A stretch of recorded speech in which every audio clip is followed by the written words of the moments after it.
Justin Hall. Yay, Justin. How you doing, buddy? Nice to see you.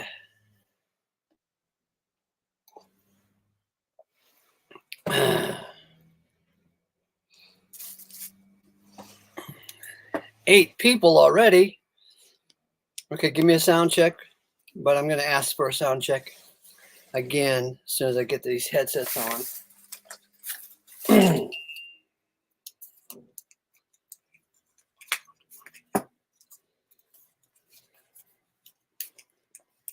Hang on, boys and girls. Well, the clumsy old man gets ready for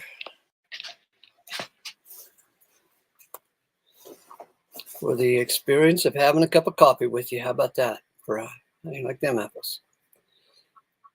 Okay. Now give me a sound check.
Thank you, Krishna. Thank you for telling me that there's no sound now. Ha ha ha.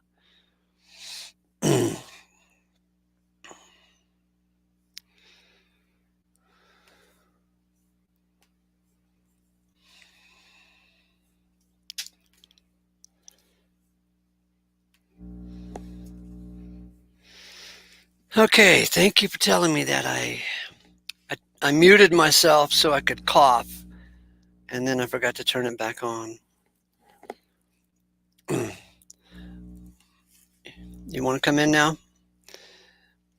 Before the Bible thumpers show up?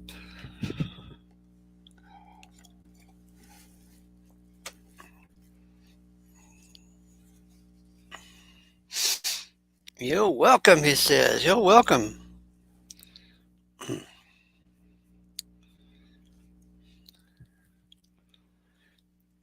Okay. Just, as long as it's me here talking about whatever the hell I want to talk about. Well, I'm going to talk about the Battle of Culloden. Do you guys know anything about the Battle of Culloden? You can do a Wikipedia search on it. That's how famous it is. It made it to Wikipedia. Oh my, it must be famous.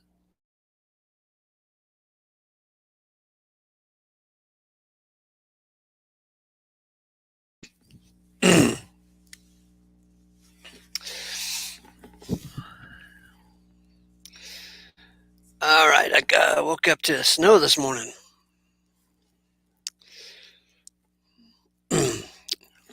Ready? You guys got your coffee ready?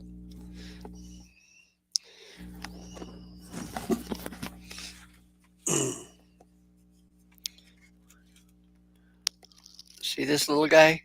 he's going to join us. Oh, his back is to you. That's insulting. Turn around. Who do you think you are? Miles Davis? Okay, the Battle of Culloden. It all matters to God. I'm getting a late start on this Tuesday, April 12th.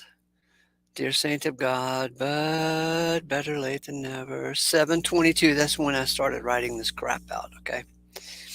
7:22, it's 32 degrees out there with what looks like 2 to 3 inches of snow. I actually had to go out and clean off the car, and so I know it was more like 4 to 5 inches of snow. You know how when you're sitting behind a window in the comfort of your own living room and you look outside and you try and judge the world, you can't really judge the world from your living room, from your comfort, the comfort of your chair.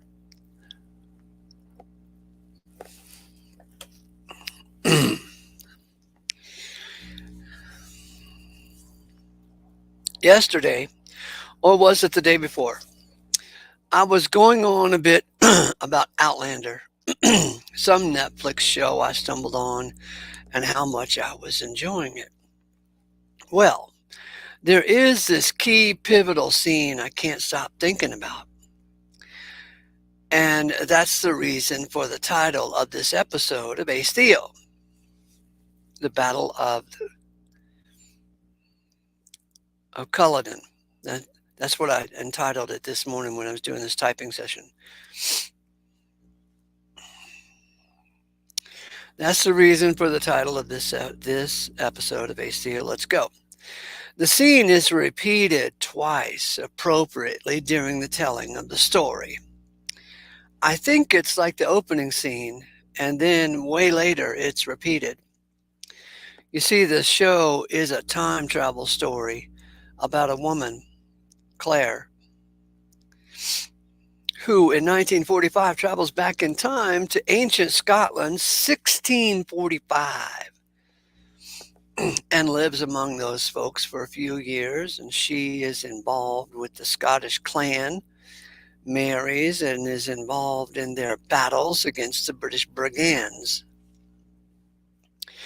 Well, as the story is told, she eventually goes back to 1945 England, Scotland, and she leaves her ancient Scottish Scotland in the midst of a heavy battle in which her ancient husband and their clan are fighting fiercely against the British. Upon her, Claire's arrival back in modern times, 1948, she stops a passing automobile. She seems to the driver like a crazy woman as she was demanding to know, what year is it? What year is it? And the guy says, it's 1948. Then she demands to know, who won the Battle of Culloden? The guy says, the British, of course. The guy didn't know the lady. Let me fix that typo. Come on, fingers, stop being drunk. The guy didn't know the lady was doing some run-of-the-mill time travel. All he knows is he found this lady wandering on the road. That should be wandering, not wandering. Wandering alone on the road, looking a bit disheveled, and she's demanding to know what year is it and who won a battle that happened 300 years ago. Yep, she's crazy.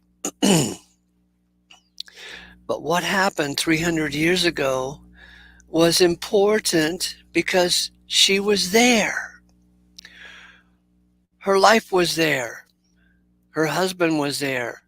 Her loved ones were there.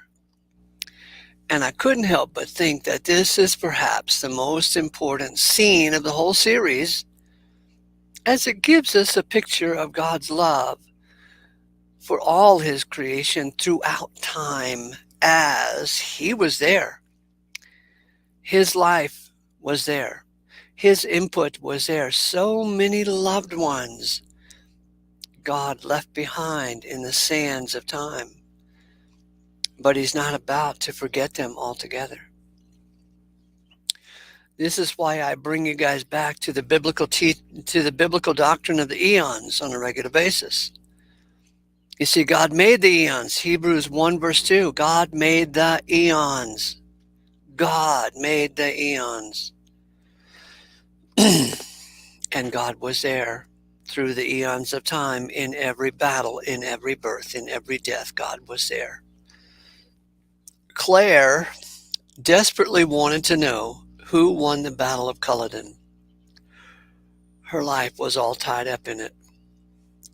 God's life is all tied up in all the events of history.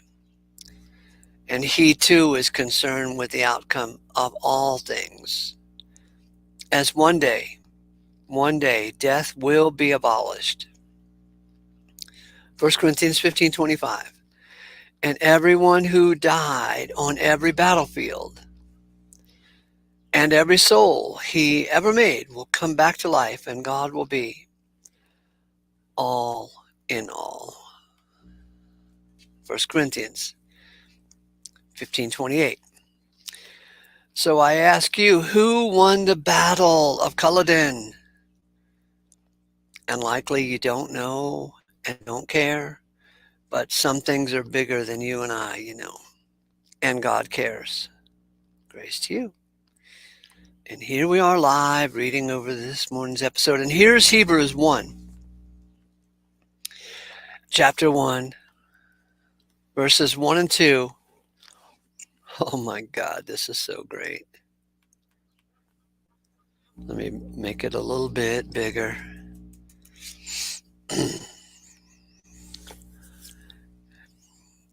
By many portions and many modes of old, God speaking to the fathers in the prophets in the last of these days speaks to us in a Son, whom he appoints, enjoyer of the allotment of all, through whom he also makes the eons.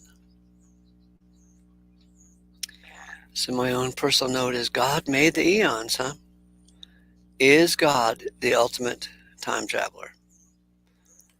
That's all I got.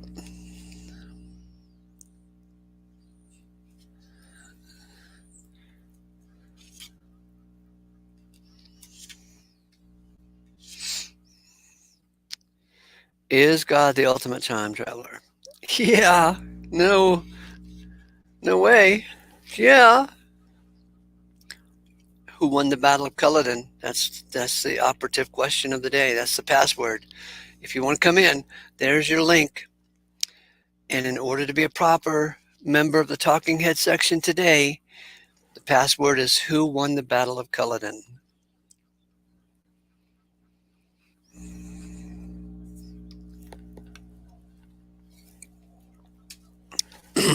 Or the password might be, what year is it? You can start out that way. What year is it? What year is it?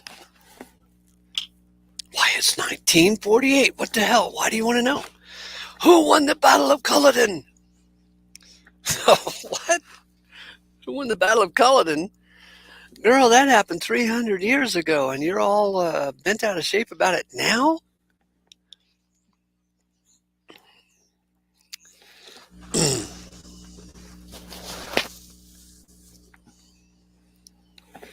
You know, I tell you, the pages of history, they're filled with a lot of love. A lot of love.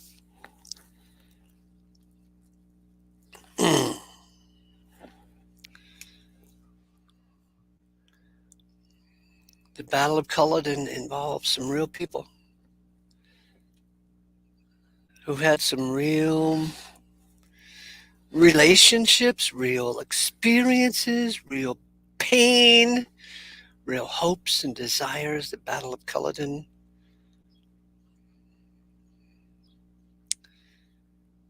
was important to them, even if you never knew about it. I didn't know about it until just a day or two ago.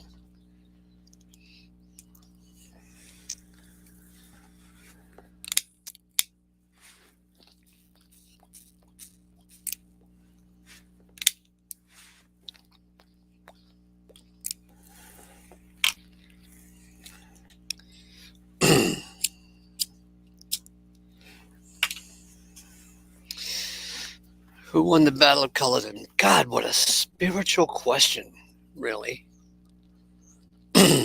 What a dramatic question.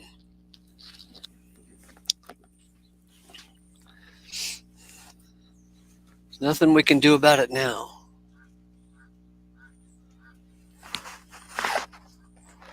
But it means something for someone.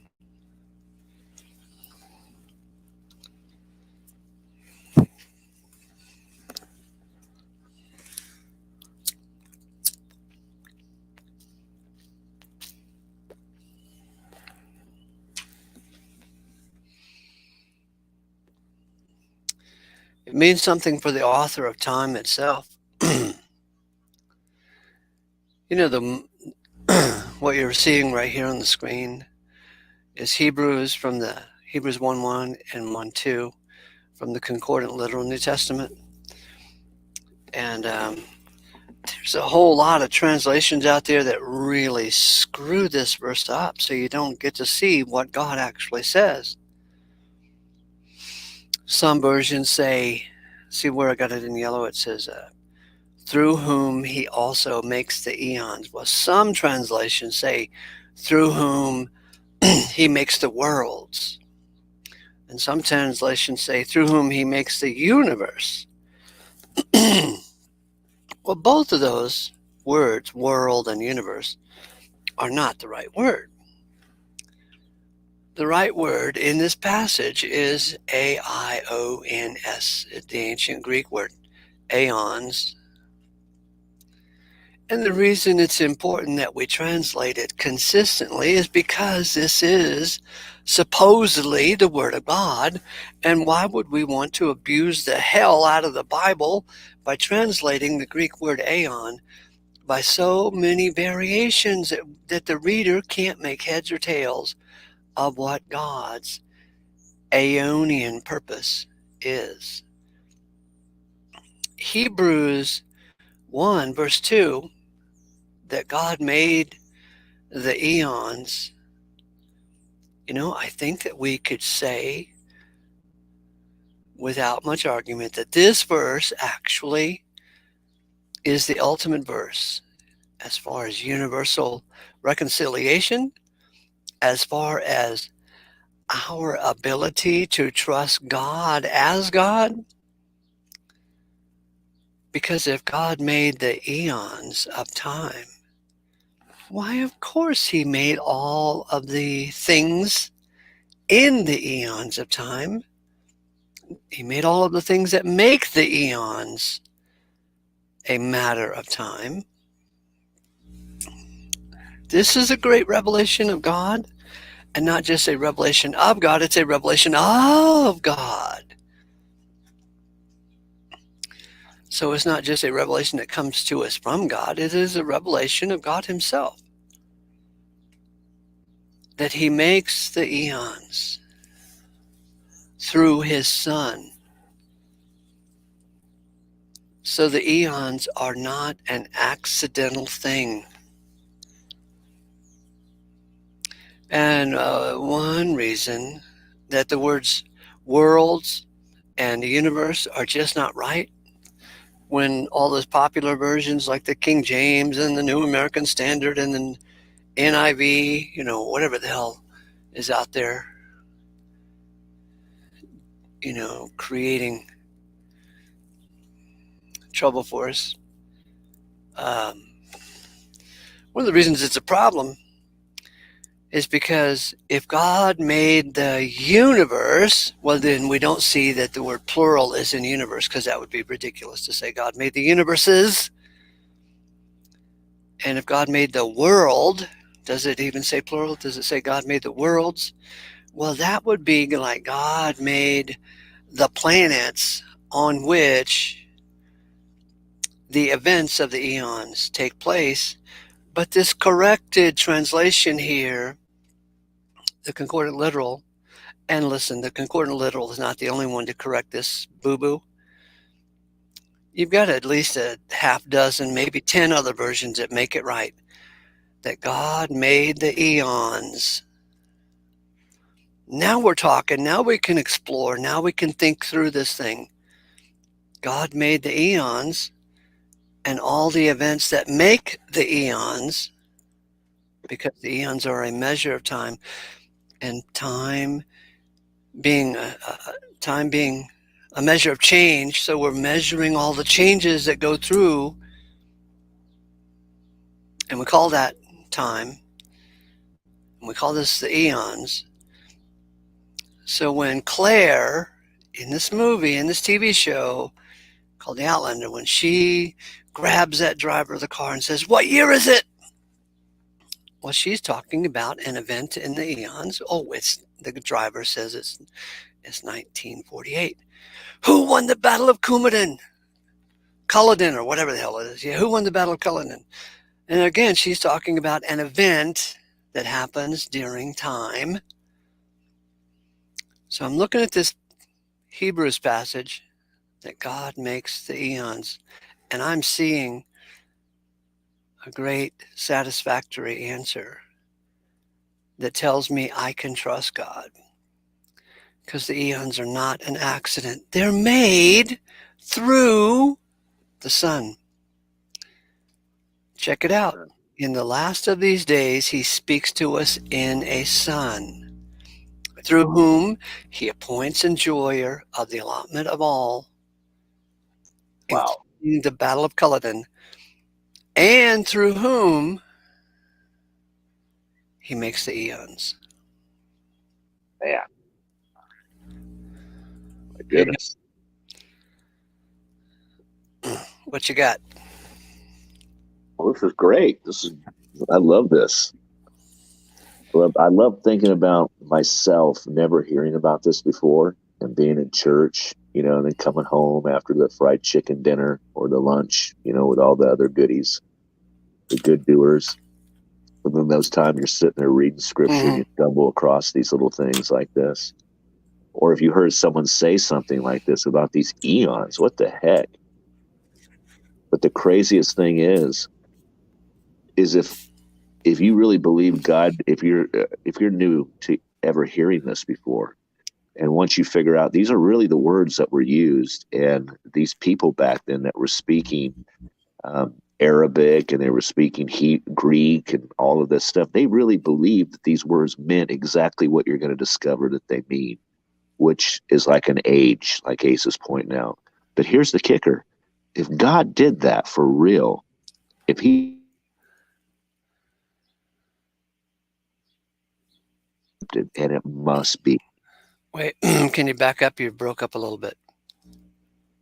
I said, if once you figure out that we're not, this story is not, the backdrop is not this curtain called eternity, this big smear smosh of time that has no purpose. What the hell? There's no, what's being accomplished, just time. So once you see, oh, that's not the word, and you see there's actual ages, that's what Young's literal uses.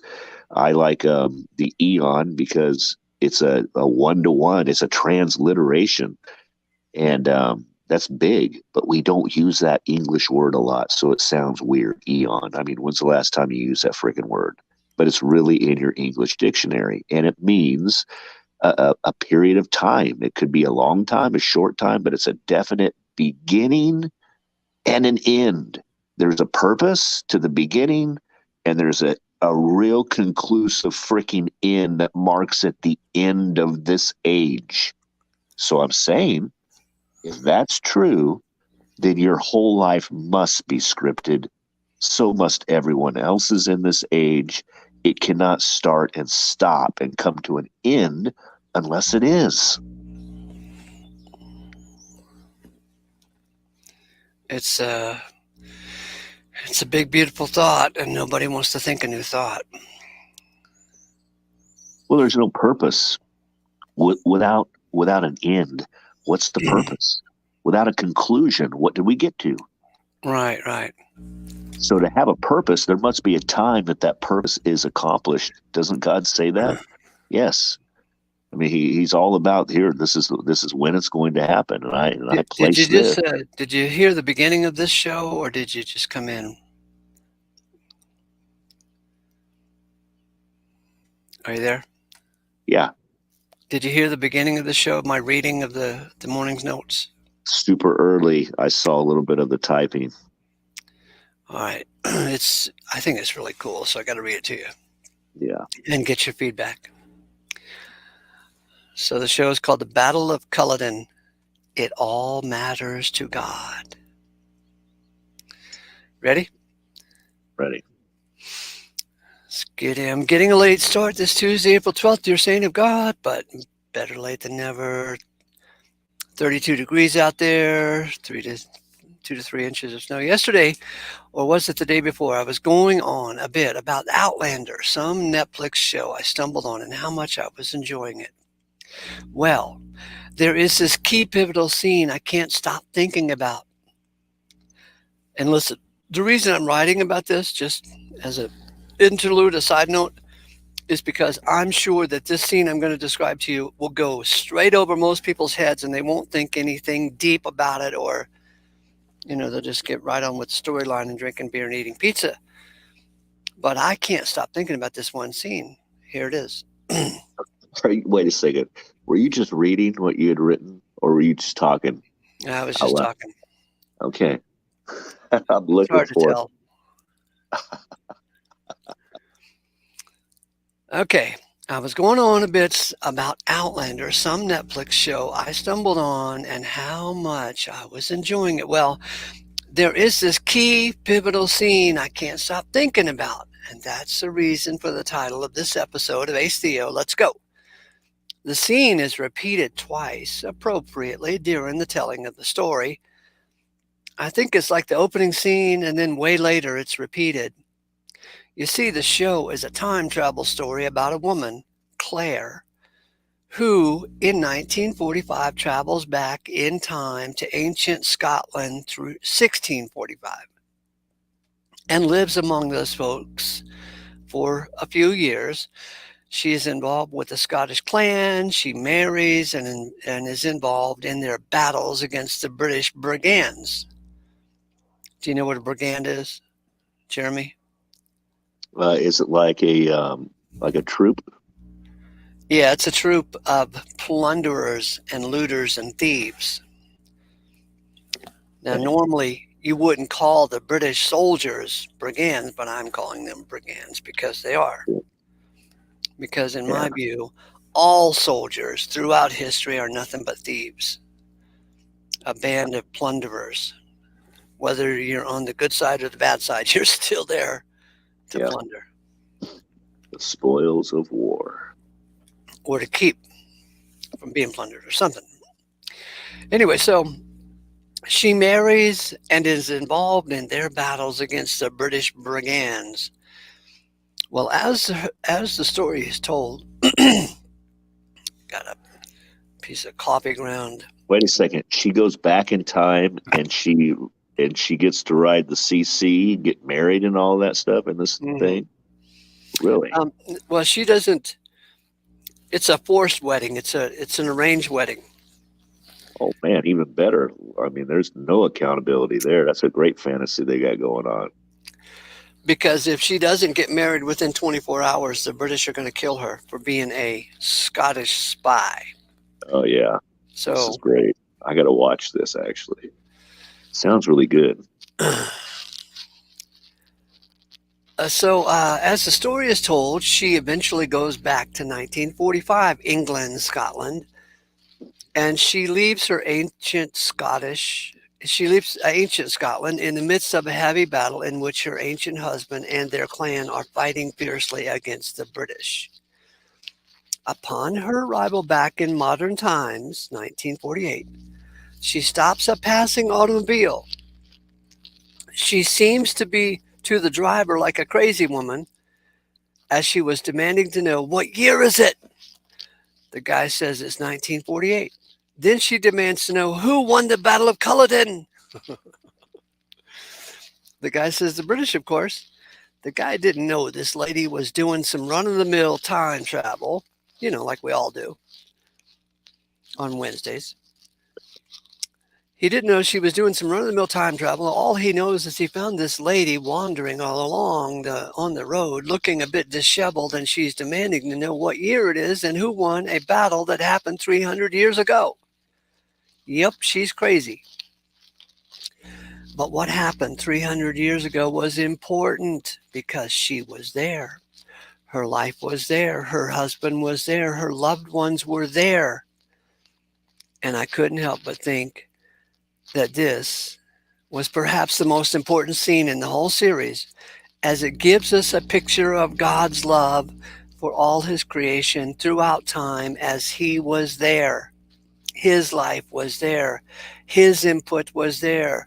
So many loved ones God left behind in the sands of time, but he's not about to forget them altogether. This is why I try to bring you guys back to the biblical doctrine of the eons on a regular basis. You see, God made the eons, Hebrews 1:2, and God was there through the eons of time in every battle, every birth, every death. He was there. Claire desperately wanted to know who won the Battle of Culloden. Her life was all tied up in it. God's life is all tied up in the events of history, in all the events of history. And he too is concerned with the outcome of all things. And one day, death will be abolished. 1 Corinthians 15:25. And everyone who died on every battlefield and every soul he ever made will come back to life. And God will be all in all. 1 Corinthians 15:28. So I ask you, who won the Battle of Culloden? And likely you don't know and don't care, but some things are bigger than you and I, and God cares. Grace to you. Yeah, great. Such a big deal when you first hear about this. I mean, when you've been hearing this Christian message that excludes this, and actually doesn't exclude it, it hides it with some other camouflage word called eternity, it ruins the understanding of God's story that you happen to be stuck in. I chose that word really carefully. I feel like we are stuck in it. We don't have a choice to be We are here. stuck in what? Time itself? No, we're stuck in God's story. Which is time itself. Yeah, God made the absolutely. eons through his son. Yeah. And if you don't know, if you do not know this, it's sad. Your story is you're being deprived of a beautiful story that makes sense, that has a logical purpose. You know, I have forever loved time travel movies. And today was the first time I ever had the thought that time travel is kind of like a piece of cake for God, because in this show, the Outlander, Yeah. it's the first time travel movie I ever saw where um,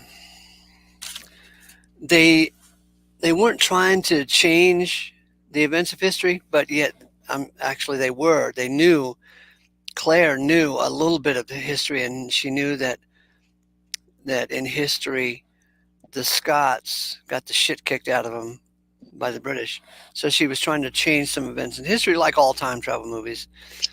But in this one, according to the dialogue, the script, they felt very limited. Like in all other time travel movies, it's like you could, if you failed this time, you could go back and try again, and go back and try again, and go back and try again. But this one, in their time travel, was just a pure accident by touching some type of druid stone. Wasn't like they They invented. won't, It they wasn't didn't like, have they removed the expectation or even the will to try and find a way back. She was living. right. And so in this effort, in this story, you don't have the fantasy on top of the fantasy that they can go back and do it again, change it again, until they get it right. This one, according to the script, the storyline, they know that they're subject to time itself, that they have very little control over anything or anything. Yeah. And so their time travel is totally an accident. They don't even know if they can get back in time or come back or whatever, you know. So anyway, so when it's, it's, I'll take the cock out of cocky, won't it? yeah, I got to see this. That's cool. by many portions and many modes of old. That's okay. That's the first line in the book of Hebrews, and that is a line about time. Something happened in the old days by many portions and many modes of old. God, oh, what was he doing? Well, he was speaking to the fathers and the prophets. But in the last of these days, he speaks to us in the Son, through whom he appoints, enjoyer of the allotment of all. Through whom? Notice this. You know, you've heard of a red letter Bible? Well, look at this yellow highlighted Bible verse. And I just thought of something when you read that, but don't let me forget. Go ahead. I want to hear this. No, I want to hear this red letter. Keep going with yours. No, you go. Okay, so what does he say that he's? What about the Son in the Son? That in the last of these days, he speaks to us in a Son, through whom he appoints, enjoyer of the allotment of all, through whom he also makes the eons. So what is this? Okay, this is awesome. So this goes back to what Sterling was pointing out, this whole sharing and this experience. See, didn't you ever think God was going to get bored, knowing everything and all of that? Didn't that ever perplex you when you thought that when you believed in Christianity's, creed? Did that thought ever come across your mind? No, I never had a thought like that, but Okay. I can appreciate that some might. Yeah. So this right here, this whole sharing with his son, I mean, God would never get bored of watching his son develop and grow, into his goodness. I mean, you're never going to get bored. We have children. I never get bored of watching that and interacting with that and contributing to that. And so here's Jesus right here. He's telling you that he's going to speak to us in a son. Oh my gosh! It's not just. I'm saying this goes beyond just speaking the message of it's finished. That was a big speaking to us. When he died, that's all he could contribute right there is that he endured. Thing here is that daily, while we're living our life, this life has been constructed with him in mind. So our life and its script and all the tragedy and the joy and the overcoming and the tragedy and the failure, all of this stuff is for him. You see, he's experiencing this and sharing in it with us. Because he's the enjoyer of the allotment of all. Yes. And then he speaks to us the truth about all these things that he purposely has scripted for you, this vessel on display. And he's sharing this life with you, his vessel, which is going to be his brother or his sister that he's going to call friend. And it's going to be that way, period, until he gives until he delivers everything all in all to his Father.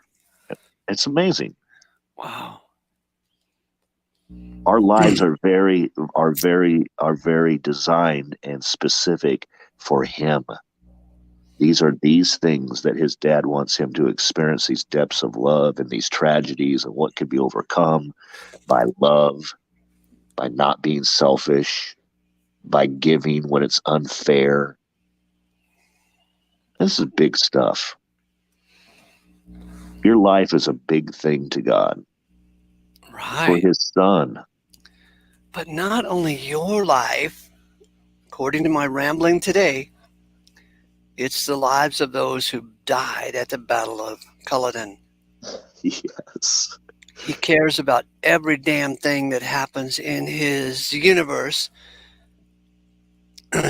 God, is just as concerned over what happened at the Battle of Culloden Yes. as Claire was, because Claire was invested in it, and of course, God is invested in it. He's riding the bike with you. It's pivotal. I don't know if I'm jamming up or it's you. Hey, I got a question for you. Mhm. Who won the Battle of Culloden? Well, the British did, right? But here's the thing: is that is it, the reason? See, this is beautiful too, because look how important it is to God. It it's important to God because it's the script, and it's critical that it happens just so. Really, you could say that the Battle of Culloden, that the whole world is hanging on that battle. The whole script. If it doesn't go down the way it was purposed, we're all screwed. That's an exciting experience for his son to be sharing in. Wow. Not boring, never boring. Mm-hmm. Mm-mm.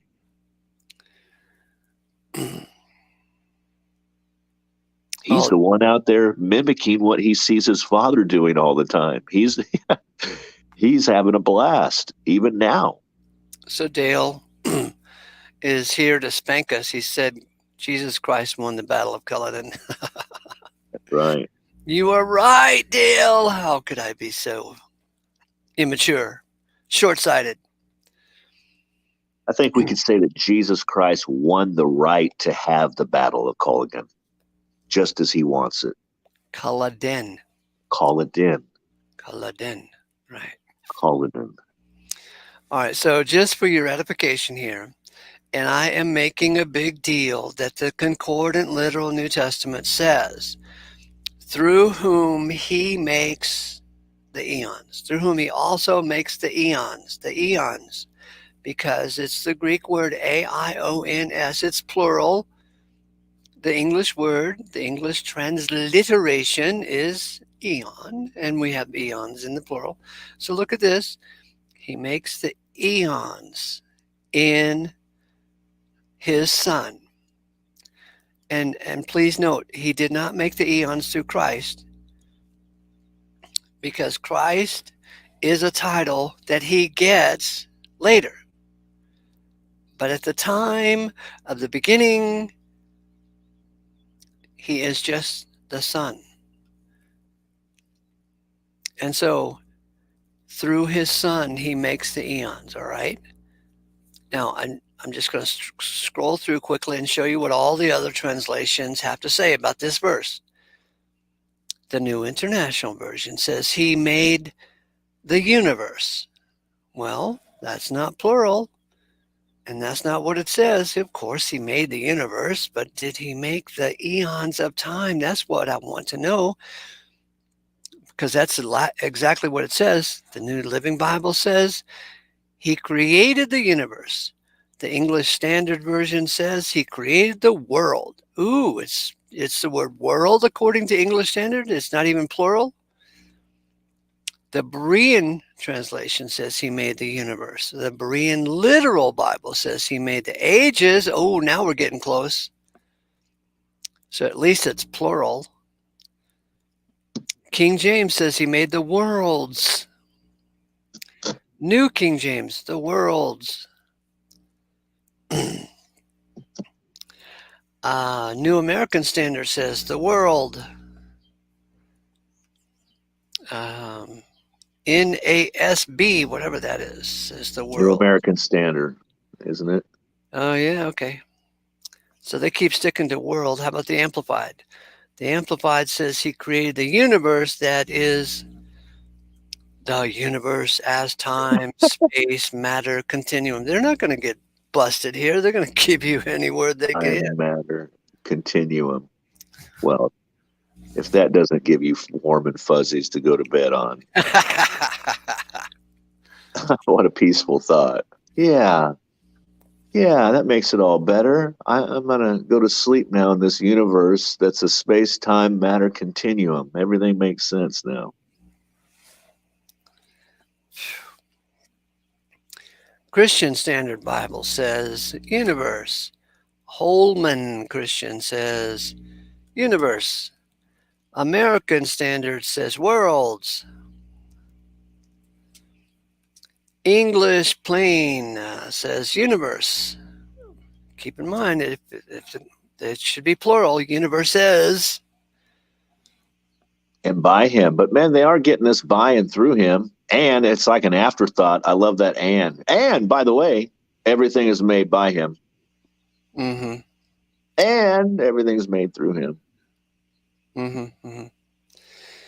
Contemporary English says everything will someday belong to the Son. Ooh, Well, that's a different someday. thought. Dewey Reams says he also made the world. There's singular. He made the Hey, world. by the way, he also made the world. Good News says that he will possess all things at the end. Who is this? Is this God the Father that he's referring to, or is this Christ Jesus? God the Father made the eons through his Son. Right, So the Son has not become Christ yet. right. Now this is great. This is before Christ.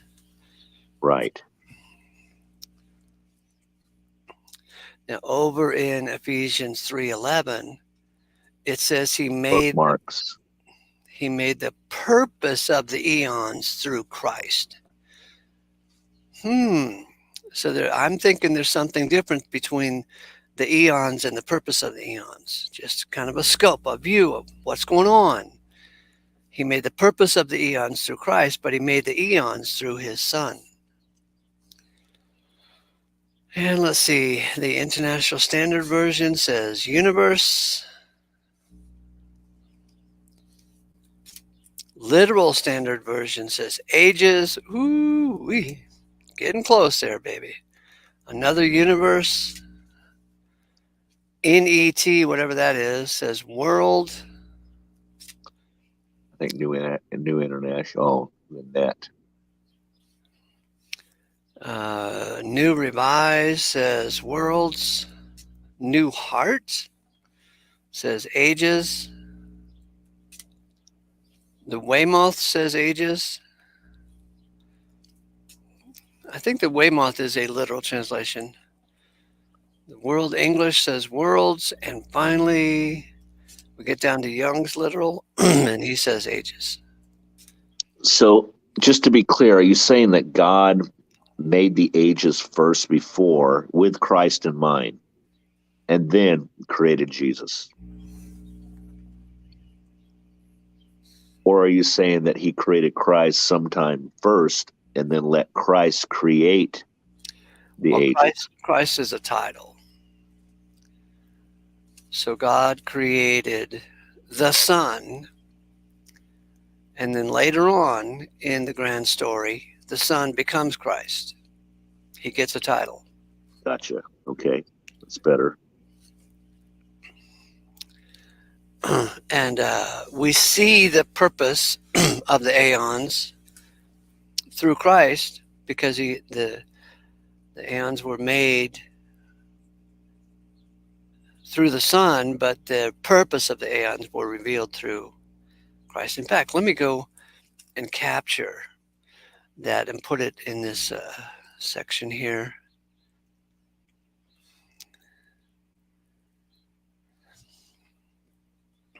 I mean, because I want to ultimately get back to, is this a conversation that him and his son were having about, let's have 4 ages. No, Dad, what about 5?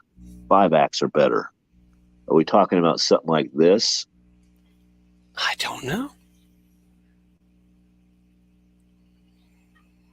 Just because the way I see, this intimate story, and I can change my mind. I just want to know what story he's wanting me to know. It seems to me that him and his son had this real intimate relationship that must have, if we want to think of time, even though there isn't such thing, it's just now, but it's there for us. So to relate to it, I think they sat around, not sat, I think they hung out and did all kinds of cool things. And then the father and him starts talking about, as he matures. Then they start having the conversation. And of course, God the Father knows what's coming up. It's like we are with our children as they're growing. And then they enter into that conversation of, hey, how would you like a lot of friends? All right, so you help me out here. So here in Ephesians 3, 10 and 11, we have this. We have that now may be made known to the sovereignties and authorities among the celestials through the ecclesia, the multifarious wisdom of God in accord with the purpose of the eons, which he makes in Christ Jesus our Lord. And so we back up to Hebrews 1. So he makes the eons through the Son. See? But there's nothing about the purpose here. In the last of these days, he speaks to us in a Son, whom he appoints enjoyer of the allotment of all, through whom he also makes the eons. And in Ephesians 3:11, he makes the purpose of the eons through Christ, Jesus, our Lord. So it seems, I think we can argue that the purpose is revealed through Christ Jesus, our Lord, and we don't see the purpose long ago. It's just that God made the eons through his Son, and the purpose was revealed later on when Christ died on the cross, and everything changed. Are you tracking? Uh-huh. Well, see, I'm saying that it sounds to me that there was an agreement reached that he was going to die, because that's the only way you can have these ages with these creatures in it, with this experience of right and wrong. So it sounds to me like after they had that conversation about what it really would take for him to be able to create these entities in this world, for them to experience his Father in through him, that's the whole purpose. So he already saw the way it was going to be justified and beautiful, is that he was going to die for it, the maker of it. And he's using all of his daddy's power that he gave him in glory to make this world that we're all living in. And they already agreed on the markers of time, the events. I mean, that's the whole script. That's the backbone of the whole tale. And when it begins and when it ends, that's the whole organization of it all and the miracle of it all. What year is it? What year is it? 22. Who won the Battle of Culloden? Damn it. Gullible me. Damn.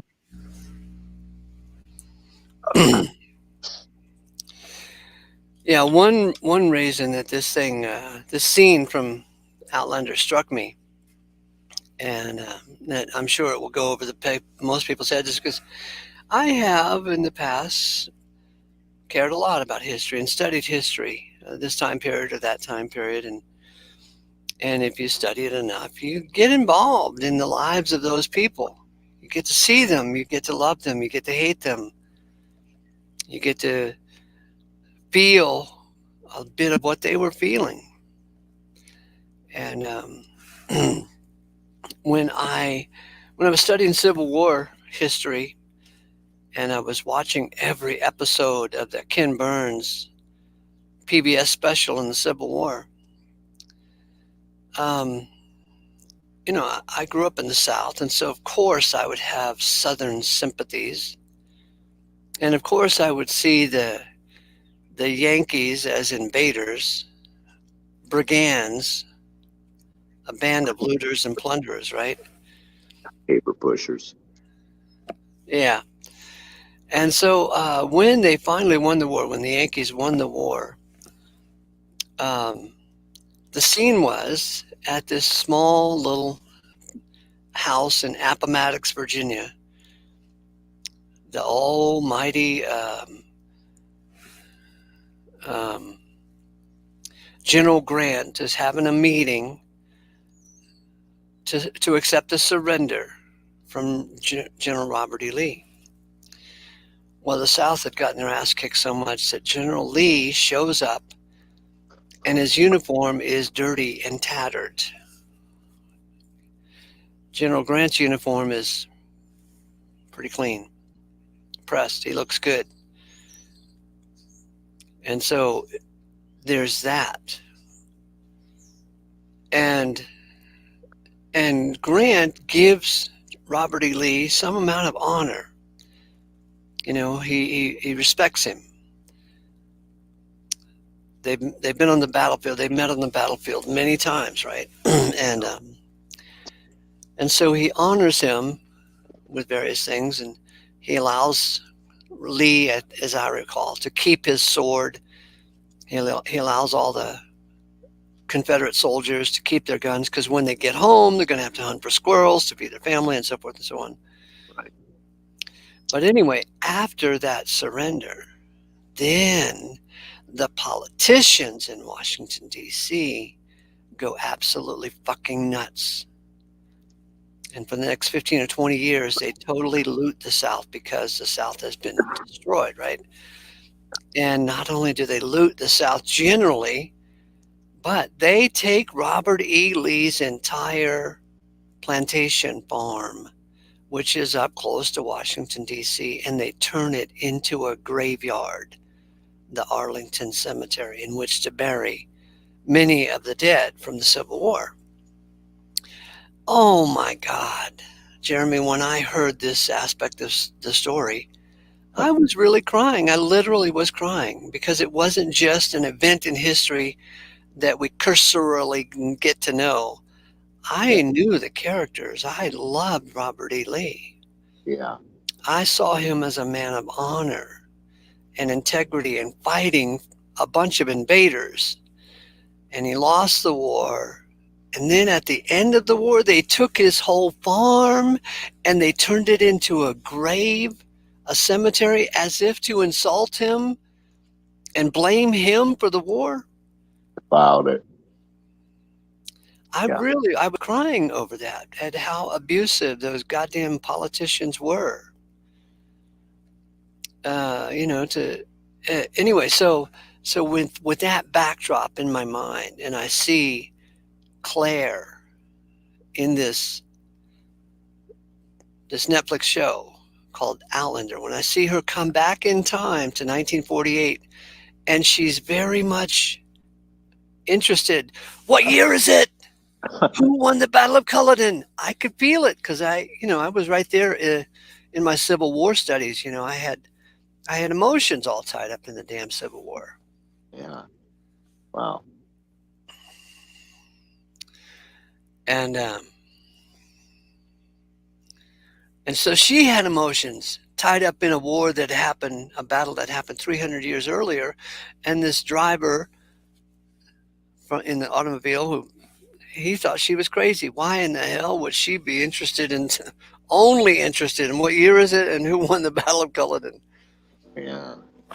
Anyway, that was a great scene. That was just a great scene for me. And if the writers, if I could ever talk to the writers, I'd have to say thanks for that. That's a really trait. That shows that you have some wisdom about things. It's good. Because I'm suggesting that all time matters, all battles matter, and that God is in the middle of every battle.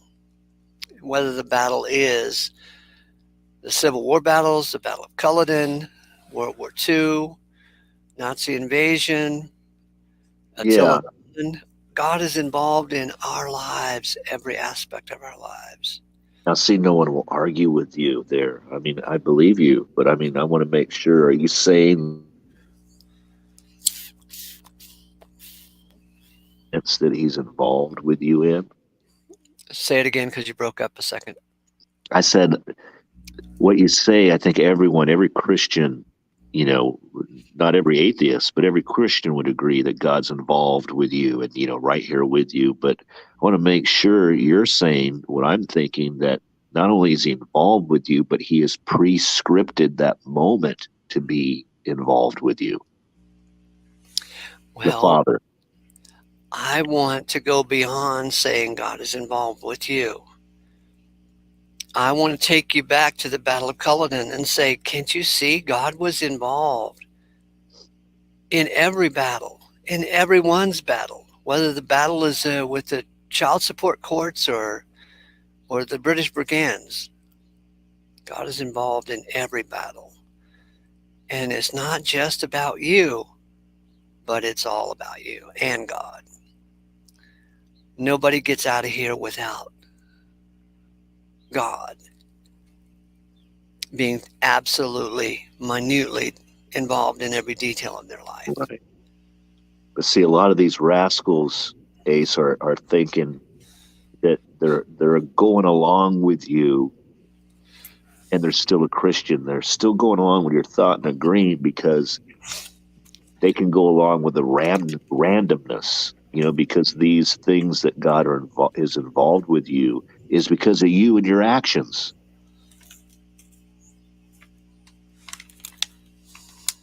You see what I'm saying? No, tell me. Go on. Well, I think what is the more intimate, the better story, the more loving story of what's happening with all these. With all these what?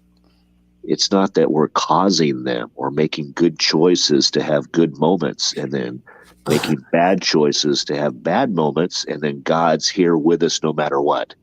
I'm saying that He's purposely designed the tragedies that you're choosing to be here and experience that with you, so you learn something that you otherwise could never see.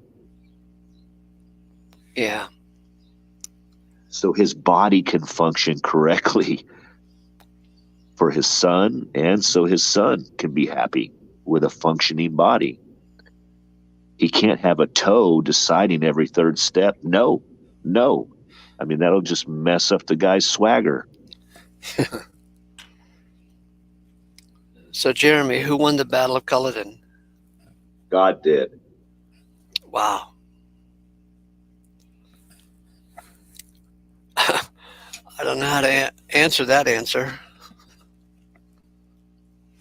Well, I can only answer it because obviously he wrote it down one night in the story, and once it went down in that book, that's it. Why was the Battle of Culloden important to Claire? Because she had skin in the game. The driver of the car, it was just a routine little historical event that nobody cares about. Claire had skin in the game. Yeah. Today's episode, I want you to see what I'm seeing, that God has skin in every game. God cares who won the Battle of Clarendon because He was there. Did I say Clarendon? I meant Culloden. We knew what you meant.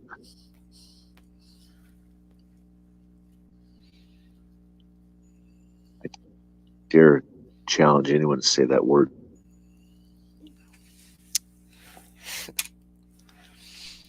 So the operative word today, boys and girls, if you want to accept this mission impossible, is go around and ask anyone you know, everyone, who won the Battle of Culloden. The way I remember how to say that right is I take the L out of like the help thing, the hell thing, or the help it. I do the same thing here, and I use call it in. So call it in. Call it in. Call it in. Yeah, call it in. Yeah.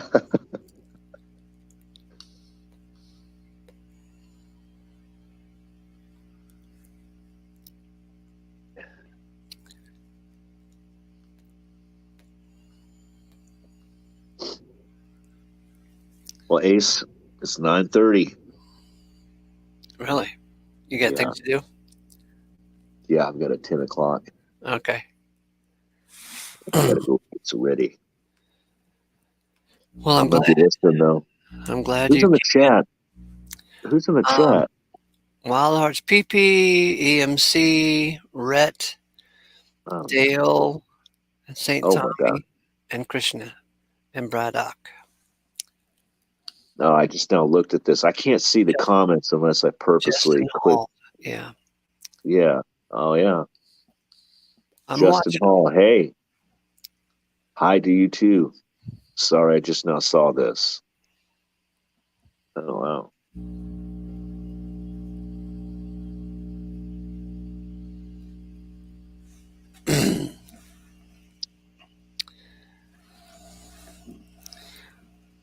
God. Yeah, that's a lot of comments. Yeah, I just think it's so precious to see that God is the author of time itself, and He authored time through His Son.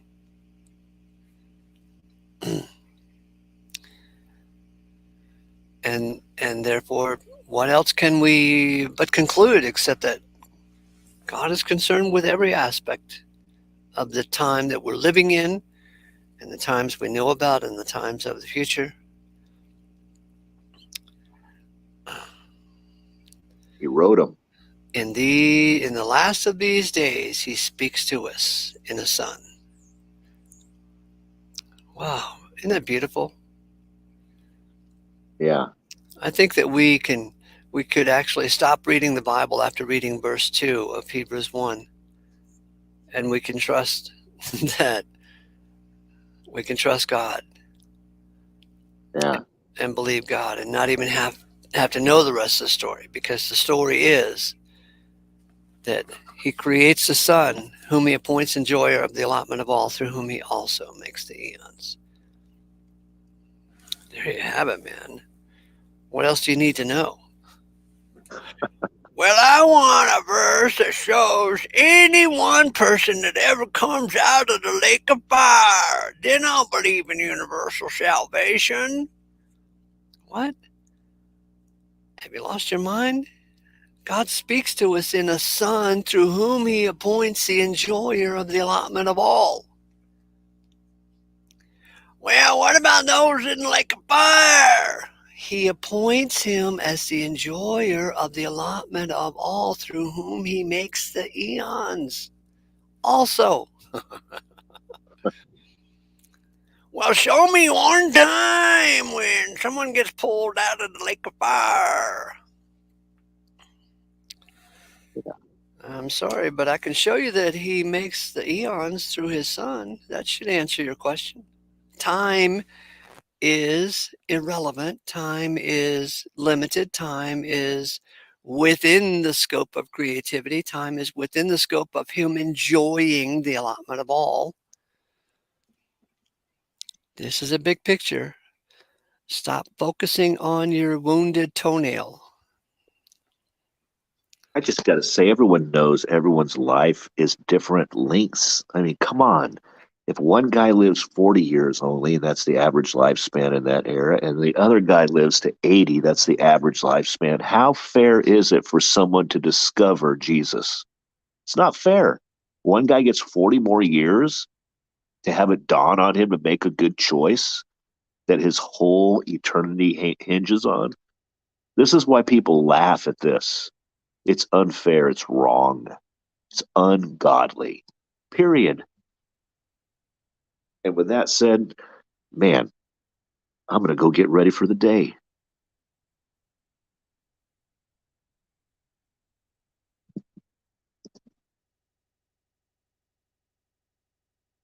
Love you.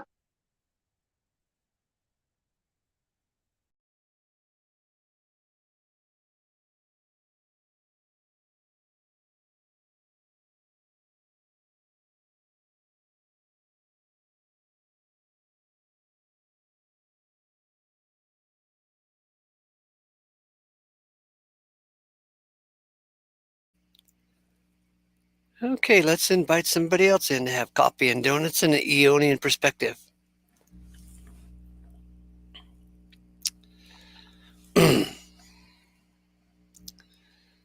By many portions and many modes of old God. So you see the word God there in Hebrews 1:1?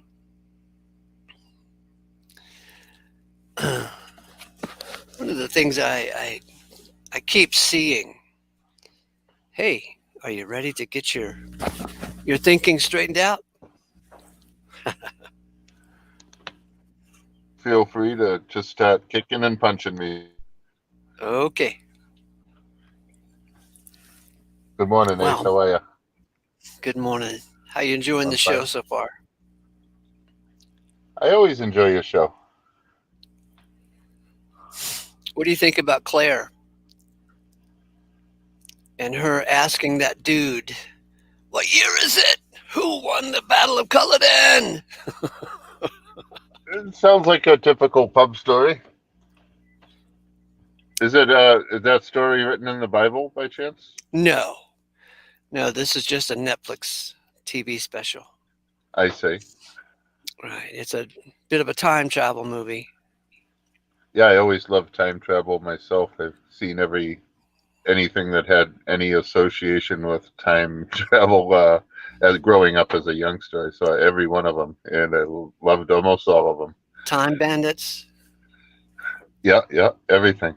Did you see the time travel movie back from the 80s, maybe early 70s, where the guy is traveling on a motorcycle and goes back to the cowboy days? I'm pretty sure I did, although it doesn't strike a bell. I don't have a good mind for names, Oh, yeah, okay. I forgot the name of that movie. but I've seen them all, including documentaries. I do have an extra strong ability in mechanical aptitude, so certain things attract my attention greatly. Mm-hmm. And what does that have to do with time travel movies? Well, in physics, it concerns me about the application of energies and how things are possible, the forces behind the physical actions, which has brought me to physics has literally brought me to spiritual religious learning as well. Uh-huh. Well, then you're going to have to watch this show. It's called The Outlander. And I don't allow any Hollywood into my eyes and ears, frankly. you did as a kid, Yeah, and you're done with it. yeah, I don't even own a TV. I mean, I can see stuff online if I Mm-hmm. wanted to. All I right. mean, if you strongly recommend it, I will. I'm sure it's I do actually strongly recommend this one because it is the most unusual time travel movie I've ever seen. Outlander, huh? Uh-huh. Okay, and it's not too disgusting and revolting and stuff It's like not some other. just a movie. It's a series that goes on at least for 5 seasons. Oh, I see. Hmm. Sounds like a bit much for me. I, Yeah, yeah, okay, I mean, never mind. I could donate 3 or 4 hours to watching a long movie, but that would be a bit much. But I'll check out an episode or two. I'll put it on YouTube. Hmm. Yeah. And what's the particular episode? You don't remember the name, you say, The of the episode, episode? no, no, I don't remember. I think that this scene that I that I've been describing where Claire shakes the shoulders of the driver who stops her on the road and says, what year is it, and who won the Battle of Culloden?"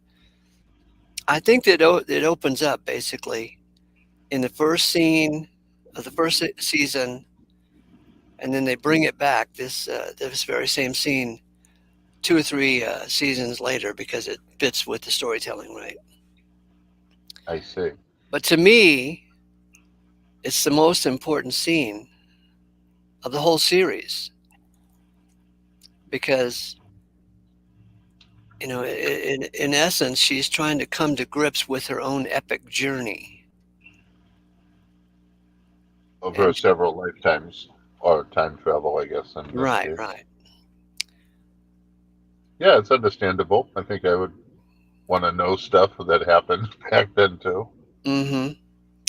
And to me, when processing this scene in my own mind, I can say, oh my God, the Battle of Culloden matters to Claire, and the Battle of Culloden also matters to God.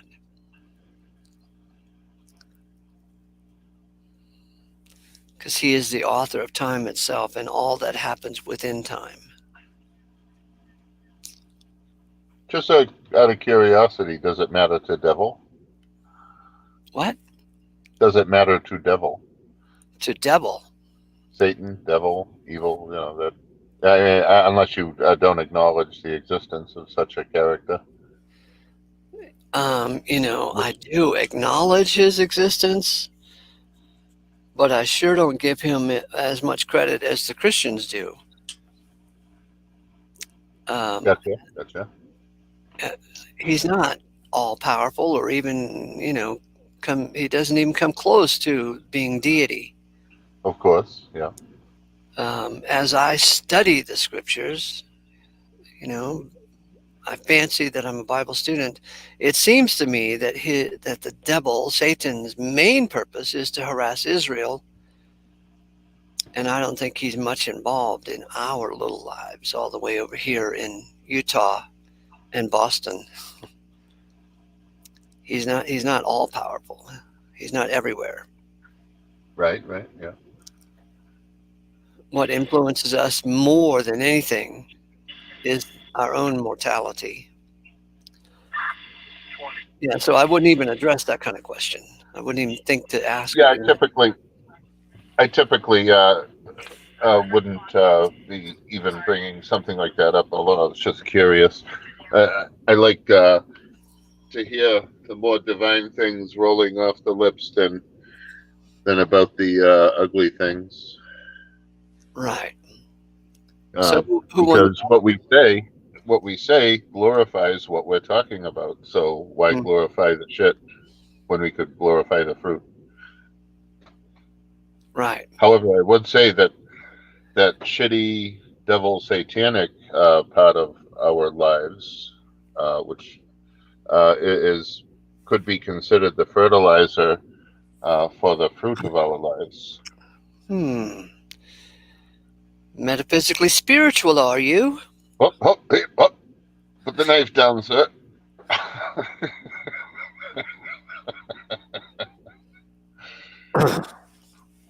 So I got a question for you. Okay. Who won the Battle of Culloden? The Lord did. That's what Dale says. Yeah, I learned from my previous half hour has been educational.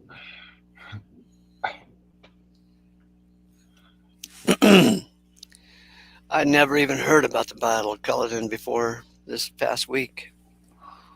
And now I can't stop thinking about it. There's been so many battles, they're all kind of almost blurred into one. A battle of history. Mm-hmm. Right down to the family battles.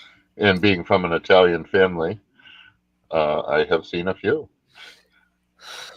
Okay, if I may impose on you, can you read this first 2 verses from Hebrews to me? Okay, let me stretch my screen out here. To the Hebrews, chapter 1. Oh, stretched a little too far. 1. By many portions and many modes of old, God, speaking to the fathers in the prophets. Let me read that again, try to be more smooth here. 1. By many portions and many modes of old, God, speaking to the fathers in the prophets. 2. In the last of these days speaks to us in a Son, whom he appoints enjoyer of the allotment of all, through whom he also makes the eons. Wow. Yeah, sounds a lot like the Hindu scriptures. It's not very different at all. Okay, what do you got on this? The Lord is the supreme ultimate enjoyer of all. Mm. That's how it's worded in the Hindu stuff.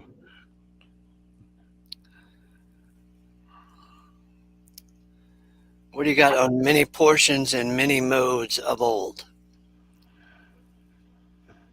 Okay, many portions. Well, it's a bit out of context for me, so I mean, it could be talking about probably all the situations in society.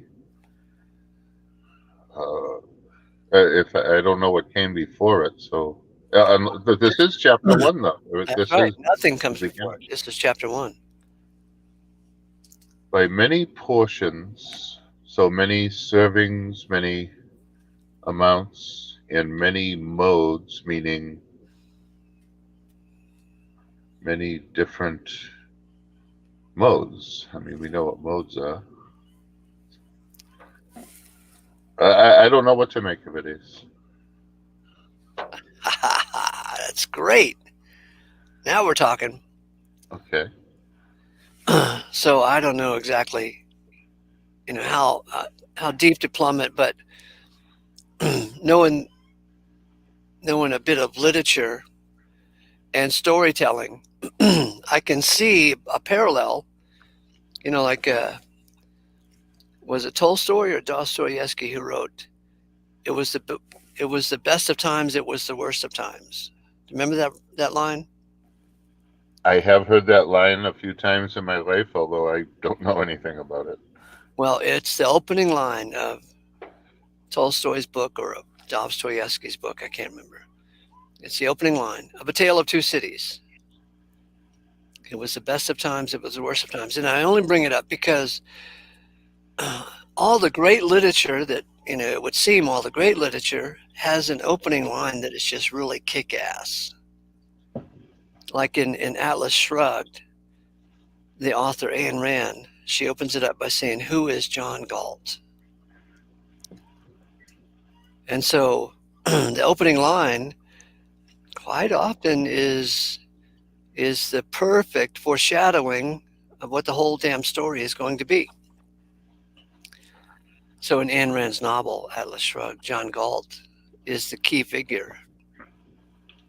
I see. So it's a way to introduce him at the very beginning. So here, in this letter to the Hebrews, I look at it in the same way. By many portions and many modes of old, God speaking. Okay, I think we can stop right there for a minute. And we can say, this is God speaking. And I even like the verb tense. It's not that God spoke in the past tense, but he is speaking. It's closer to present tense. In the Greek of the first century, they had a fourth verb tense that we don't have. They had a timeless verb tense called the aorist tense. By many portions and many modes of old, God, speaking to the fathers in the prophets, in the last of these days, speaks to us in the Son. Okay, what you got there? I'm following you now that it's God speaking and about him speaking through his son. Wow. Thank you for clarifying it. Uh-huh. And then we have this appositive right after the word son. Which son is he speaking of, or what exactly? Can you modify it, clarify it a little bit? Oh yeah, it's the Son whom he appoints enjoyer of the allotment of all. And I know you had some experience in the old Christian days that they thought that was going to be this eternal conscious punishment in the lake of fire going on, but right here, it seems to squash that whole idea by saying that he is the enjoyer of the allotment of all. How can you go down a lake of fire hell road and include this idea that that God speaks to us in a Son whom he appoints, the enjoyer of the allotment of all, through whom he also makes the time periods that we call the eons.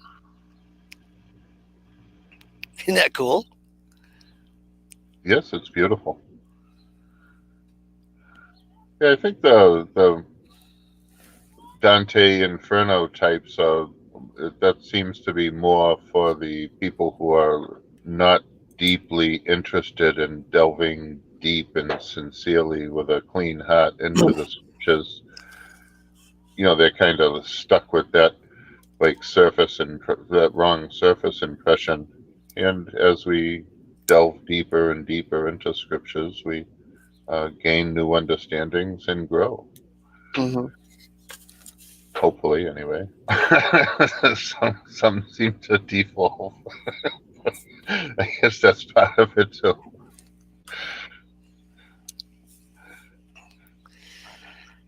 Wow.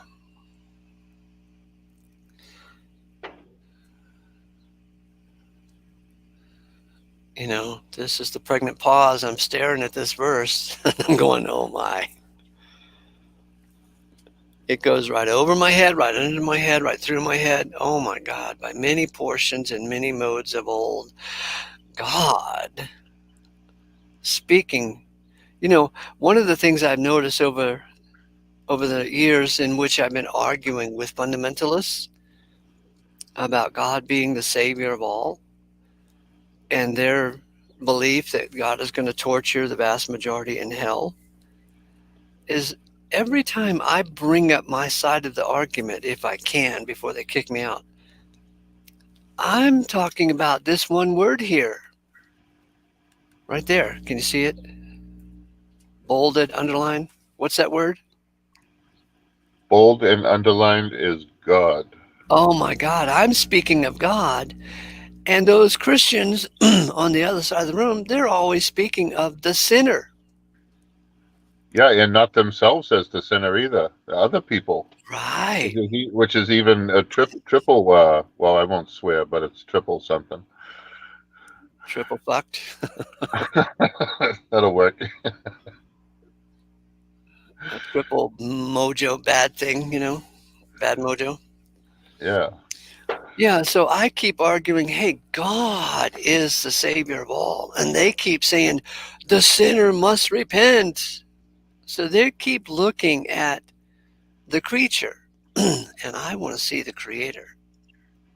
They keep looking at the story of this little man who has a life of 40 years old, 50 years old, 70 years old max, and what he does in his life. And they're glorifying the creature. They keep talking about the sinner must. And I keep trying to say, wait a minute, God must. Anyway,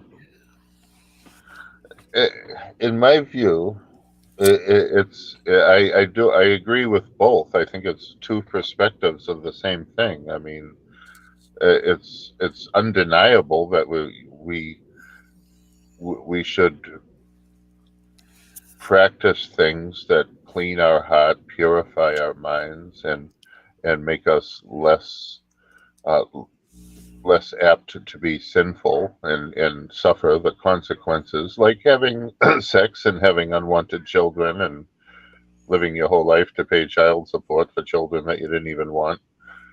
Some miserable women that don't even like you. That's kind of a hell, is it not? Um, Compared to doing the more wholesome, healthy, beneficial to society things and having your white picket fence or your cabin in the woods or whatever your dream is and living life and raising a good, wholesome family, which is more indicative of heaven. And in this way, I believe God and devil reside within all of us, and it's up to us through the Lord's help of the scriptures, to foster the growth and the supremacy of these more divine qualities over our evil inclinations. I mean, that's just my view. I'm not trying to tell you what to think or anything. It is your view. And when I hear you speak it, I have a hard time distinguishing your view from a typical Baptist Southern Baptist. or Catholic. Right. Yeah. I don't, because And I don't. they're all about what the sinner must do in order to extricate himself from this situation. Well, I mean, doesn't it like somebody say addicted to drugs, for example, or alcohol? That don't they need to take efforts themselves to get out of their situation and make change happen? Don't they have to do the hard work? I mean, if they're just sitting in a recliner drinking and popping pills and you know they want out of it, but they can't get out of it, and don't they have to do the work of like learning about it? And I mean, instead of just praying and hoping that it happens miraculously. I mean, it might happen that way. Okay, here's my answer. Okay. Who won the Battle of Culloden? HCO.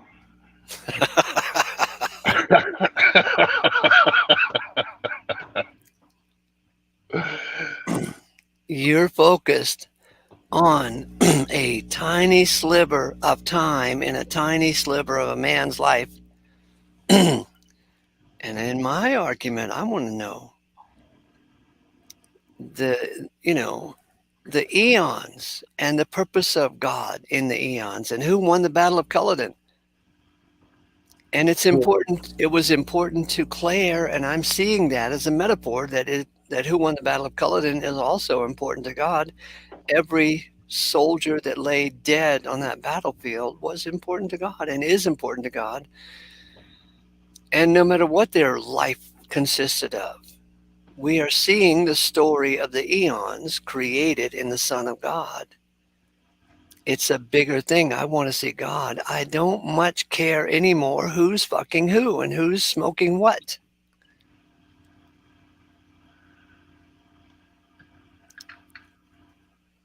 If they improve their lot in life and, however you want to measure that improvement, I want to see God. The God who, by many modes of old, was speaking to the fathers and the prophets, but yet in the last of these days, he speaks to us in the Son who went to the cross. He had his own battle on the cross. I have a rebuttal, sir. Go ahead.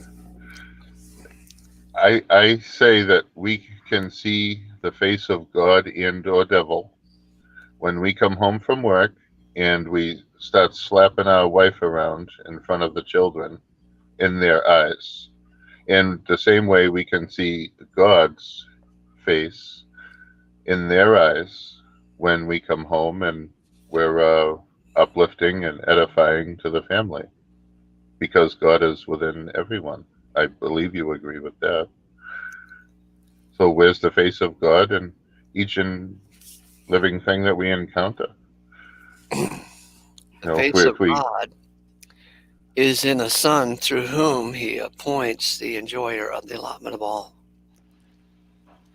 Because I have seen with my own eyes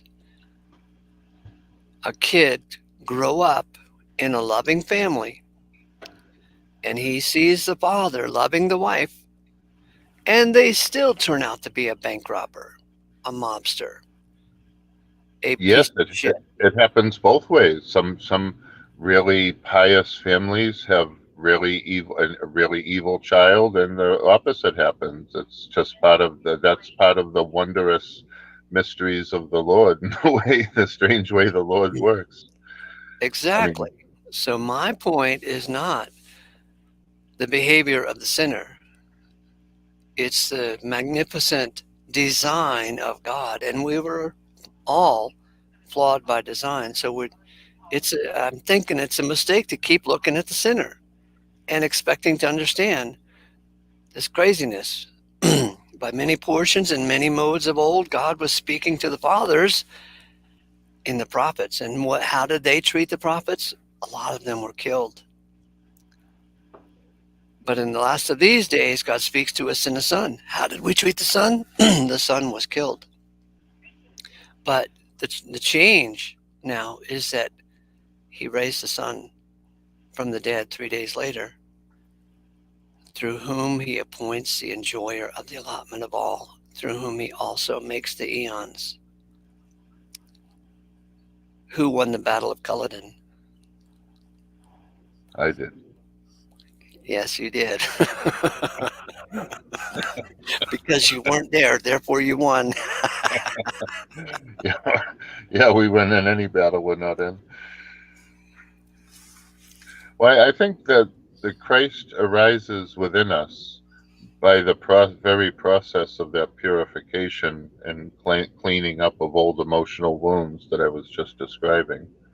I think that is how the Christ arises. Then that Christ is arisen in another person, or that Krishna or Buddha or whoever, whatever name of the one deity that we have, and that beautiful grace is shining through them, and therefore, who is manifested on earth?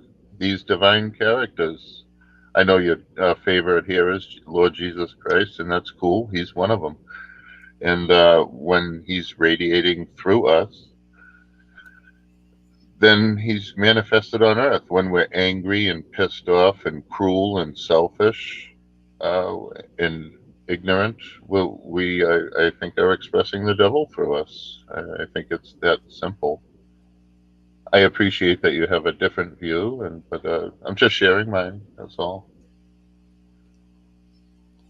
And I won't bother you. I'm not here to like irritate you for hours and hours about it either. I'll just kind of say what I have to say and then let you continue with the readings and whatnot. Who won the Battle of Culloden, baby? We all did. God, there's a lot of answers to that question, huh? No one did. Who would have thought some 400 years ago an obscure battle over Scottish freedom would be talked about today on YouTube as if it was significant? And it is. Well, it takes the Whitebeards to keep these things alive. I don't know if they'll live much after. Although there's always some small percentage of the youth that like to keep alive in the old things. Like, for example, I know Blueberry Hill, which is from a little before my time. The song. Yeah. Yes, you sang it for us before. Yeah. And, there's the other song, just because you think you're so pretty, just because you think you're so hot, just because you think you've got something nobody else has got. You know that song? No, I don't believe so. Oh, well, it's a really old tune. I like to, at least know a few really old songs. Uh-huh. It impresses the old people. And I like them too, because they're charming and cute and beautiful. Mm-hmm.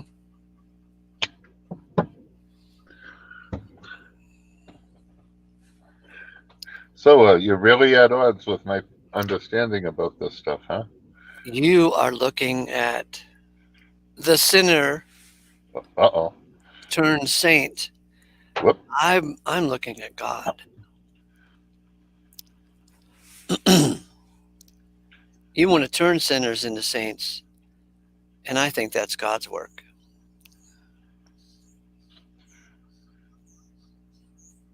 You're saying I want to turn sinners into saints. I mean, if somebody's struggling, I have no problem trying to offer a little helpful advice, which is usually useless, but not always. Isn't that funny? I got some advice for you, young man. Put away those cigarettes in that pot. And that gin. Put away that gin. You'll feel better. Give up everything you like. Yeah. Alcoholism is a disease, but you ever seen that Norm Macdonald routine on alcoholism being a disease? I don't know who Norm. What is he? A comedian? A comedian, yeah. I don't know the name. He said, I forgot how the joke goes. It's not really a joke, it's a routine. He says there's two guys here with two diseases. One's got cancer of the liver, and the other's got alcoholism. One of them, you're gonna die really soon. The other one, you just go get drunk and get laid, and she gets drunk and gets laid, and it's a disease. It's a joke on the word disease, and Yeah. how it's an Yeah. abused word, like the word addiction. Like, what the hell does addiction mean? If you're addicted to Pat Metheny songs, what? If you're addicted to Netflix, what? Not me. Yes, not you. You have risen above.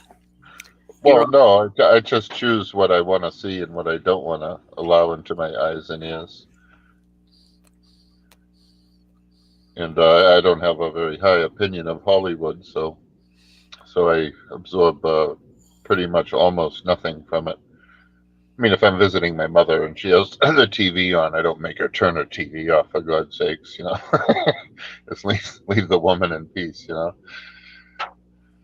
So I'll sit and watch a few shows with her, mm-hmm. have some food and coffee and chat, maybe bicker a little bit. Got to have that bickering.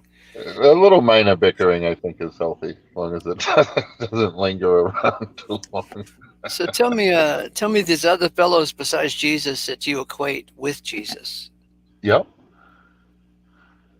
How many are there in your version of things? Well, pretty countless, but the major players I think you'd know as Gandhi? the most. No, he was more of a political character, really. Oh, Um, so the Martin Luther most King? recent would be Mohammed, Mohammed. supposedly. Uh-huh. However, the Islamics say the main body, not every Islamic, but the teachings of Islam talk about how the divine can't manifest on earth. So they're a little different than the rest of the religions. So I usually leave them out of that. However, there are an awful lot of beautiful Islamic people. I mean, they're really full of graceful sweetness, divine sweetness, really. I mean, just as much as there are in every other faith. Anyway, to answer your question, I'll throw them in there. Muhammad, Jesus, Buddha, Krishna, Ram, Prahlad, and then there's a whole bunch of names that's probably not worth mentioning to you, like Adi Shankaracharya, and even living people now, like some of my teachers on YouTube, like Swami Anupbhavananda Saraswati and B.K. Shivani, Guru Ma. These are like really wise people with like speaking excellent English, good divine wisdom, often much more clear, and he makes a lot of good sense than I've encountered in the Western scriptures, which are quite a entanglement of confusion. I think you would agree. It's like a real mind play because it's not so clearly written. However, with these learning from all these great old teachers and the few names that I mentioned have helped me understand how simple it is to clean up myself, make myself as best a person as I can be, to be an asset in society, to make life a little more like heaven for people around me and a little less like hell. Mm-hmm. And I respect and admire people from every religion that have achieved this state of mind. Mm-hmm. Like if I say my God is the greatest God and my God is the only way, you're following false religion and you're going to burn in hell. You guys here don't say that kind of stuff, but as you know, what you're kind of against the Christians for talking like that, and as well am I, because it's like so arrogant and prideful. It's sinful. It's freaking evil. I mean, like, is that beautiful? If for me to say that to other people about their faith and their understanding of God, is that beautiful for me to say, "Oh, you're wrong and you're gonna burn in hell"? You know, my way is the only way, and your way is nothing but garbage. Uh-huh. Is that loving? Is it beautiful? Is it sweet? Is That sounds pretty immature, like a 12-year-old invented that idea. Yeah, but it's the too much the way of our world nowadays. Hmm. I mean, for me to say I love this God, I love this particular incarnation of God, I love this name God. Wow, what an amazing, beautiful uh, character this is. I'm so blessed to have been learning from this. This is the only deity for me. That's beautiful. But then a lot of people make it ugly by kind of giving you a little foot in your face, little dog shit on the side of your face with a with a sneaker, to Hmm. just be like, So out of they, all those they, dudes, go out ahead. of all those dudes that you mentioned, how many of them died? None. Hmm. They all lived for mankind, all of mankind. They all came to edify us and uplift us and teach us about the holy So things. none of them died. Nope. Hmm. Well, because the spirit or soul, if you say spirit, soul, whatever part of it is eternal, is not dead. So yeah, no one died, just left the body. Hmm. So you sound like a Baptist. I don't see the connection, but I appreciate your view, sir.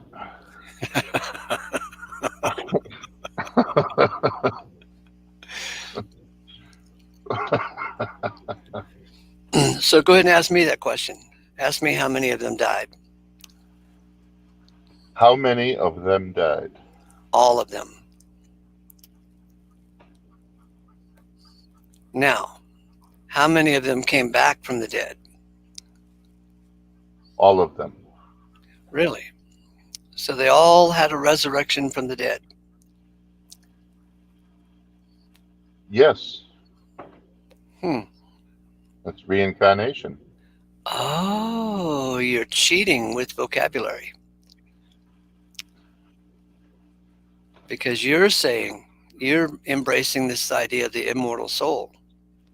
Yes, or spirit, the part of us that is eternal. That's the part I'm talking about. You know, you're never going to get an ace theological certificate if you keep going down this road.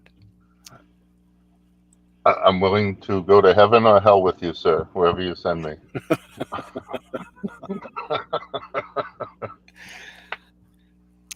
Because I teach on this channel over and over again that there is a difference between soul and spirit. They're not synonyms. And the soul dies. And it's only in man-made religion that they cotton up this phrase, the immortal soul. Even Plato taught that the soul is immortal and can never die. Could you clearly distinguish? How does one distinguish between the two? Between soul and spirit? Yes, sir. I mean, Well, in practical layman's terms, that any street sweeping fool like me can right. like understand. Okay, so I fancy that I'm a Bible student, you see. And in the Bible, soul and spirit are not synonyms, they're not used interchangeably. So God created Adam out of the dirt, and he spirited into his mouth the word spirit, soul. I'm sorry, the word spirit, The word breath and the word wind are all the same word in the Hebrew and the Greek. Spirit, wind, and breath, they're the same word. However, spirit and soul are not the same word. They're two different things going on here. And so when God breathed into Adam the breath of life, the spirit of life, then Adam became a living soul. So what is the soul? The soul is the union of the breath of God and the soil of the ground. So our soul is our consciousness. Our soul is our five senses. It's our, what shall we say, memory. It's our, when the soul leaves the body, we are no longer conscious. When the soul leaves the body, where does it go? It returns to its original condition. If you study the Bible, if you want to be a Bible student, you look up the word death, and the word most associated with the word death is the word return. So upon death, everything returns to its original state. The body returns to the soil, the wind, the breath, the spirit returns to God, and the consciousness, the soul, it returns to its non-existent state. So it's a great deal of confusion, I say, if you use the word spirit and soul interchangeably as if they were synonyms. Because the vast majority of the world does do that, though, I right? know, does that make it correct, though? No, well, I'm not saying that, but I'm, in conversation with people, I mean, you have chosen to have a unique position, which you constantly will need to clarify because of it's a little different than the norm. I know. Thus, we're approaching 300 subscribers to this channel, and we're changing the world. Yeah. Pretty soon we'll have millions. No, I know that it's not a popular view, but if you're going to be a Bible student, then you're going to have to come to different conclusions. But if you're just going to use the Bible as like a Ouija board or a grab bag of tricks and pull one inference after another inference after another inference, then you can come up with any kind of damn conclusion you want to, because inferences, that's not proper to use an inference to argue most anything, but especially to argue that the soul is immortal, because you're confusing the word soul and spirit with each other. Well, I have taken the time in the last week or so to include both terms to cover both bases, because I'm referring to the part of us that returns to the Lord as the soul, like most people mean it. I could use the word Atman. It's the word spirit, it's the spirit that returns to God. Right. The soul returns to, according to the Bible, it returns to Sheol. What is Sheol? If you look up every place where the word Sheol shows up in the Old Testament, it's a grammatical form of a shoulder shrug. Would it be too much of a distraction to show that part of the Bible right now that shows where it refers to the Sheol? going to Sheol? Or would that get you off your page that you're on? I'm not prepared to do it. It would take me a bit of another time perhaps. Clicking here and clicking there and so forth, Yeah, but we time. have done it. We have done it on this show before. And Alan was the one who led the episode to look at, he took us through all the places where the word soul shows up, all the places where the word spirit shows up. Yeah, I've seen some of this. Yeah. And I believe we went through that pretty conclusively. And we could do it again, and we'll have to do it again since obviously we've only infected 300 minds here. So would you like me to continue with you or leave and let you no. go on? No, you're why I'm here. Okay, very good. Because who won the Battle of Culloden? That answers everything. The earthworms won. That's right. I They hadn't were thought of that. they were fed for aeons by him, by the battle.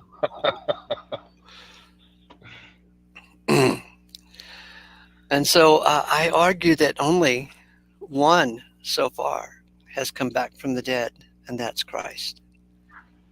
And that changes everything because death and mortality is the thing that we're all kind of struggling with and annoyed with. We're all trying to avoid death by taking vitamins and putting on our seatbelt. And Christ is the only one who beat it. He went into death and he came back out 3 days later as a great testimony and prophecy of what God has in mind. And yeah, so it not that I'm annoyed with you, but it is annoying to have this view of, and this understanding of what the Bible actually teaches, and then walk around the whole damn universe and have to argue the matter.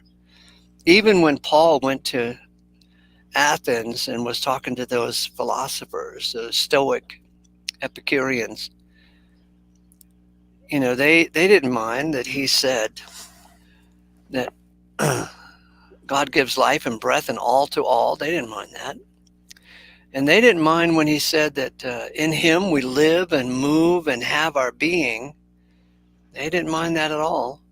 But when Paul mentioned that Jesus rose from the dead, they kicked him out of the courtyard.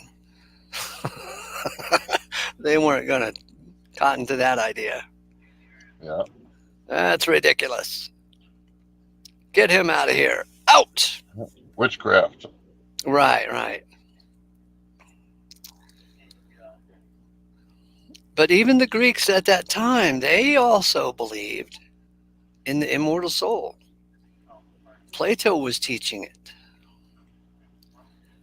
And I could take Plato and smack him a bit. Hey, the soul is not immortal. God is going to bring us all to a place of immortality, but it's not done yet. In the last of these days, he speaks to us in the Son. Now, how does he speak to us in the Son? He raised his Son from the dead. That's the great way he speaks to us in the Son. It's not that the teachings of Jesus were absolutely vital. It's that he raised his Son from the dead, and that's how he speaks to us. He's telling us, hey, I know you guys have a problem with this death thing, this mortal thing. I know you guys are kind of upset and you have a reason to be pissed at me. This is what God is saying. I know you have a reason to be pissed at me, but hang on. I'm speaking to you in my Son. Look at what I'm putting him through. He goes through the most awful death.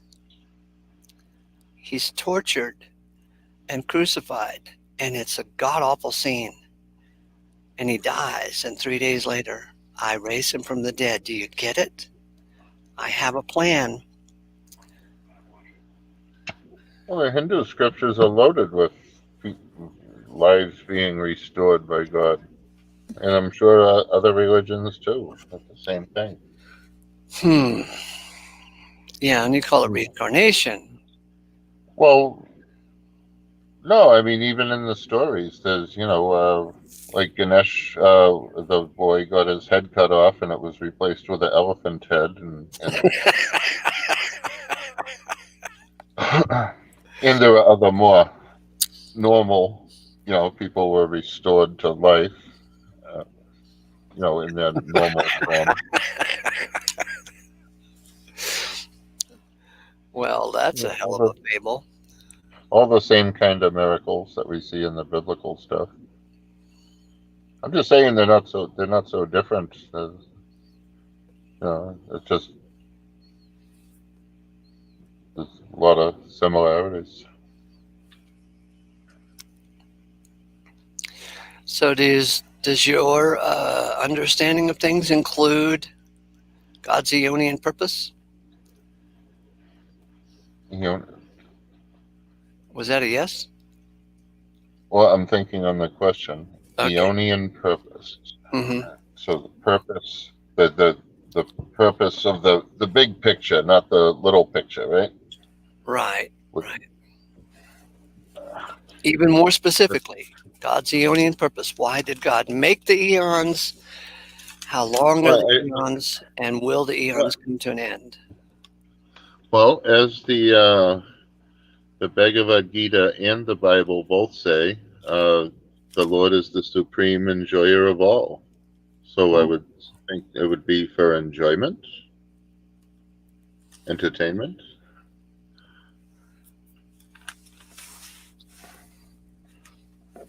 When did the eons begin? The aeons begin. Well, the quick answer is I don't know. But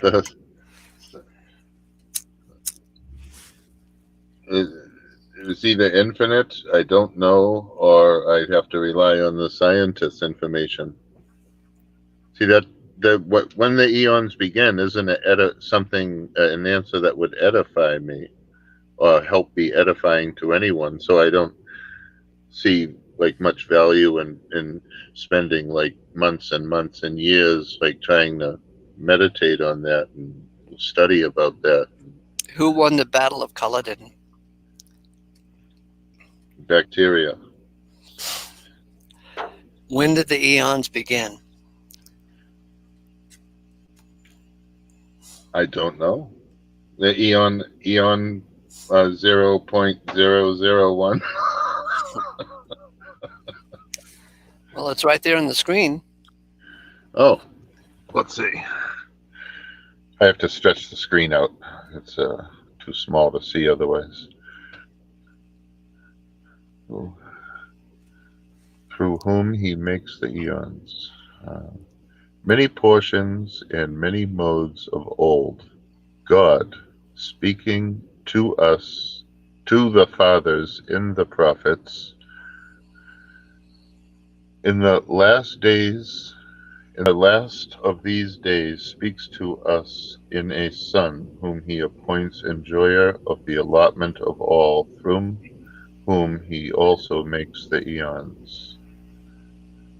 But you're asking me when the first eon was. So you're saying, okay, well, that would be when Jesus died on the cross for us. No, I'm That would thinking he be made the eons when he made the okay. sun. When he made the sun. Okay. Mhm. I'm thinking that would be the proper answer, because the Son of Oh, God is the the very first thing God made. right. I thought you meant SUN for a second. Yeah, but okay, I got you now.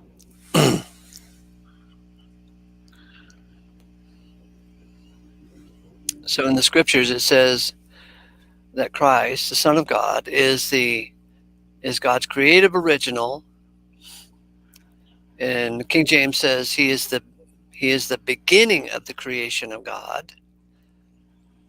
And in Colossians 1:20 it says that he is the firstborn of creation.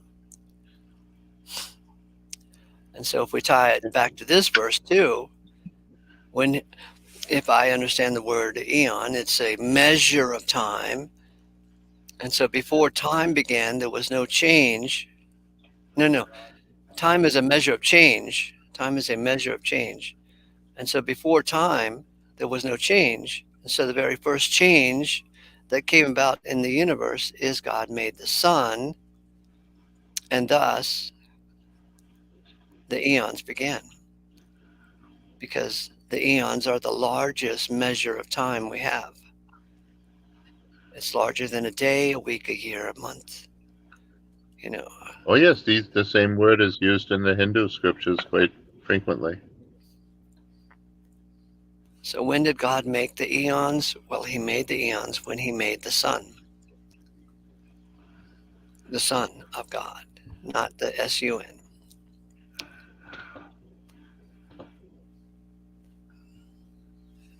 Thankfully for me, there are many sons of God, and may there be many more. Mm-hmm.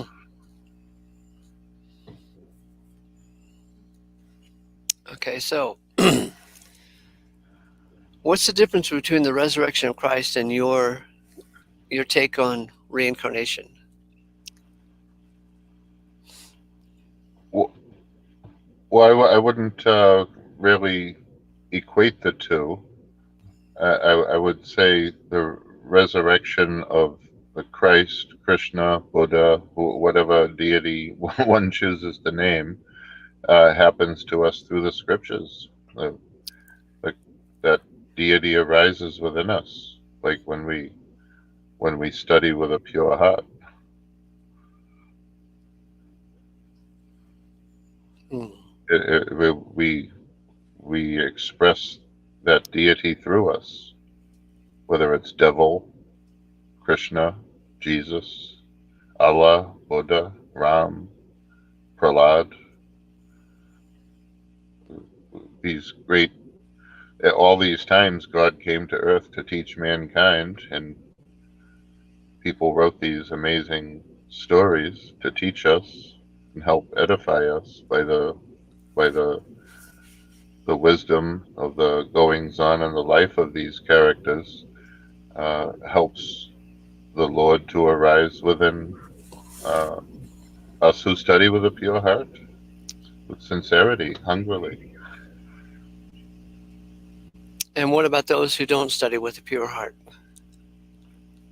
Well, they become vicious and obscene and vulgar and out of control tyrants too often, or just remain unhealed and little affected in a positive way. What about their future destiny? What does that look like? In this life or afterlife? You tell me. In this life, they're probably bound to have more difficulties dealing with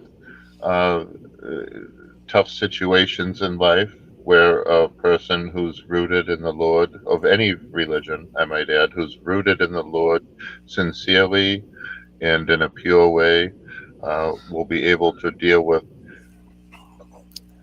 terrible things quite gracefully and easily compared to other people, where a person not rooted in these kind of teachings would suffer immensely and would perhaps even be suicidal, which isn't so rare nowadays. A person rooted in this kind of knowledge can get through it with ease, like nothing, or certainly a lot easier, often. And how about their ultimate destiny of these wicked people? You mean in the afterlife? Yeah. I have no knowledge of the afterlife. I don't know anything about it. I just know what the scriptures say about these things, but it's not in my experience, and I'm Well, unqualified. you were just going on about reincarnation, so I would. You Well, obviously did think about it. well, the scriptures say that, like you were saying, how this family earlier had they were a bad family that had a good, really, really divine child, or a family that was really terrible and awful, and they had the opposite. A good, a divine child or a divine family having an evil child, or a sick child, how. And how does this happen? Well, in the Eastern scriptures, it said that the spirit or soul, I will still use them interchangeably, acknowledging your definition of it, the part of us that does go on is reborn in order to purify oneself, to heal all old emotional traumas, and to purify our sanskaras, which means our deep nature, to clean up ourselves, to make ourselves better people. And in that way, the Lord expresses through us, and we create more heavenly circumstances around us than devilish, hellish circumstances around us. Did you answer my question? I didn't hear it. Okay, What can you ask happens to again? what happens to these wicked boys and girls in their ultimate destiny? Well, I did. I think I did answer. They're born again to purify their sanskaras, their nature, to purify themselves, and so that's how all are saved according to the Eastern understandings. Okay, so what you just said sounds like they saved themselves. They have to do it through several lifetimes, but they save themselves. It's not God Well, in the no, work it is God on the cross because that saves them. it's done with the wisdom of the scriptures as a guide. I think I don't think too many. It's probably possible for some people, but I don't think too many people would be able to do it successfully, fully, and completely without the guidance of scriptures. So this reincarnation business. So a guy is, his name is Johnny Smith, and he Oh lives yeah. 70 years, and he's a rascal, and he dies. What does rascal mean? Like You know, naughty? Bad? devilish, whatever you're. Okay. Okay, got it. And he dies. So does he choose to come back as Bob Jones or Mary Smith? Does he make the choice? Oh no, he gets what he deserves. He gets what he deserves. Yeah, And what does he deserve? what he's earned in his lifetime. Well, like according to his nature. I don't see Like if how he's I don't see how like, your view is any different than the Baptists or the Catholics. well, what is the same about it? You save yourself and you get what you deserve. Right. So if we purify ourselves, we can escape the sinful actions because we're purifying ourselves, and hopefully actually become purified and don't just boast about it. And then we don't suffer the consequences of those sinful actions. So becomes a little nicer. And with a pure heart and a pure mind, we're able to be a positive force, uplifting force, person to those around us, thus enhancing society and making life a little more like heaven for those around us. I mean, it's not always possible, Is your obviously. I name mean, is your Krishna is is your screen name, but is your real name Billy Graham?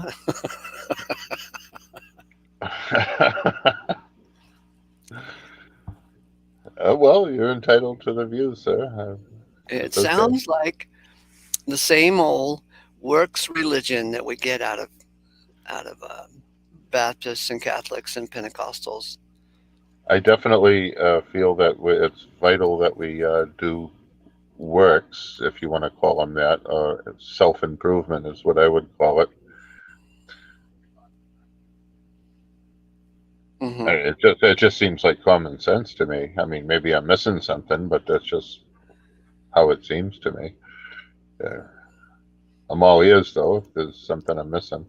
I Okay, realize Christ died on the cross, and we're all going to be saved, but I don't think it's just like we can just be like horrible, cruel, vicious assholes in life, and and and have the same salvation as somebody who's really spent like their lifetime purifying themselves and doing good in society.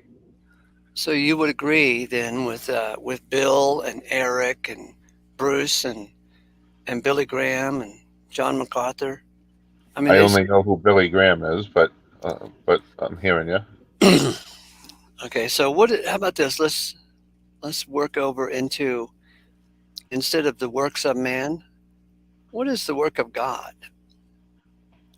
To guide us. to guide us. through Hmm. the scriptures.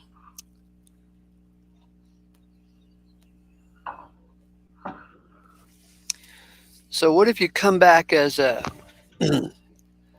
as a tribal person and you can't even read, much less read the so-called scriptures, and you don't even have access to the Bhagavad Gita and the Bible and the Torah and whatever other books you cotton to? What if you I can't don't read think at the all? Lord. I don't think the Lord is absent in the jungle, and I think the same kind of purification and lessons will go on. You know, I mean, does a person wearing some a leaf skirt this afternoon? Does he have to deal with jealousy with his wife, or his crop being eaten by a bunch of animals because he didn't get a fence up in time?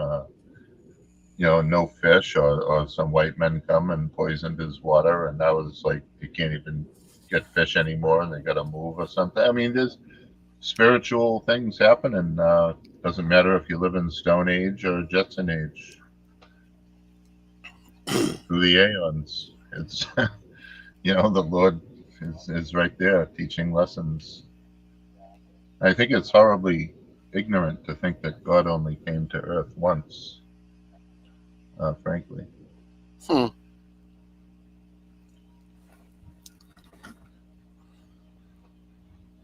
Yeah, I wouldn't know. So do you think I'm ignorant? I think we're all ignorant of some things. I mean, I'm ignorant in Bible study compared with you, in contrast by you. You're ignorant in the Hindu studies in contrast with me. We're both probably ignorant about the exact specifications for nuclear bomb switches that set off the plutonium in a precise timing. Uh, yeah, well, I mean, we have things that we're knowledgeable about and that we're ignorant about. Hmm.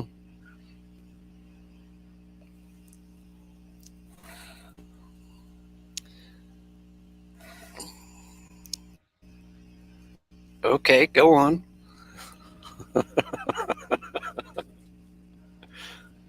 You've I got the don't want floor, to. Krishna Boy. I don't want to be too mean to you, bro. This is your show. You're the big daddy here. I'm gonna respect you, sir.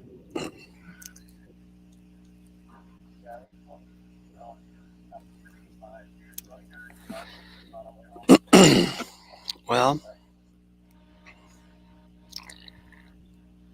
he gives life and breath and all to all. How about that? He gives life and breath and all to all. And All right, maybe I do. it Go just so ahead. happens by many portions and many modes of old, God speaking to the fathers in the prophets. In the last of these days, guess what? He speaks to us in a Son, whom he appoints, enjoyer of the allotment of all, through whom he also makes the eons. What do you got on the word also? Also, uh, through whom he also makes the eons. Through whom he also. In the last days, in the last of these days, speaks to us in a Son, whom he appoints enjoyer of the allotment of all, through whom he also makes the eons. Well, it's saying whom he appoints the enjoyer of the allotment of all, and then also through him he also makes the eons. So he's bringing in an eon, a new eon, a new era by the word also, which he pretty much says he's from whom he also makes the eons. I think it's pretty clear. Hmm. So is the Son of God the creator of Muhammad and Buddha and Krishna? I would say that Krishna might be the divine father that the Lord Jesus refers to. In,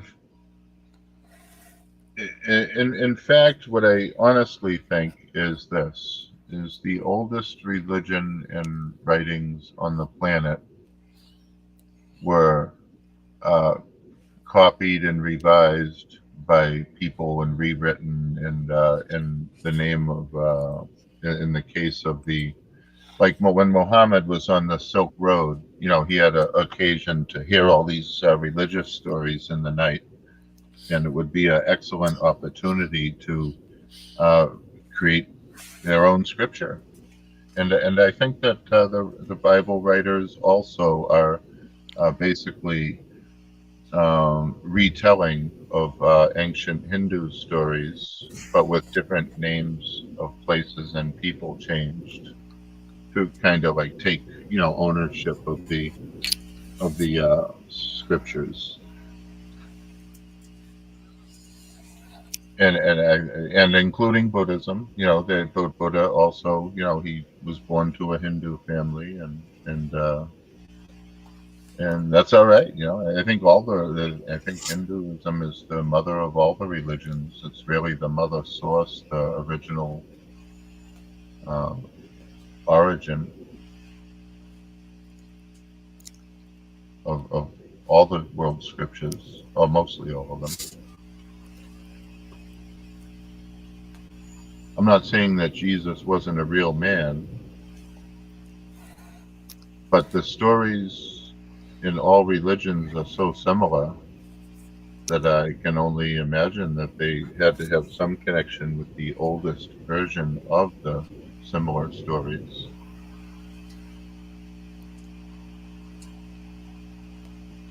And so I see these divine characters as all the one God visiting the world, societies, in eon after eon.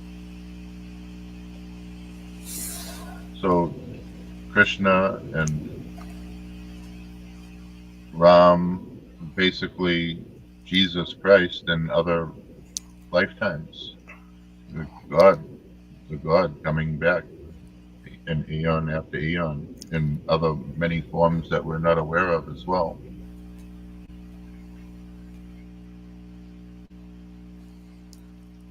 And hopefully, maybe even through us one day.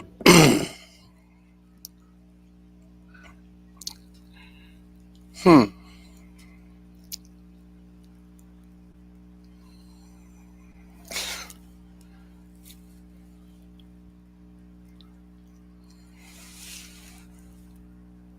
Yeah, I suspect that one difference between your message and my message is mine is quite delineated, quite a bit more specific. Yours kind of sounds like a word salad, goes all over the place, and you can run in any direction.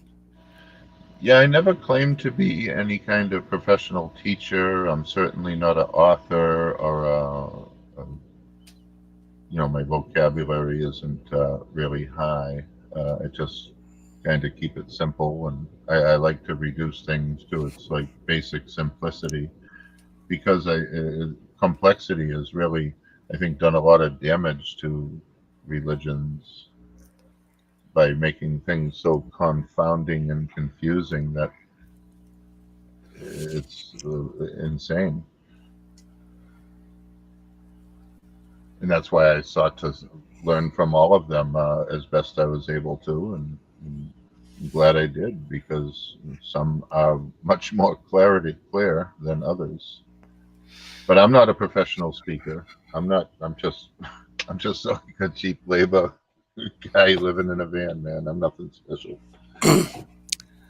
Okay, Not I got one for you. All right. So here in the side chat, I put it up. It's an article I believe it's written by Mr. Knock, A. Knock. He's kind of a hero with us, you know. And it's called What is Death? Enoch. Yeah. Yeah, Enoch, right. A period, E period, Knock. Anyway, it's an article called What is Death? Go ahead and click over there. All right. Looks If you like I can. have to leave the call screen to go there, so I'll have to go to Yeah. YouTube first, because there I can click on the link. Yeah, okay. If I drop out of the call, I'll try to get back in. Okay. I believe you'll be, if you do, My Wi-Fi signal is low. okay.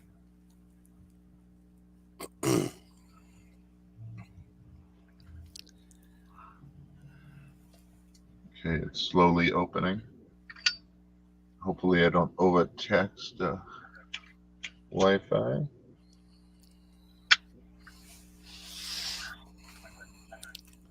Still opening. Oh, it looks like it's opening another StreamYard call.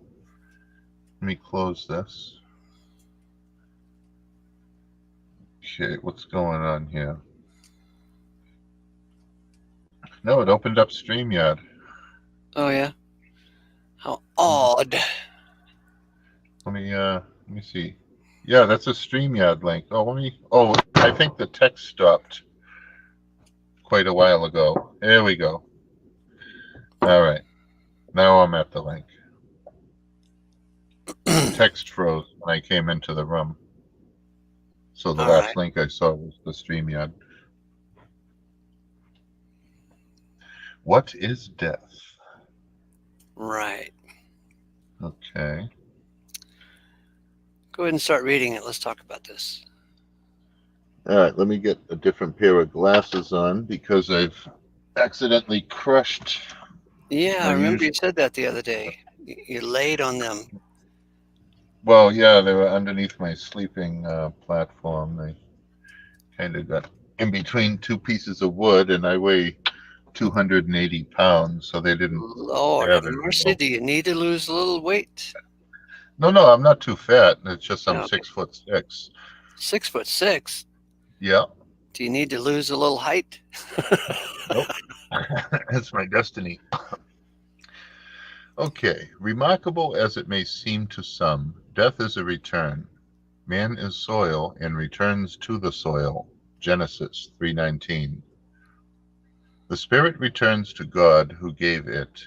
Exodus 12:7. The soul returns to the unseen whence it came. Psalms 9:17 and Acts 2:27 and 31. In fact, Job speaks of death itself and as a return when he says, "For I know that thou wilt return me to death." Job 30:23 Isn't that, AB. isn't that interesting? I know that thou wilt return me to death. Well, it kind of becomes obvious by the time we get to be whitebeards. Shall I continue? Oh, yes.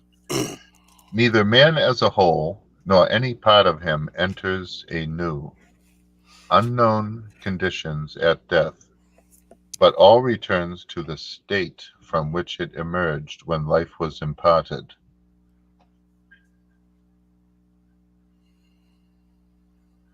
Yeah, yeah. Even as the body was created of existing entities. Beautiful. So with the spirit, which was given by God at death, these return to the same condition in which they were before.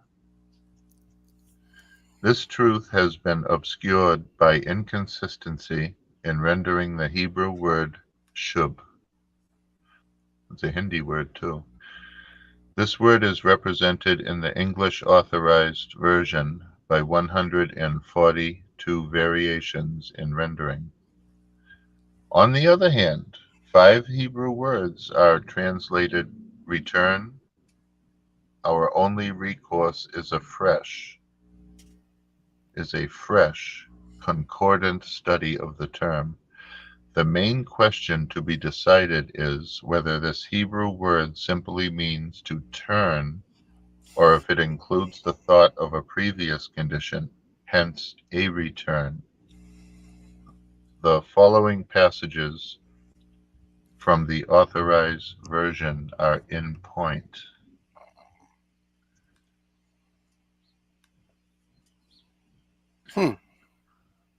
Keep going.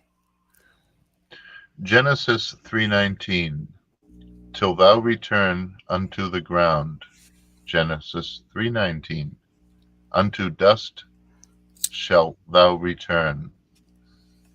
Psalms, I think that PSA is Psalms. Yes, 104:29, they die and return to their dust. Psalms 146:4, he returneth to his earth job. Job. He Job is a book in returneth. the Bible. Yeah, I know of Job, but it looked like he Oh, returned to his they work, his job in right. the soil. They Like, left out a comma. I'm sorry. so it is job? Yeah, this is a quote from Job. Job. Yeah, but in this, and he returneth to his earth job, meaning like he's doing his work in the soil, the No, atoms of the body. it's a reference. Job 10:9 is a Oh, reference. did you type this? No. Okay, This was written 50 years ago by Enoch. I see. So it's supposed to be Job. Right. Got it. 10:9, wilt thou bring me into dust again? Exodus 12:7, then shall the dust return to the earth as it was, and the spirit shall return unto God who gave it. Psalms 9:17, the wicked shall be turned into hell. Judges 15:19, and when his spirit came again. 1 Kings 17:21, let this child's soul come into him again. Genesis 42:28, my money is restored. That's odd. Leviticus 6:4 and 5:23, that he shall restore that which he. These are but a few of many passages which clearly prove that this Hebrew word means not only turn, but return. Many instances are quite misleading if we should translate turn, but all are clear when we prefix turn. In the last chapter of this portion, with this key in our hands, we are able to unlock the secret of death. And if we apply it first to all the material part of mankind, the body, we not only have unquestionable proof of its truth, but are supplied with a parable of the spirit and as a clue to the soul. Keep going. The body is soil. Let me take a drag of my cigarette, because I'm feeling sinful, folks.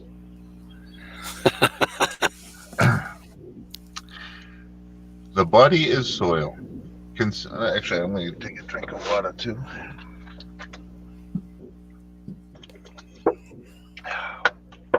Good to have a little lubrication. For the body is soil. Consider then the facts as to the body. It is soil. At death, it returns to the soil whence it came. While it was part of the body, this soil was stamped with our personality.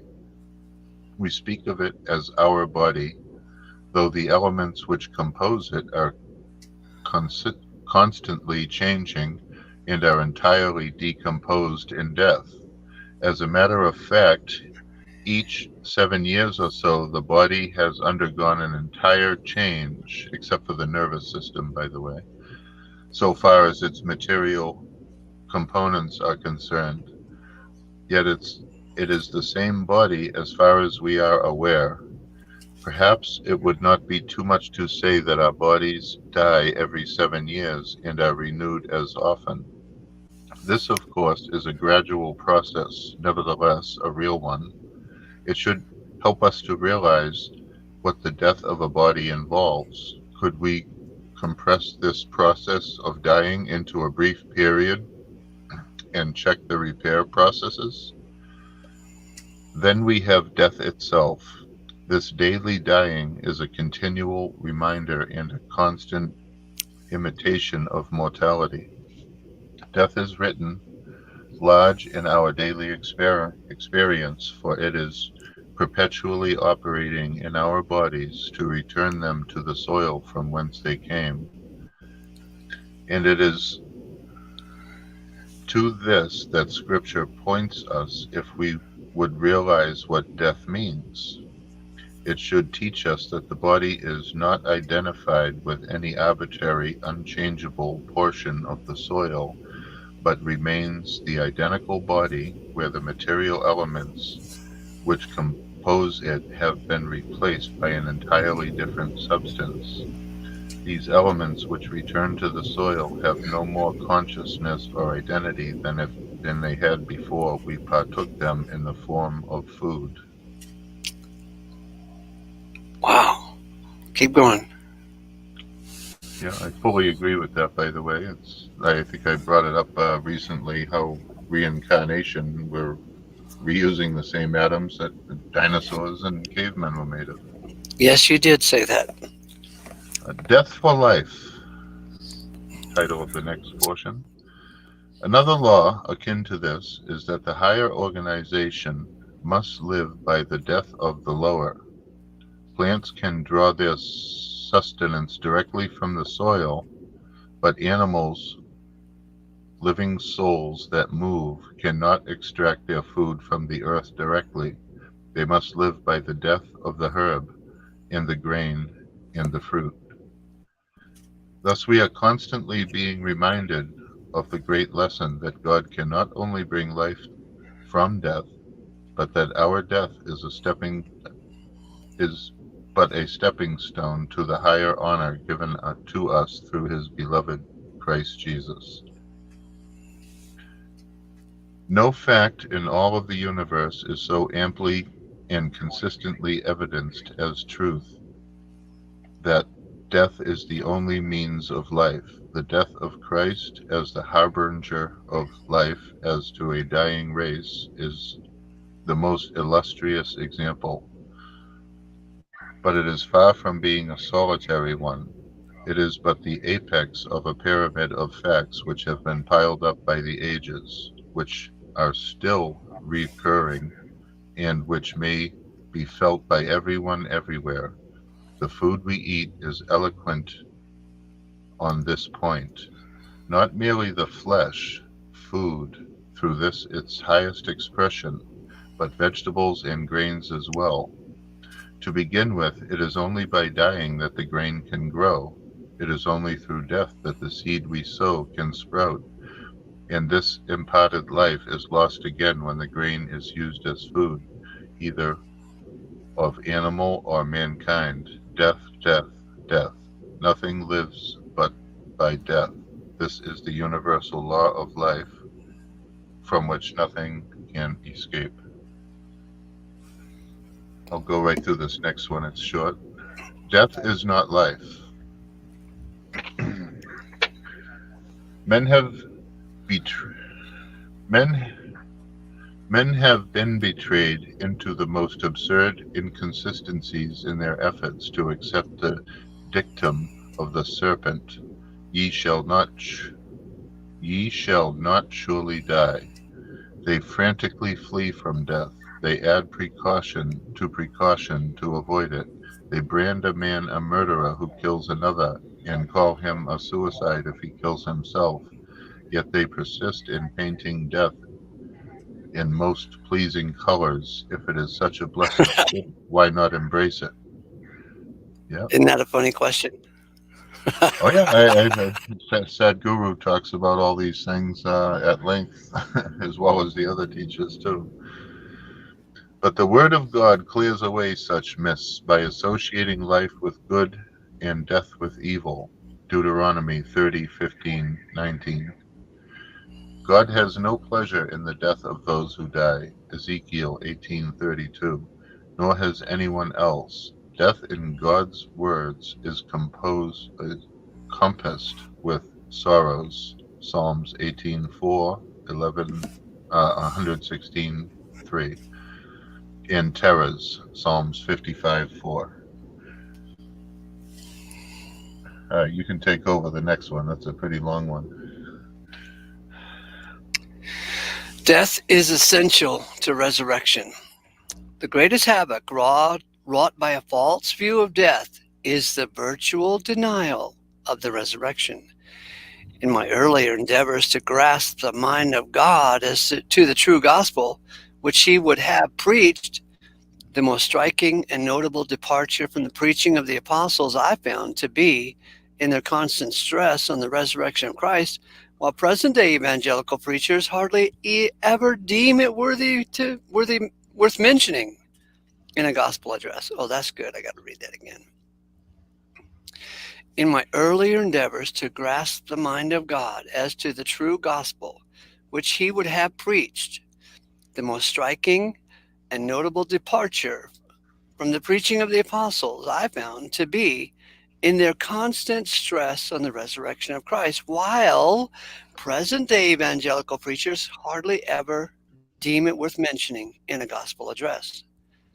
I sought the cause of this discrepancy and found it in the false view of death, which has become orthodox and sound. For if death, for the believers, is but an entrance into a fuller, free life, then what need of a resurrection?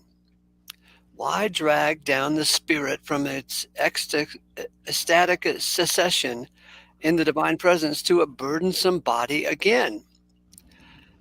In line with this, I found that the theological phrase, the resurrection of the body, virtually denies the resurrection in that it excludes the soul and the spirit. It has wrought great mischief. This unscriptural, misleading phrase has found its way into the creeds and seeks to hide in its falsity in its challenge to faith. It wears the mask of truth to conceal its real intent, which is hardly less than the error. Which is hardly less than the error of which the Apostle Paul warns in 2 Timothy 2:18, for it infers that the resurrection has already passed so far as the soul and spirit is concerned. Until we acknowledge death to be death, we cannot understand resurrection aright. For it is the resurrection from the dead, not another form of life.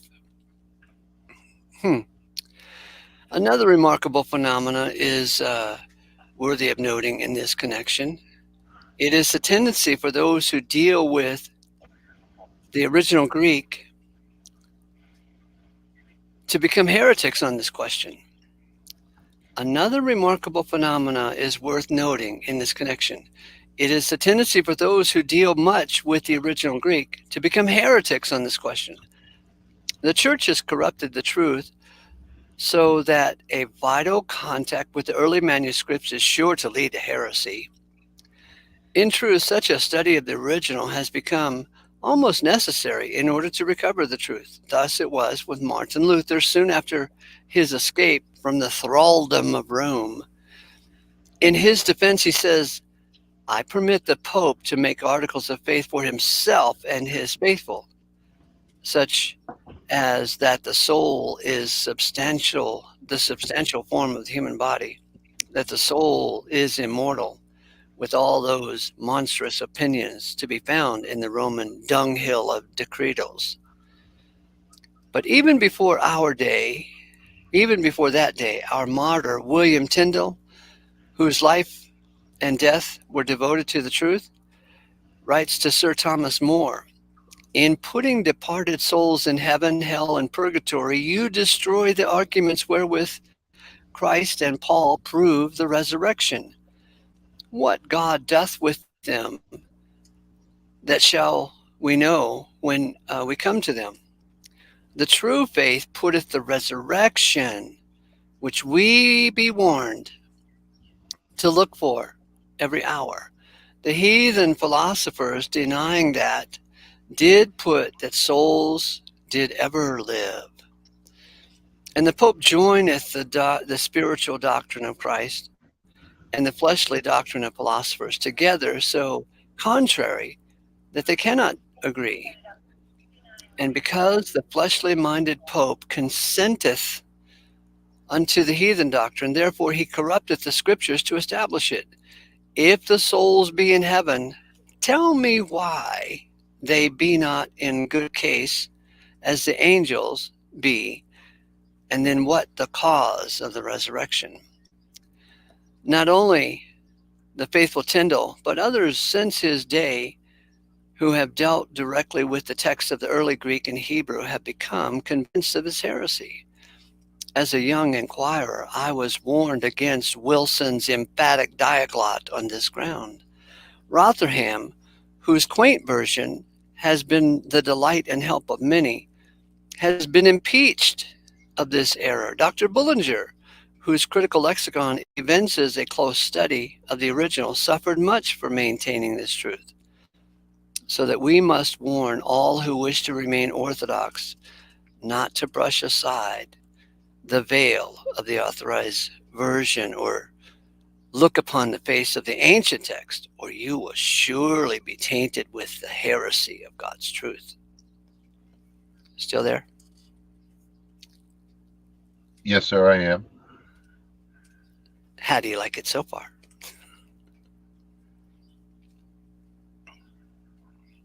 It's a little overwhelming.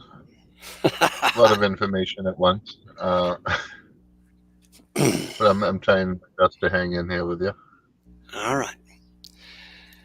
The immortality of the soul is not scriptural. This is the next section. The most unblushing denial of God's word is found in the orthodox doctrine of inherent immortality. It finds no source or prop or excuse in the scriptures of truth. It is but the wild guess of a pagan philosopher foisted upon us by a degenerate theology. When its supporters are driven to admit that it has no place in God's word, they try to tell us that it is everywhere inferred. If they should say that it is everywhere inferred that God will bring all back to life, it would fully satisfy each imitation and would have solid support and definite declaration. But nowhere is there the least intimation of immortality being a present possession anywhere in the sacred scrolls. Death is insisted on everywhere as being the lot, not only of humanity, but of other creatures as well. At the very forefront of Revelation, man is denied immortality. The serpent had indeed said, "You shall not surely die," but Yahweh Elohim takes all the necessary precautions so that his word does not fail. Not only does the sentence go forth, "Soil you are, and to soil you are returning," but they are driven from the garden for the express purpose of keeping them from the tree of life. Had they tasted of this tree, they would have indeed been immortal at least for the eon, and their life would have been prolonged in the midst of all the infirmities and distresses of advancing age. They would be tortured by pain and racked by disease without the possibility of escape through death and restoration by the resurrection. They would be in the modern hell. But Yahweh Elohim allows no such inconceivable calamity to overtake them. He places the cherubim and a flaming sword to guard the way of the tree of the living. In other words, he took care that no one could possibly become immortal until the way should be once more be opened by the means of Christ and the resurrection. How anyone in the face of the narrative, coupled with the distinct assertion that Christ alone has immortality, how anyone can still believe Satan's lie seems almost incredible. Yet we know that those in high places not only hold and herald it as truth, they seek to find evidence for it in the scriptures. Some, however, allow that it is not taught there, but that it is taken for granted. This section is called Immortality and Incorruption. Christ alone has immortality. 1 Timothy 6:16. Shall we put it on? We shall put it on when we are vivified. 1 Corinthians 15:53 and 54. These two passages are not only references to immortality or deathlessness in the Greek scriptures, they are not the only references. Romans 2:7 and 2 Timothy 1:10 refer to incorruption and not immortality.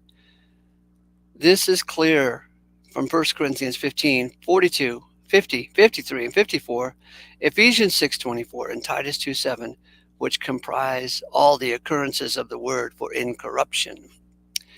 Immortality is not brought to light or illuminated through the gospel, but through the resurrection.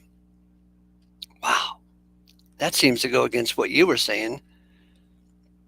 Immortality is not brought to light or illuminated through the gospel, but through the resurrection. 2 Timothy 1:10. Plato's philosophy versus God's truth.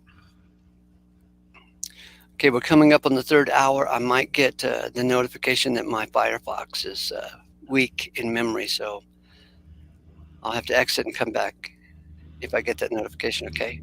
Yep. Plato's philosophy versus God's truth. In spite of the plain, unequivocal declaration of Holy Writ, it is commonly believed that the theory of Plato that man is inherently immortal is found in the Bible.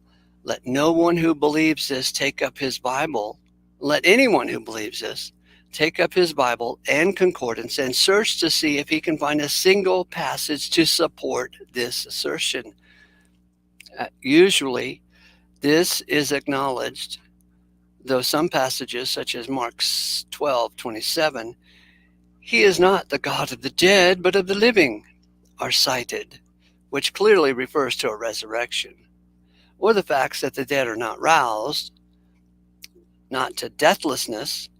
The very weakness of Plato's position when referred to the Word of God ought to be the most powerful argument for believing God's express declaration that Christ alone is now the possessor of immortality. 1 Timothy 6:16. Nevertheless, many of the arguments of Plato and his followers appeal to our reason with great force. The longing for deathlessness, which God has implanted in the human breast, is eloquent in its favor. Will he deny the craving which he has himself created?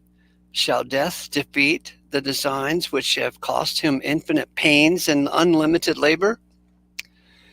It was but human for Plato to reason from all this that death was not the end of God's dealing with mankind. Thus for he and those who follow him are right. But his errors lay in his ignorance of God's power to rouse the dead. All Plato could do was to deny the reality of death itself. He would limit it to the body. He would make the soul or the spirit immortal and thus provide for the continuance of man's existence, that the purpose of creation might find a possibility of fulfillment. The grand truth that in Christ all shall be made alive or vivified at once denies the doctrine of inherent immortality and supplies the true and satisfactory solution to Plato's problem. Man truly was not created to float as a vapor across the sky and dissolve into nothingness. His present life is no more than this. But this fails to fulfill his destiny and falls short of the purpose God has in view in his creation. But the object is not obtained by a fanciful immortality, a fancied immortality. It is attained only through death. It is reached only by resurrection. It is found alone in vivification. Men shall not be kept alive, they shall be made alive. It will not do to deny death, for death is one of the means of manifesting God's might and mercy. Every argument in favor of immortality receives a complete and comprehensive answer when once we see that all shall be made alive. Not only will they be raised to receive the deserts of their deeds, but when this has been attended to and the second death has run its course, then they will be made alive in Christ in order that God may enjoy the fruit of his endeavors on their behalf, and that they may enjoy the love which will not leave them even in the dust of death. It has been truly said, even in pagan religions there is found an element of distorted truth. In fact, many a deep truth, which narrow-minded Christian theology has never grasped, can be discovered in caricature in other heathen religions. They all date back to the sons of Noah, all of whom had the oracles of truth as far as they were known in their day. It is around fragments of these oracles as a basis that heathen philosophy has spun. It is from them as a source that all pagan cults have sprung, even though they are, in the form they have taken, the doctrines of demons. Distorted and malignant caricatures of truth they are, just the same. And so, in the heathen belief of the soul's immortality, there is a grain of truth. The elements of truth in the doctrine of the inherent immortality of man will be evident after the consummation, when all men will indeed be possessed of this priceless gift. But the greatest error lies in the denial of God's power and that of his Christ. Life is not inherent in man in any sense, not even in God's Son.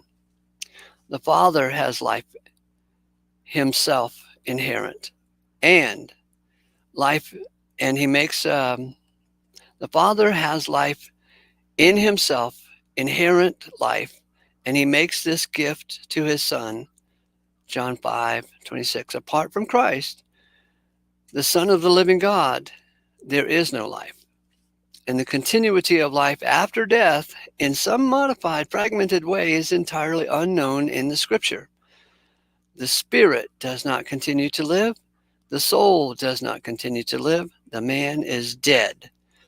The denial of this is only a subterfuge of philosophy which knows nothing of the resurrection. At all hazards, they must be kept. They must keep God from touching his own creatures. God gives.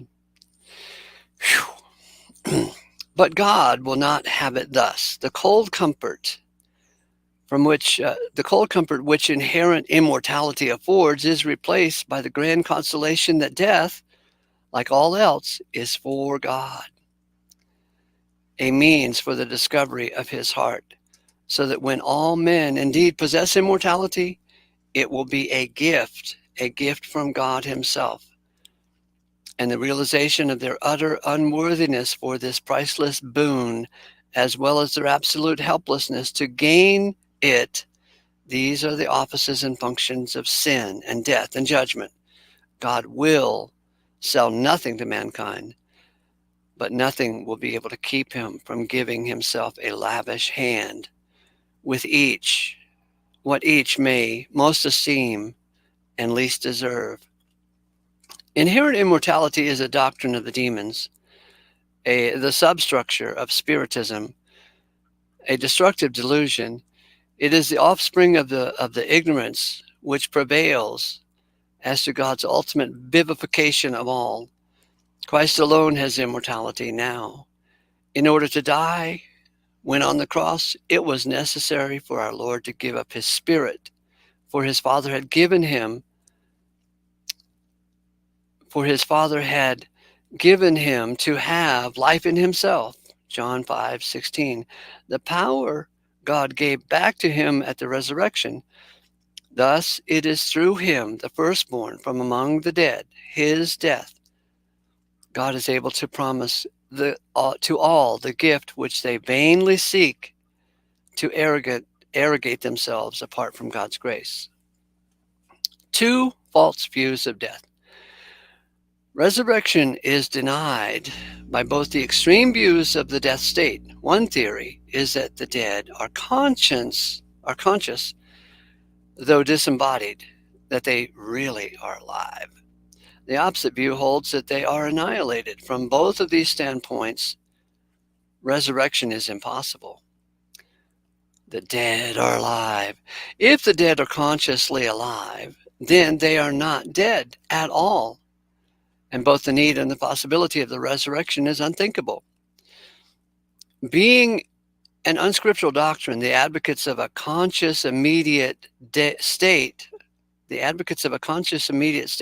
have nothing definite to offer as to the conditions of such existence. It would be far from accurate to guess that it would correspond to the state of so-called angels, or to liken it to imagined conditions of disembodied spirits. Once a leading magazine published a series on Are the Dead Alive? Few seem to notice the incongruity of the question. Isn't that funny?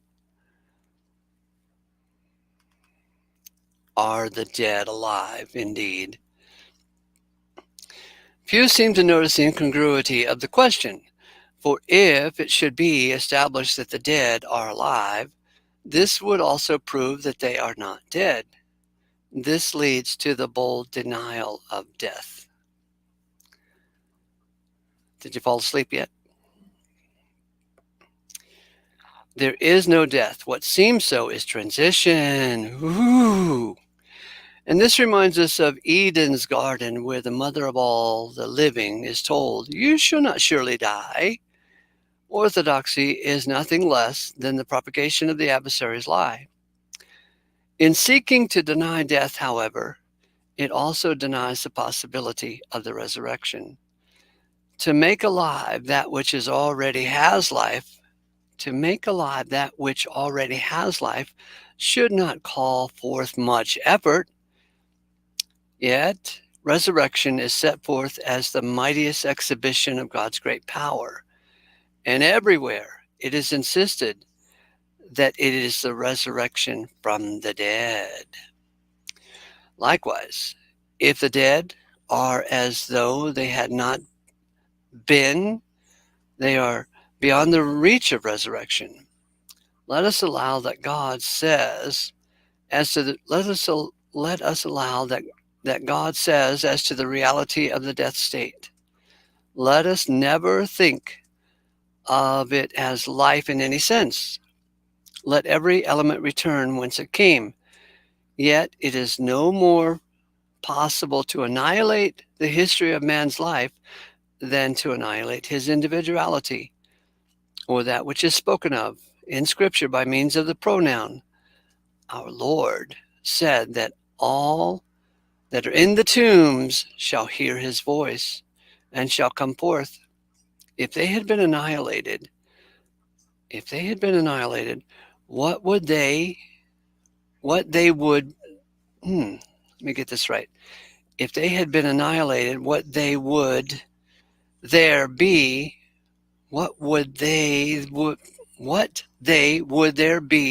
to hear his voice? This is about 100 years old. We are persuaded and fully grant that they can hear no other voice. In fact, they are no more able to hear than if they really had been annihilated. And indeed, unless he should speak to them, we are certain that they never would hear nor live again. They would be the same as annihilated for all practical purposes. But while we allow death its full force, we must always stop short of annihilation. The acknowledgement that something still exists, not lives, which responds to the voice of the Son in resurrection. Perhaps one of the most convincing passages in favor of annihilation is found in Obadiah 16, where we read, "They shall be as though they had not been." This, however, is but a loose paraphrase of the Hebrew text, for the verbs shall be and had been are exactly the same in the original. If we render the verb the same in both instances, it relieves the sentence of the very element which it needs to predicate annihilation. For instance, we should translate that they are as if they are not. Their existence is affirmed rather than denied. Besides, if this passage deals with nations, not individuals, and we are quite free to admit that nations are to vanquish as such, but not the persons who compose them. The most striking case of the fire of divine judgment is found in the overthrow of the cities of Sodom and Gomorrah. Indeed, they are expressly said to be set forth as an example of the experience of justice of fire Aeonian in Jude 7. But even in this extreme case, carried no thought of final annihilation to the mind of our Lord or the prophets. Ezekiel assures us that Sodom shall return to her former estate, Ezekiel 16:55.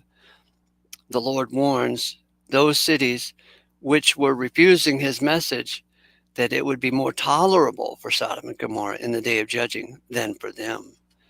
Matthew 10:15, 11:24, Mark 16:11, Luke 11:12. The second death. While many, let me check the time here, see what I got. Still with me? It's 2:33 p.m. in Boston, Massachusetts. Okay, I'm going to exit for now and I'll come back in a bit. You have the floor. Teach them whatever you want to, baby. All right, here we go. Yes, sir. This is the ACO show, and you are temporarily installed as an ace theologian. But your certificate is tentative, you know. Yes, You're sir. like you're like a substitute teacher. You don't have tenure. You don't have You'll tenure. like me in a weird way, I guess. Yeah. All right, I'll be back in a bit. All right, my teaching, I guess, will be remain beautiful and don't let anything knock you off your position of being beautiful.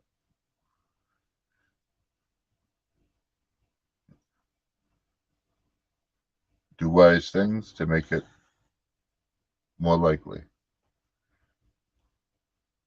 And if that involves any kind of religious stuff and it successfully makes you more beautiful of a person to people around you, then I think you're doing something right. Whether it's gardening, religioning, auto mechanics, or anything else. Do what makes you the most beautiful of mind. To others, not just in your own mind.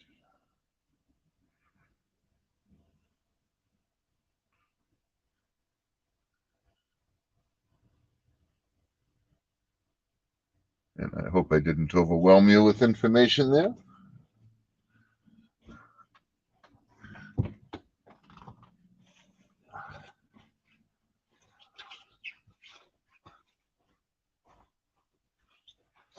What about being ugly, though?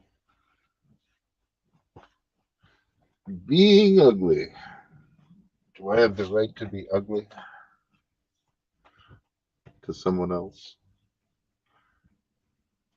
Suppose there are those moments in reality.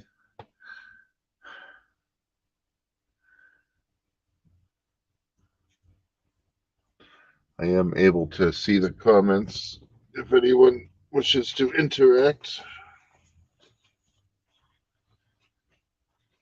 Perhaps some of you wish I was just go away or die or something.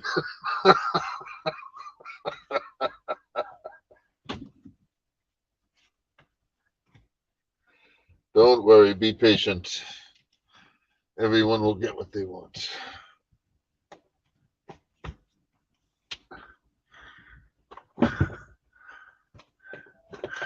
The Constitution. Yeah, I could do a song. Alrighty. I'll do the same one I did the other day, just because I know it well and I can easily do it now. This was written in 1940, 1949, or 50. Made popular in 1952, I think, by Fats Domino. I found my thrill on Blueberry Hill, on Blueberry Hill. When I found you, the moon stood still on Blueberry Hill and lingered until our dream came true. The wind in the willow played love's sweet melody, but all of those vows we made were never to be. Though we're apart, you're a part of me still, for you were my thrill on Blueberry Hill. The wind in the willow played love's sweet melody, but all of those vows we made were never to be. Though we're apart, you're a part of me still, for you were my thrill on Blueberry Hill.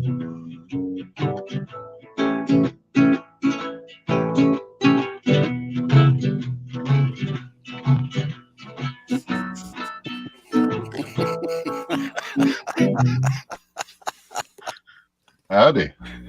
How you doing? Welcome back, Mr. Ace. Fine. Where did we leave off? Because I had to close that page too. I think we were rotting and stinking in the hells of death. No, we were in the, I don't remember it was definitely well into the very long part. How's that? What song were you playing? Blueberry Hill. Again? Yeah. That's beautiful. Yeah, it's a cute, charming song. I could do Led Zeppelin's, what do you call it? Spend my days with a woman unkind. Smoked my stuff and drank all my wine. Made up my mind, make a new start. Going to California with an aching in my heart. Someone told me there's a girl out there with love in her eyes and flowers in her hair. Took my chances on a big jet plane. Never let them tell you they are all the same. The sea was red and the sky was gray. Wondered how tomorrow could ever follow today. Mountains and the canyons start to tremble and shake. Children of the sun begin to wake.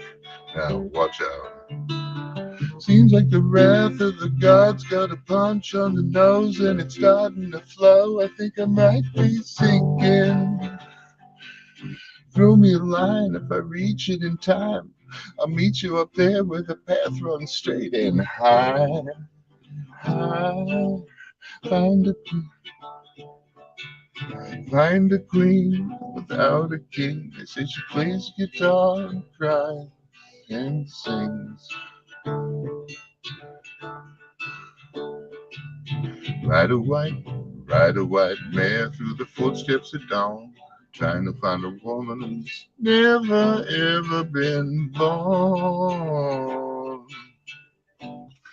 Yeah, I guess that's enough of that.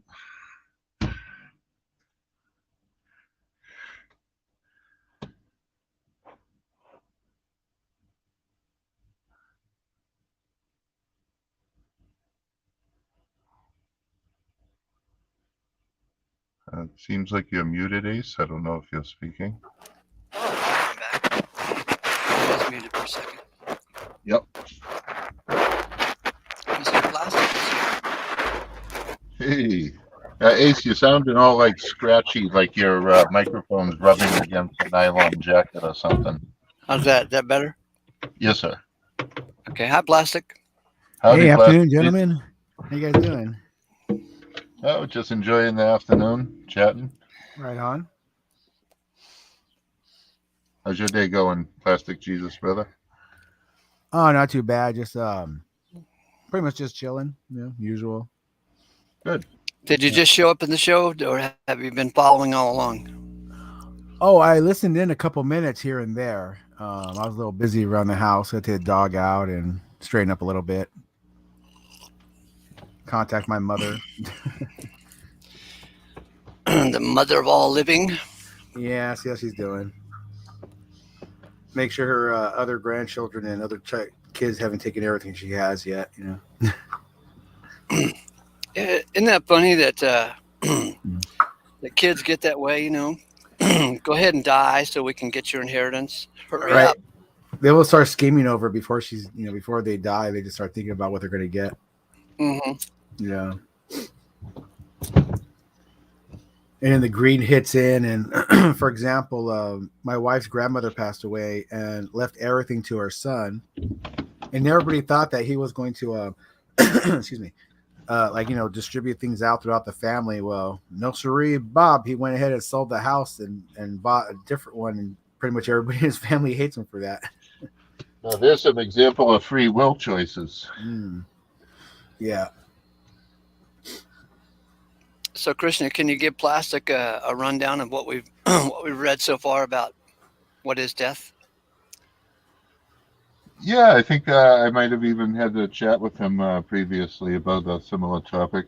And the writings, I'm not sure who wrote them, but we were reading, were talking about how when we physically die, our atoms dissolve into the soil and become other life forms, and how we are the result of all these things that lived and died, and only through their death can we resurrect out of the soil ourselves. And then there's some comparisons with Christ's resurrection, and it's pretty interesting.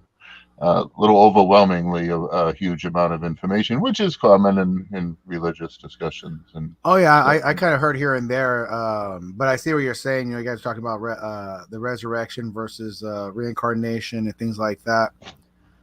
And when it comes to religion, it get really deep on,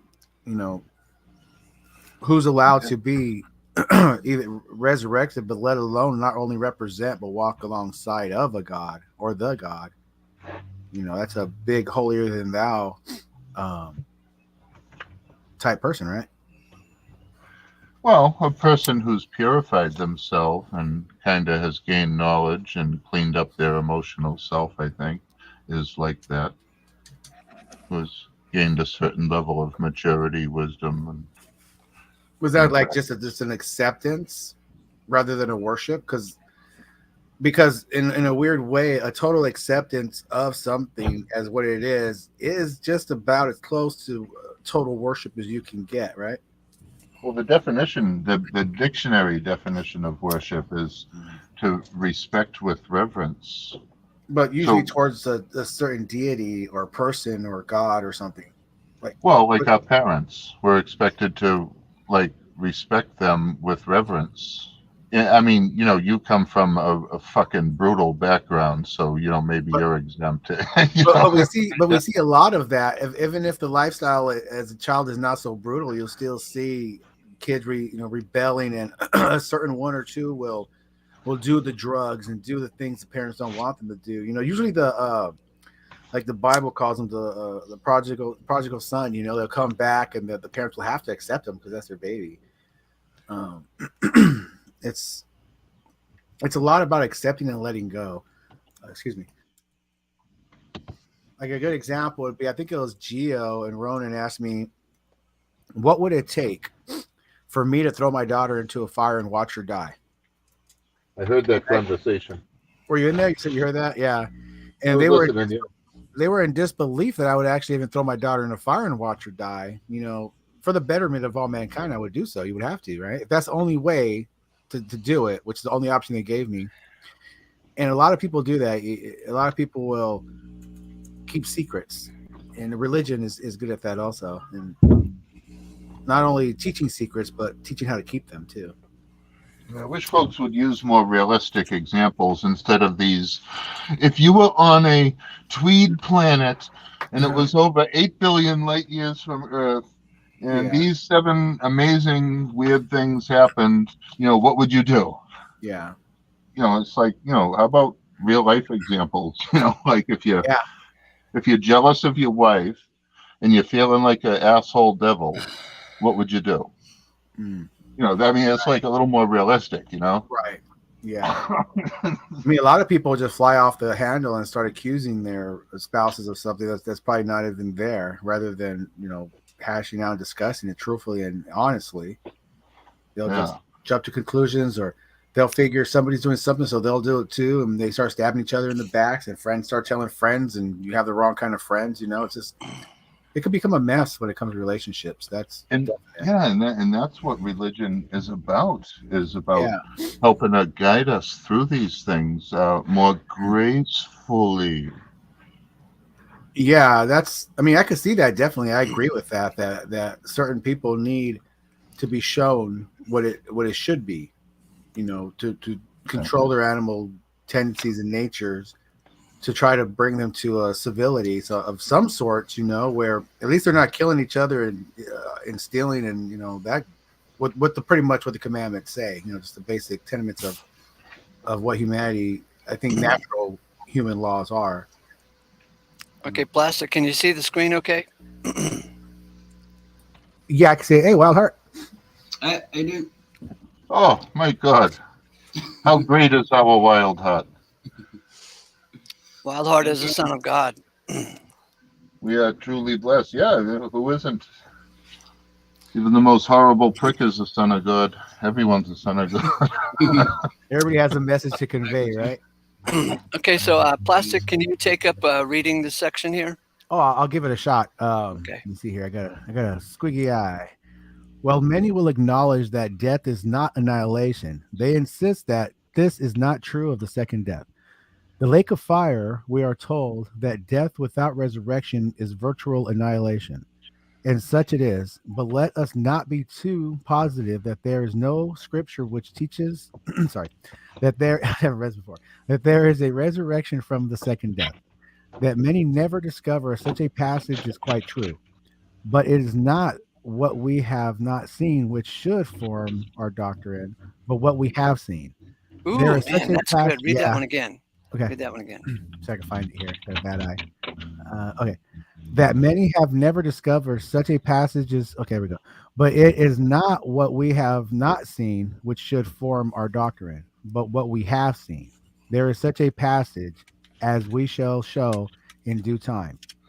The main confusion on the subject. Wait, if I may. Uh-huh. Now, I was over in Eric's chat room, right? And his argument to me for eternal conscious punishment in the lake of fire is that he said Show me one passage where anybody ever gets out of the lake of fire. And he kept pressing on that, right? And this little essay that we're reading was written some 70 years ago. And I think it's funny that the guy who wrote this article, that the arguments are the same. So it's not what we have not seen, because Eric said, show me any passage where they get out of the lake of fire.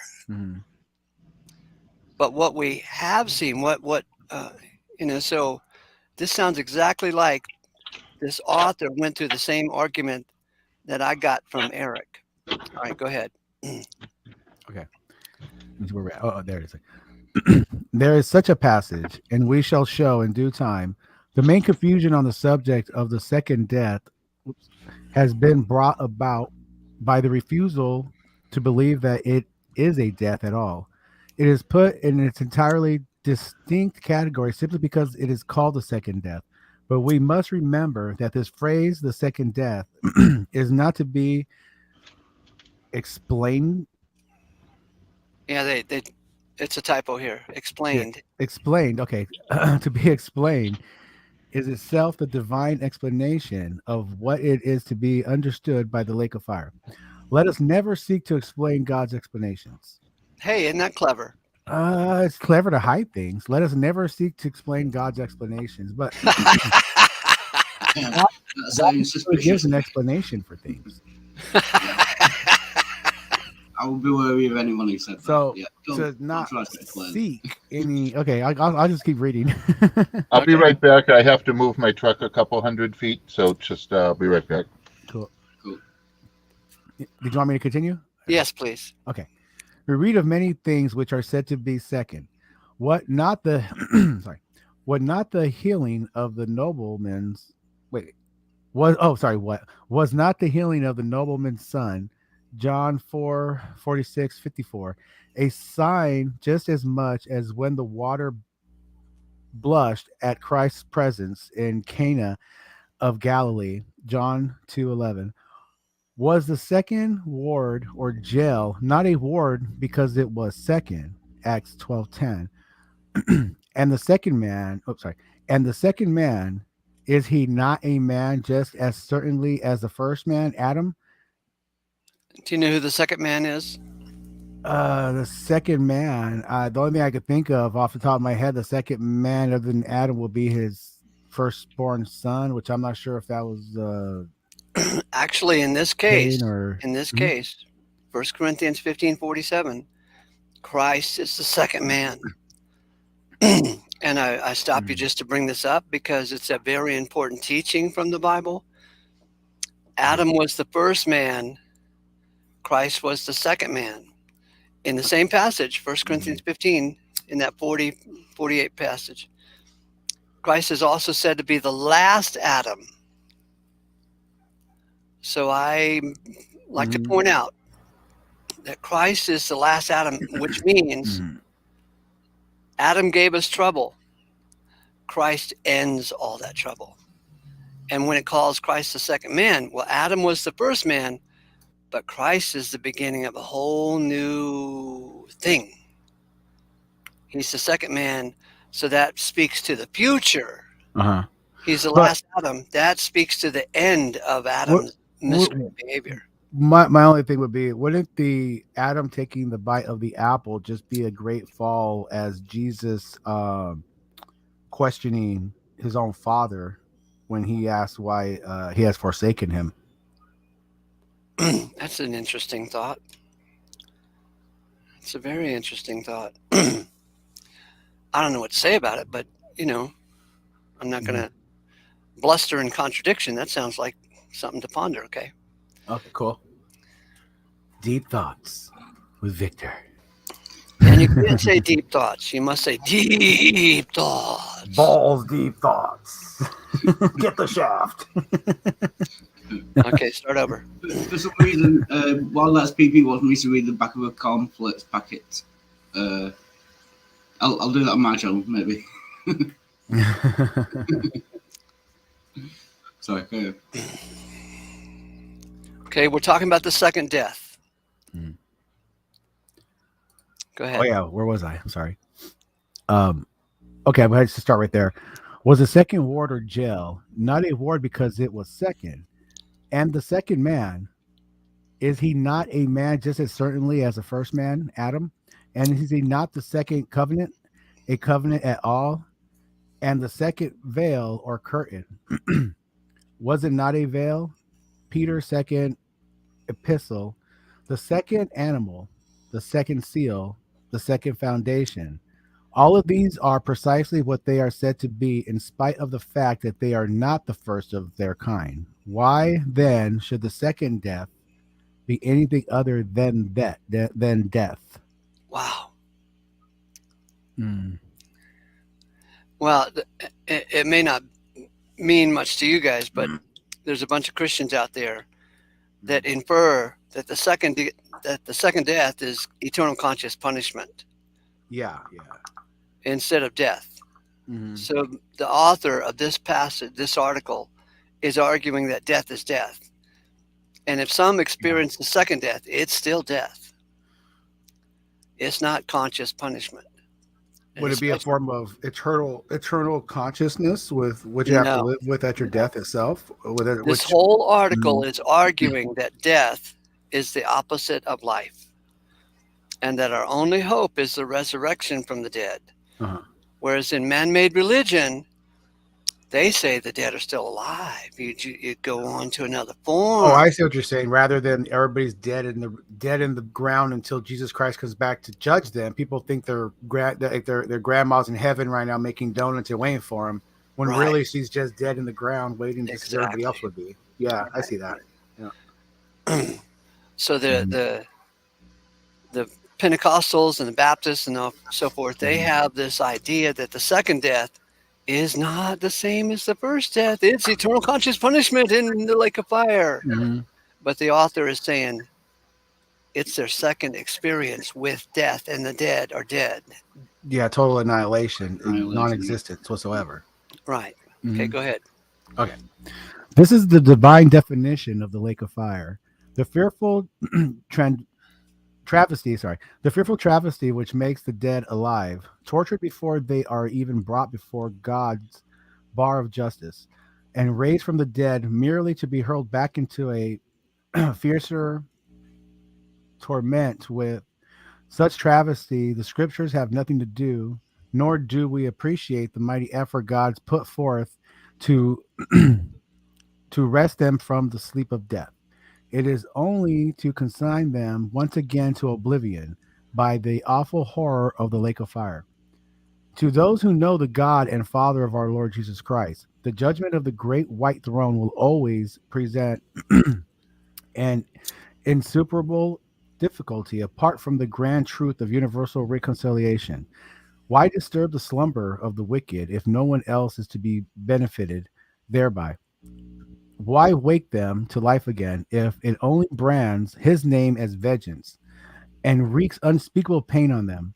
Or if, as some may insist, they are consciously suffering even before their trial, why should he put forth infinite power only to damn them with double damnation? This is not his God nor ours.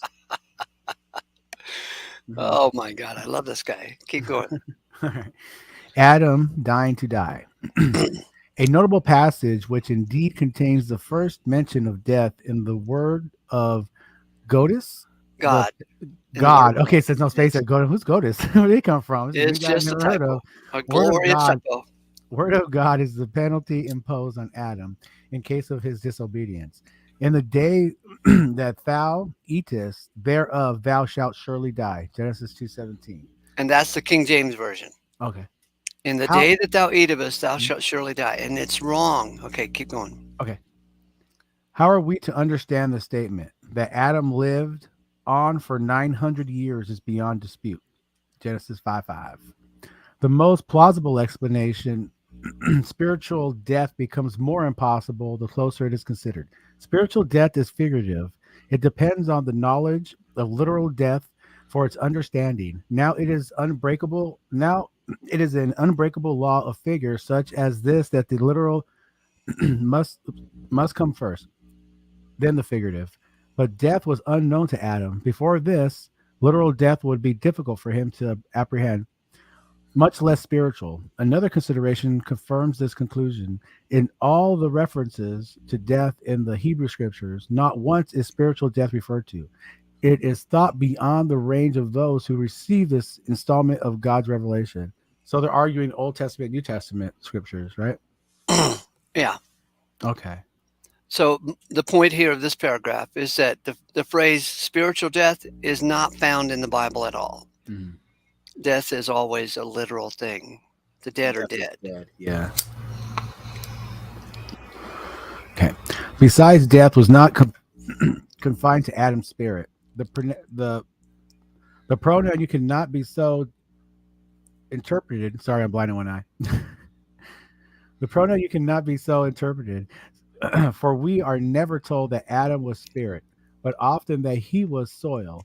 If we continue it to any part of him, it will be necessary to refer to his body, for he is not only formed from the soil, but is distinctly stated, soil you are, and to soil you are returning. Genesis 3:19. Wow. The key to the solution of our difficulty lies in the noble expression which our translators have rendered surely die. I'm sorry, render surely die. In the Hebrew, it's unlikely it is unlike anything which we have in English. It reads literally, if we accept current standards of translation, to die shall you be dying. That is, the verb die is represented in two different forms. First, it is in the so-called construct infinitive. Our infinitive, our infinitive is to die. Being in the construct state shows that it is limited or restricted in its meaning by the following word.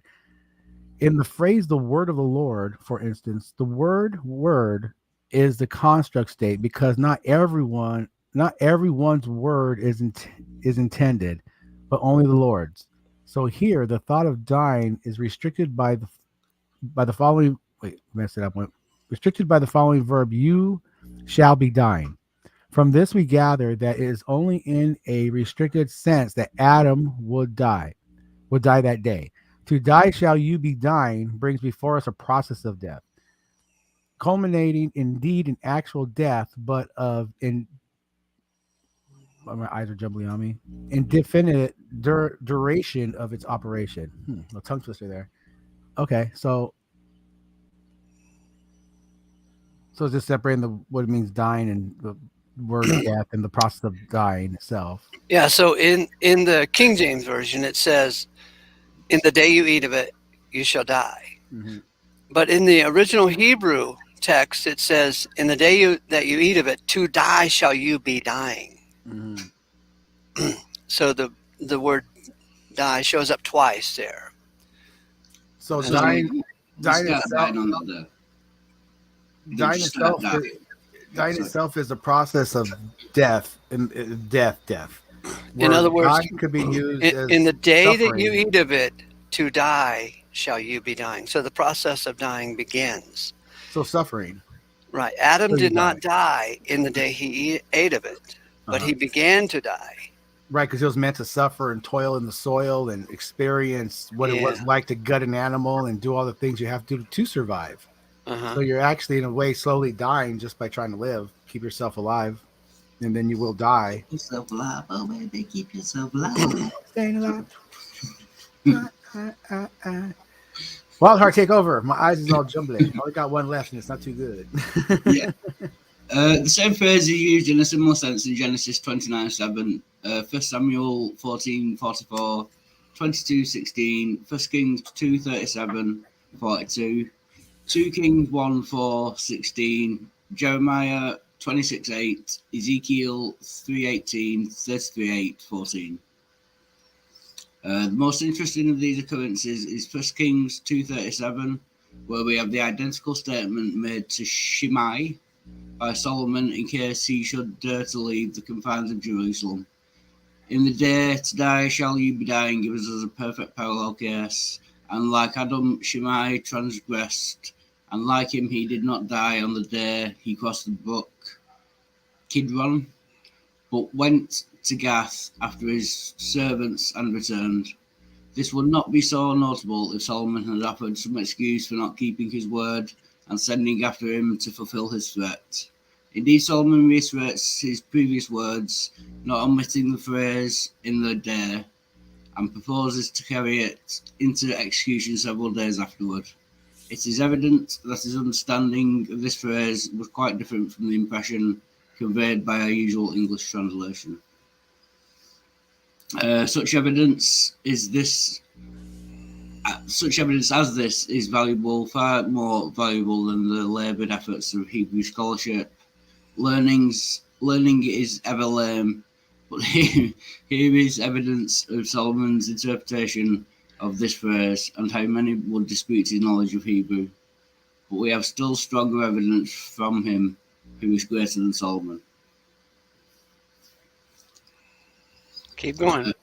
What is Yahweh's commentary on this phrase? For the time came when he must remind Adam of it and pronounce a sentence in harmony with it. As a matter of fact, the verdict of Yahweh is but an explanation of this expansion of this phrase. And as we have been led to expect, it is mostly occupied with the process of death. And to the human he says, as you hearken to the voice of your wife, and are eating from the tree of which I instruct you, saying not, eat shall you from it. Cursed shall be the ground when you serve it for your sakes. In grief shall you eat of it all the days of your lives. These are the days of... And thorns and weeds shall it sprout for you, and you shall eat the herbage of the field. In the sweat of your face shall you eat your bread, to your return to the ground. For from it are you taken, for soil you are, and to soil you are returning. Wow. Genesis 3:17, 19. Instead of instant death, he is to eat of the ground in sorrow all the days of your lives. Here we have an intimation of death, yet only as the result of grief long drawn out. The same story is repeated when he is assured that he shall eat bread till you return to the ground. For from it you are taken, for soil you are, and to soil you are returning.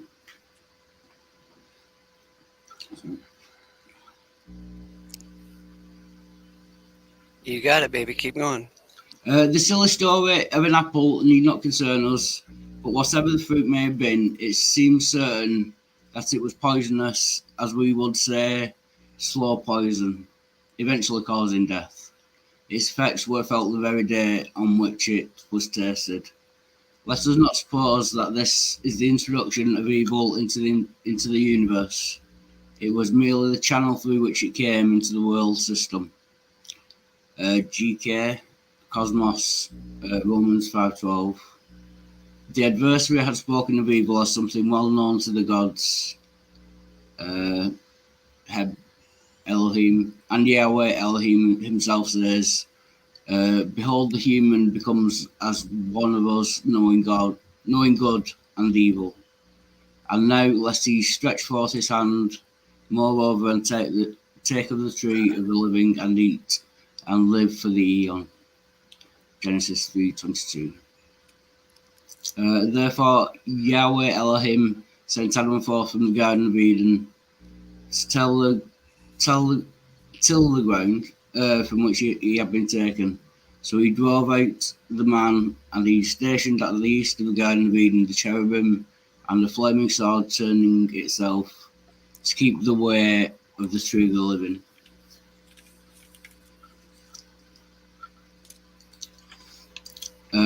Grace glows in every word of this judgment scene. We have become so used to the man's judgment that we can think of it in no other way than a vindictive condemnation. Not so in the scriptures. Judge the widow and fatherless Jew does not mean to condemn them. It rather refers to their receiving the full rights in spite of their weakness and lack of influence. So here in this, the earliest trial of mankind, it consists essentially of such a readjustment readjustment of affairs as will eventually produce not only restoration but reconciliation. The cursing of the ground was not in revenge, it was for your sake, and toil and sweat, as we all know, carries with it a blessing. In fact, it is one of the means of warding off the death which so surely impends. Look at this. Go ahead. Another merciful provision was the guarding of the way leading to the tree of the living. Life, such as we know it, is tolerable for a brief period. When the functions fail and the senses cease, living becomes an unbearable burden, so that death itself is a mercy under the circumstances, and provides the Creator with another opportunity to magnify His name by means of resurrection. He is not the God of the dead, but of the living. Wow. Thank you.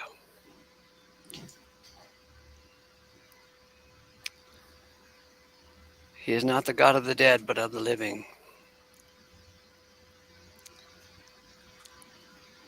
Okay, what do you got on this plastic?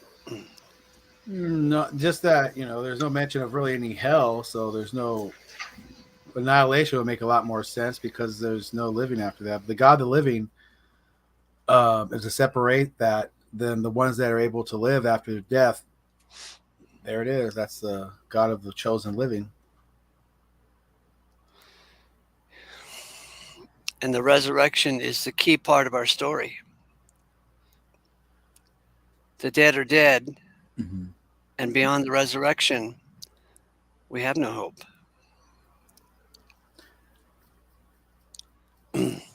Yeah, so I'm sorry you missed it. You have to go over here to this article. I'll put it in the side chat again. Cool. If you want to read the whole thing, and you should, because it's a tasty exercise in understanding God's word. What is death? Yeah.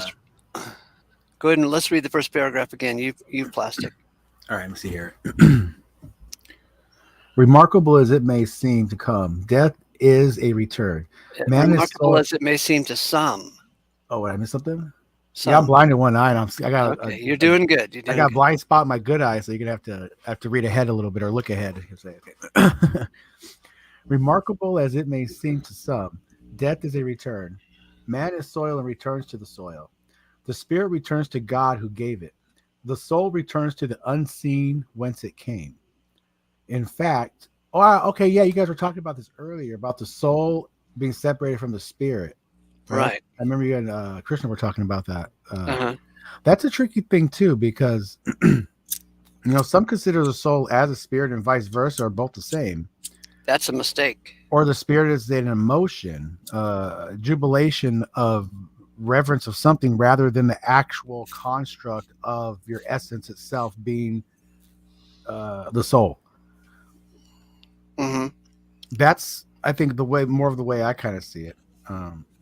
Yeah, the whole world is contradictory to this article. Yeah, exactly. It's going to be all over the place because just, to separate spirit and soul and to give them a label and then have to adhere to that, well, that's going to conflict with other people's ideas or beliefs. Some may grab it, but it's going to come down to that internal intuitional feeling of what it is, what it means to be. Yeah, I don't know. That's a tough one. The soul and spirit thing here. Ildwella, let's see. Touch it. Oh, wait. Hill Dweller says I'm in good company. What does that mean? Okay, so the basis of this whole article and the basis of my understanding of the teaching of the scriptures is that the whole world believes that the dead are not dead, that the soul is immortal. If you're going to be a Bible student, an honest Bible student, instead of just cherry picking an inference here and an inference there, you're going to have to conclude that death is a serious thing. Right. It's not something we look forward to. And that's why the death and resurrection of Christ is the key point of our whole message. Mhm. Oh, you guys better behave. Dale is here. Uh-oh. Hey, Look Dale. out. How you doing, guys? And yep, Pretty good. Thank you. What you got, Dale? Well, I've got something that might be helpful. Thinking of spirit, soul, and body, Mm-hmm. I like to think of water. Yeah. Water is 2 molecules of hydrogen and 1 molecule of oxygen. Mm-hmm.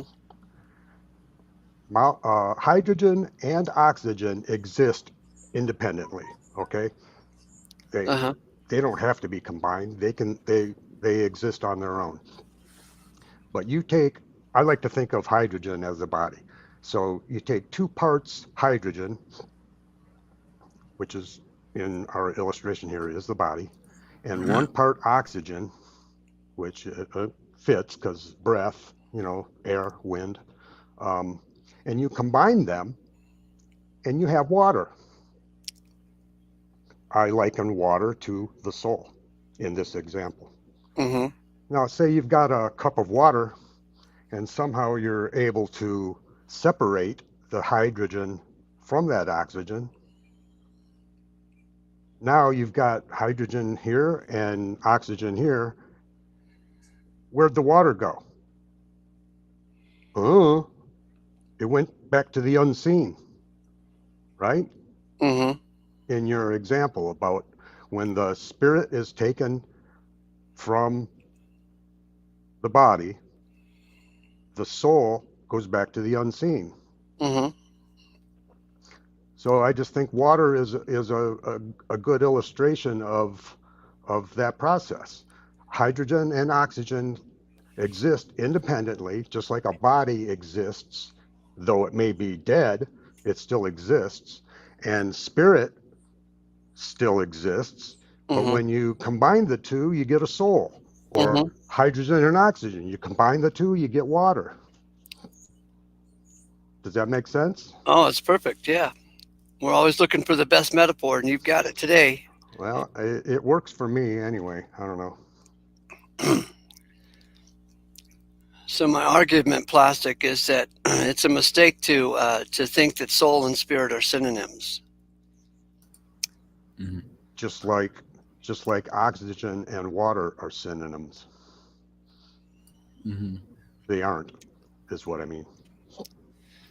Yeah. So in the Bible, if we're going to use biblical vocabulary, the soul comes into existence when God breathes into the body, and that creates the soul. And the word breath and blast of wind and breath, wind, and spirit are all the same word in the Bible. So God breathes, He spirits into the body, which creates a living soul. And when the spirit leaves the body and returns to God, the soul ceases to exist. It returns back to where it came from, which is non-existence. As St. Thomas likes to say, soul sleep.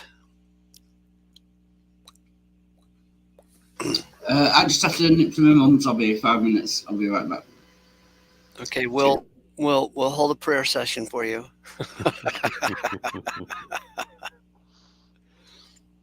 Oh Lord, help that boy.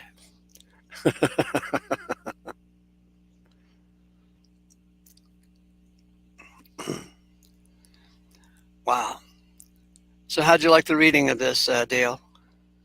Pretty cool. I was busy while I was listening, though. I was turning over my mulch pile. Oh. Hey, by the way, how often should I turn that sucker over? Once a week? Yeah, Every that'll other day? do. That'll Yeah, do. that'll do. That'll do, Pig. That'll do. Yeah. When you turn it, basically you're fluffing it up, giving it more oxygen. Right. And just like when you put stuff in the refrigerator and you don't want it to spoil, you seal up the plastic, right? So it doesn't have access to oxygen. Right. But in the compost pile, you're doing the opposite. You want to fluff it up so it does get oxygen, Mhm. because those microbes, they need oxygen too. So they need water and oxygen. So, you could flip it every day, but once a week is just fine. Should I hose it down too? Get It more makes water to sure it? make sure it's moist, not Okay. not exactly drenched, because Okay. those microbes can drown if it's Okay. too wet. You see, so you want it to be moist so they have access to water, Okay. but you don't want to drown them, because that creates a different type of decomposition. It'll all decompose in the river, but in a way that's not for your Usable. purposes. Right. Right. Thank you. Hey, Plastic, are you a gardener? Not professionally, no. I just some here and there, for family or things like that.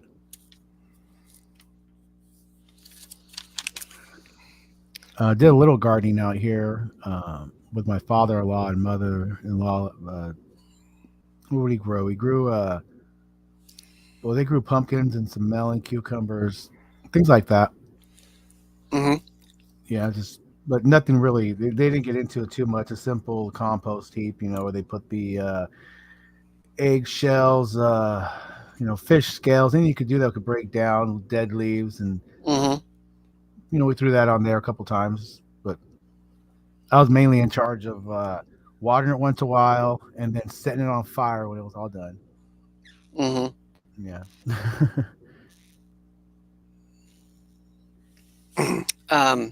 Have you heard my message that you should start gardening as soon as possible?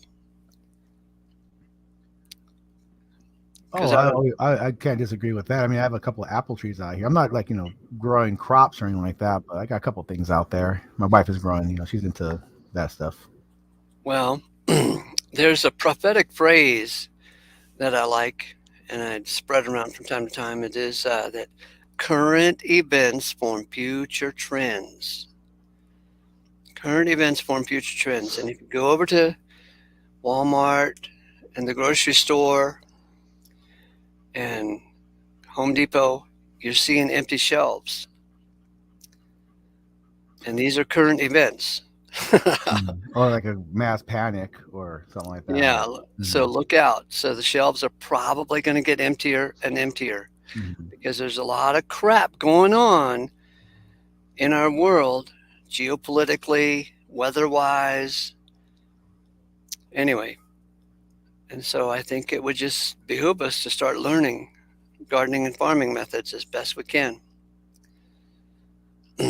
And I also have the message that I personally believe the world is running out of easy oil. And I was telling Soup Stirrer this, that the world is running out of oil, and he hadn't heard it before. And I told it to him just a week or two ago, right? And just yesterday he said, "Oh, you won't believe this. There's no gas available at this gas station." Maybe you're right. Maybe we are running out of easy oil. Well, I know a lot of people around here. I originally from San Diego, but I bought some property in the middle of Illinois, smack dab in the southern part of it, kind of. People are purchasing fuel and keeping it in barrels in their barns. And it's a weird thing. Sometimes when they hike the prices up, people will get in fear and scared, and they'll pay the price, even though it's higher. They'll get it thinking it's not going to be there. But that's hard to, when you look at the timeline and what's going on, people say the weather's crazy today. It's never been this hot. It's 70 degrees in February. What's going on? I said, well, let's check out the almanac here. Well, in 1950 something, it was actually 82. In 1930 something, it was down to, -4. So, it's not as crazy as it seems. And we see the gas embargo in the 70s raise prices up for nothing at all, because of the oils were always there. We just didn't want to get into our own resources, like we still don't want to do, because we as America do what Americans do, is we will take other people's resources, use them to our benefit, our advantage, until we can use them no more. until it is dwindled down to nothing or it's illegal or sanctions or something to stop us from doing it. Then we'll get our own resources, which there's plenty in America, Alaska that we have. We just don't want to. We don't want anything to happen. We probably just want to keep our stock supply nice and healthy, but we dwindle everybody else's. Um, as far as the amount of oil goes, you hear a lot of argument about that, where a lot of people that say that there's not, oil's running out are usually on the side of, Greenpeace, and they want to, put solar panels everywhere.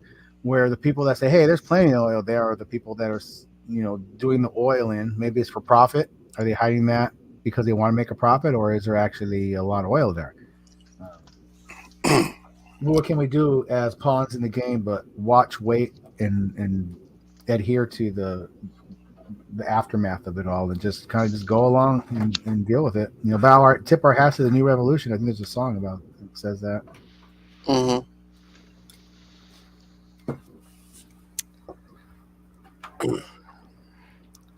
So, can we know the truth about a matter?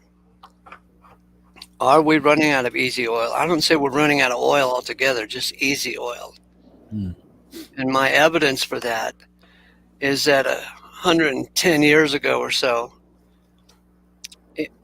if you took 1 barrel of oil energy, the equivalent of oil energy, you could get 100 barrels of oil out of the ground. But now, in 2022, 1 barrel of oil energy will only get 5 or 10 barrels of oil out of the ground. Mm-hmm. So it looks like we're moving in the wrong direction in that, Well, we got to look at population growth. I mean, when you travel, I travel a little bit here and there. I was hauling cars and traveling back and forth to San Diego. I see a lot of places that, populations are growing. So you see gas stations you pass by was just a simple gas station is now a Love's with the McDonald's attached to it, and full service wash and a truck station there. You see trailers and housing popping up everywhere. So it's a balance of things. We have a lot more population, but I'm kind of to figure out, now that we have the innovation of LED lighting, which you're only going to draw, what is it, like 0.5 volts of current, rather than you don't have to draw a whole 110 220 to light things now with LED lighting, or it's not going to draw as much current as a incandescent light bulb would. You would think that the energy would be going down, but energy then we have usage. the usage, but then we have just the population growth itself using it even more. Is it balancing it out? Is what's taking over more than the other? And are they telling the truth about it? When they're on these numbers and figures, or what is it? What it seems to be, it's always been. They tell the people what they want to tell them to, get what they can out of them and keep them calm at the same time.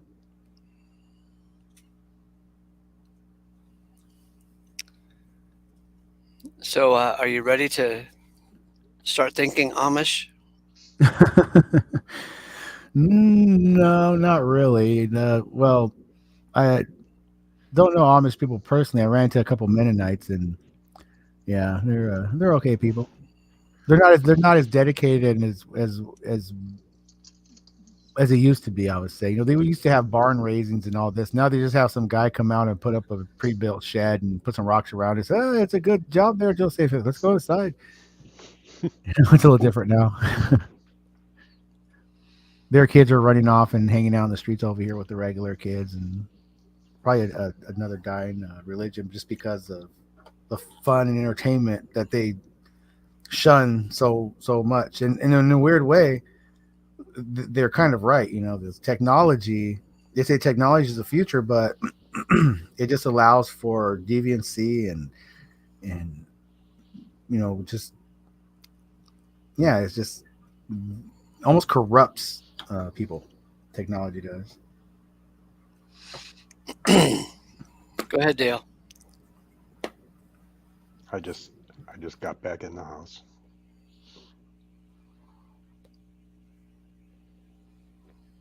I think the Amish way of life, as far as farming and whatnot, not being dependent on the system, would certainly be less prone to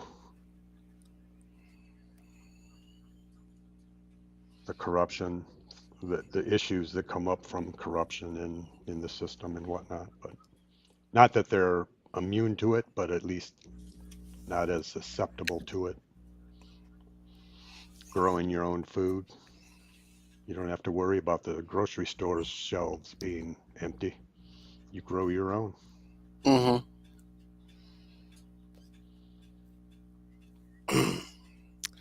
Well, plastic, if you can hear what I'm saying, I'm thinking that due to a lot of influential factors coming down the pike, including the fact that we are running out of easy oil, we better, pay attention to the Amish community, because it's going to be a thing. Food becomes local, industry becomes local.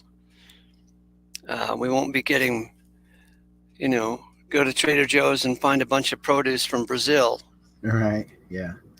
and from California. Mm-hmm. We better start taking care of ourselves. It's going to be a thing. Mm-hmm. I think I'm the kind of guy that's going to wait for the stuff to hit the fan. As I've done fishing, I've done a little hunting, I've grown things, I have seeds. I think I'm just going to try to just do as I do, and when the stuff hits the fan and starts splattering everywhere, I know what to do. Okay, so Yeah. what would qualify as the shit hitting the fan? Oh, that would be pretty much like you were talking about earlier. Supermarket shelves totally empty. People. But are they partly empty now? Not really. It depends on where you go. If I go to Wait a minute. Don't say that it depends on where you go. Oh, definitely Are we does. Yeah. seeing any signs of shelves being empty? I've seen it in the like the more populated areas, like the more populated Walmarts. You'll see certain items that are just totally off the shelves, but there's still plenty of water and things like that. A lot of meats are off the shelves, frozen food products. But if I go out to the sticks and I go, like, let's say an hour into, I forgot, Oni, I think it's called, Only, Illinois. They have a Walmart out there. It's not as big, but their shelves are fully stocked and everything you need. Just, yeah, I think it's pretty much what's going around town, what people are talking about. Are there any shopping centers that have abandoned stores? Oh, well, that's been going on before this been happening. You see a lot of wait a minute. What does before mean? What does before mean? Oh, well, before they kind of implemented this whole everybody stay home, all businesses shut down thing because I don't know what to call it. I don't know. But you know what I'm talking about. Yeah. It's just a decline of malls and the things like that. cerveza virus. Right? Oh, by the way, they took one of my shows down. YouTube. Oh, I got plenty. Yeah, they'll if you talk about that, they will give you. I got my one channel taken down for a couple months. I just got it back just the first of this month because of that talk.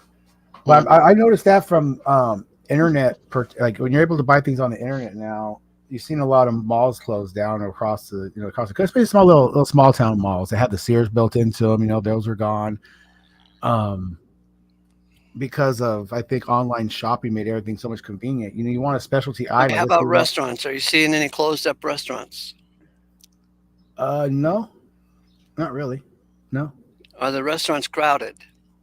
No, not necessarily. At lunchtime and things like that, they are like Chili's or something. But it's a smaller town over here, so everybody has lunchtime hours. So you're gonna expect to find them crowded then. And during events or Valentine's Day, they will be, pretty much a waiting line there.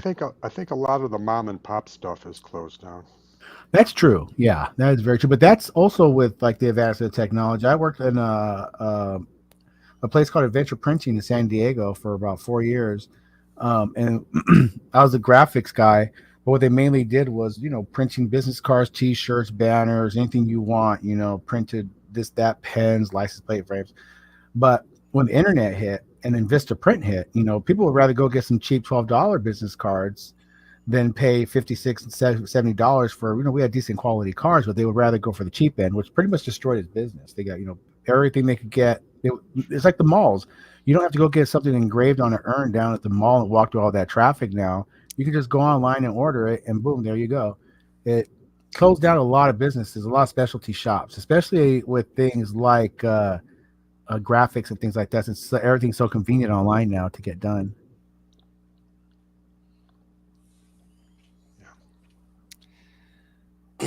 Well, are you The saying there's no restaurants, people problem? love food. It sounds They'll like you're always saying there's no problem coming. I don't see a problem really, other than what they say. And when people start saying, "Hey, you know, the hamburgers are off the shelf," people go look for hamburgers and buy it, and then they'll be off the shelves there too, just because somebody told them they are, and they'll look for it and they'll say, "I better get it too," even though I don't need it. That's kind of like it's almost like a reverse psychology to get things sold. It's working. I can see it. There's always a man behind the man behind the man, you know, behind the throne. It's who's really pulling the strings here. It's going to be when you look at a People magazine, you know, cover and things like that. That's who's telling people what to like, what to hate, what to buy, what to worship. You know, these kids love singers. It's what they say. Music is the devil. They don't lie, you know, because it could draw anybody to do anything. You know, it could draw people to worship the devil if their favorite band tells them to do so. Fanaticism is a big problem with some people when it comes to that type of level, when they would follow a cult or, you know, to do something they know they should ought to do just because somebody has that power over them. Yeah. So you don't see a problem, huh? I don't see any other problem that anybody had in the previous past or even the past then. You know, it's Well, I'm not suggesting that everything is happening all at once. Mm. I'm suggesting slow burn.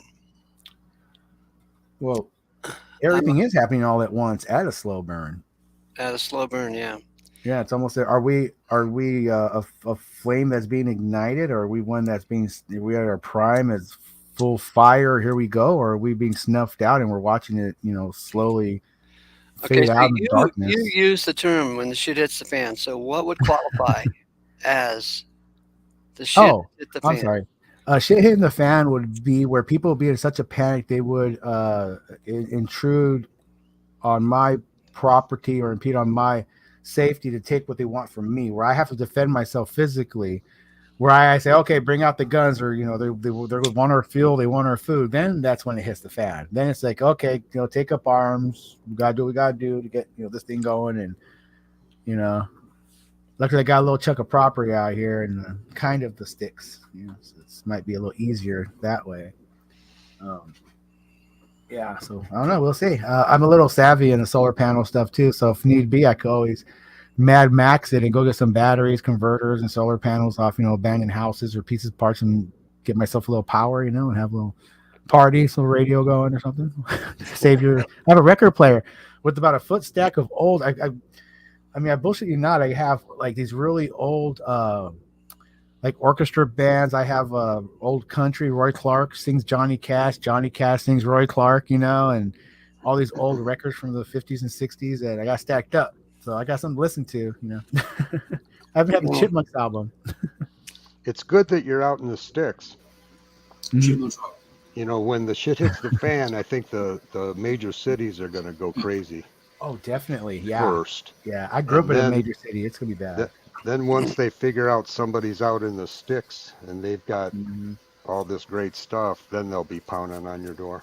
Yeah, that's why you got to knocking it have down. like bunkers, and you don't want to let anybody know what you have. You want to keep everything kind of secret. You know, I want to build a fence around it, so you don't want the neighbors to know that you have certain things. So it's like, oh, that guy has, you know, guns or this and that. We can use those. We're gonna go grab them for our life because everybody's gonna be fighting for survival. So it's gonna be a fight for survival. I might even take the family if they've got that bad.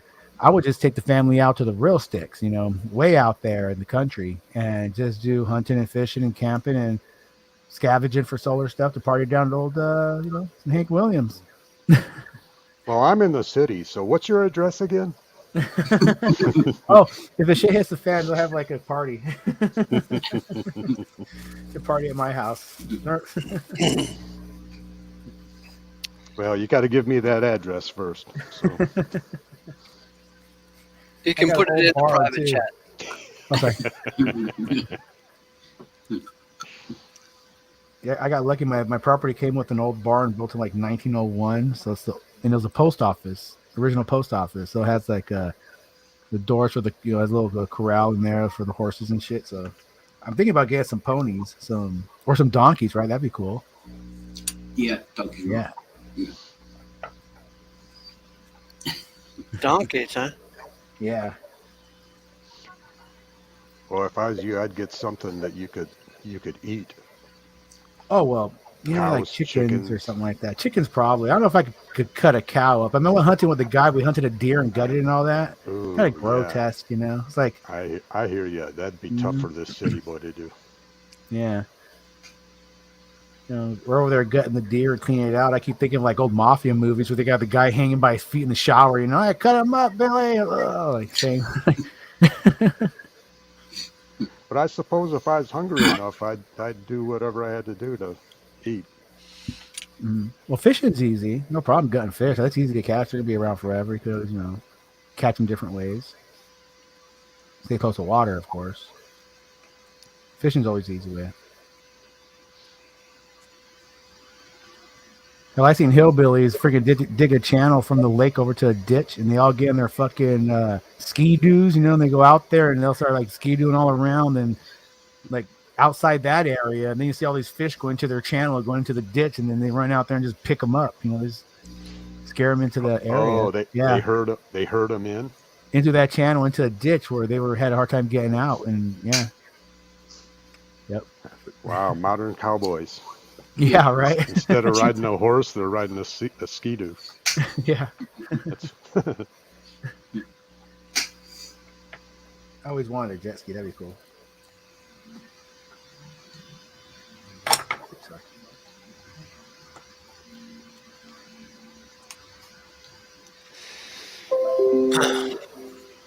So current events form future trends. What do you got on that? Who? You, Plastic. I'm sorry. Current event to future trend. Oh yeah, I see a lot of trouble. I see a lot of more this whole feminine,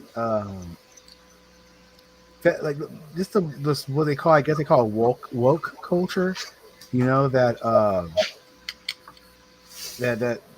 it's just all over the place. It's a mess. It's just like they want their kids to be. They want the girls to be boys and the boys to be girls. It's almost like they're grooming the next generation to be deviant sex addicts that are going to run amok and going to be hard to handle. I don't see what the point of them doing that unless they really want chaos and disorder, because that's one way that I think, I'm not exactly sure which location or place it was where we went to like a conflict with, but we dumped loads of porn on them to kind of like dirty their mind, to cause trouble.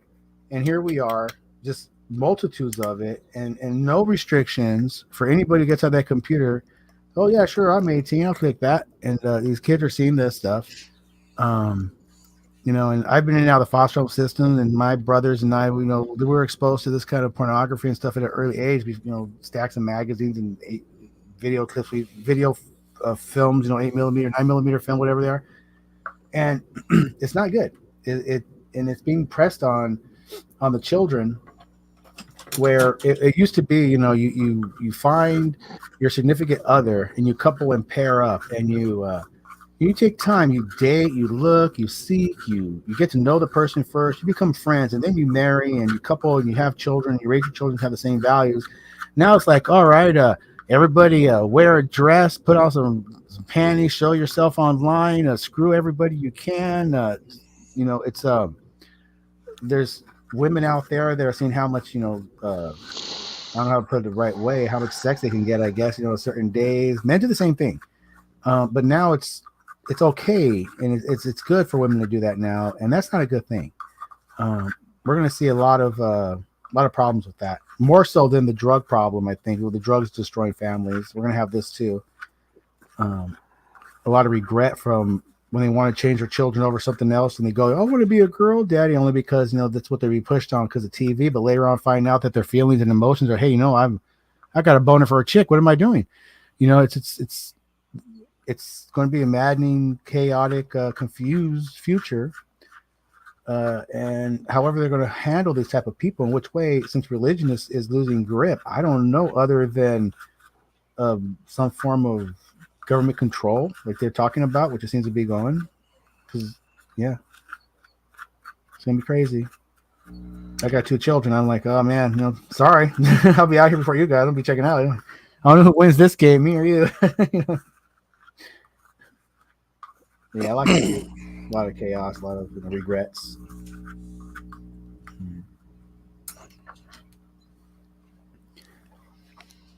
Current events form future trends.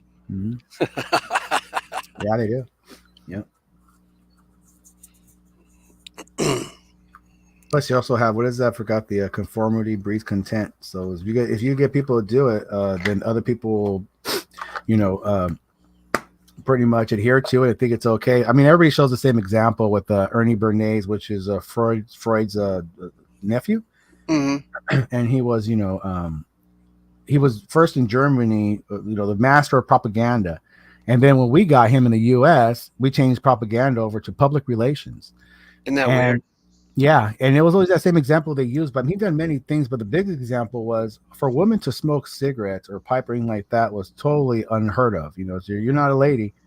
So when they had this parade going, I'm not exactly sure it was some New Year's Day event or some type of parade, they had cigarette ads and they had all these beautiful chicks, these models lined up and they're smoking cigarettes and saying how it's okay and nice for a lady to enjoy a good cigarette too. Well, cigarette sales went up everywhere and women started smoking cigarettes because it showed publicly, almost like the king, or if you want to call it the, saying it's okay to do so because we're showing you it's okay to do so. And everybody started doing it. These soap operas came out and infidelity started coming out because in these soap operas, it's like the white housewife will fall in love with the neighbor who's, some kind of, architect that has this job that takes them to different locales and she's excited about it. And then all that, and then it starts to happen. And you see it, and you see these TV.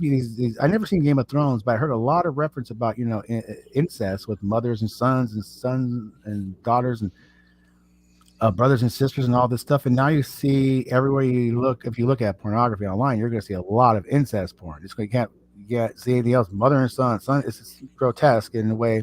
It's sickening in a way.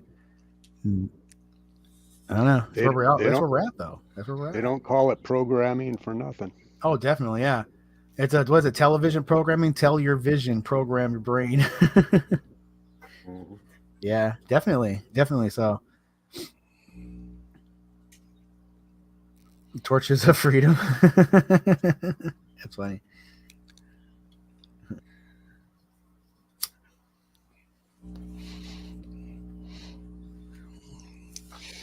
Well, sir. Have you ever been over to a website called Clusterfuck Nation? No. Mm-mm. It's a pretty interesting site. The guy who hosted, his name is James Howard Kunstler,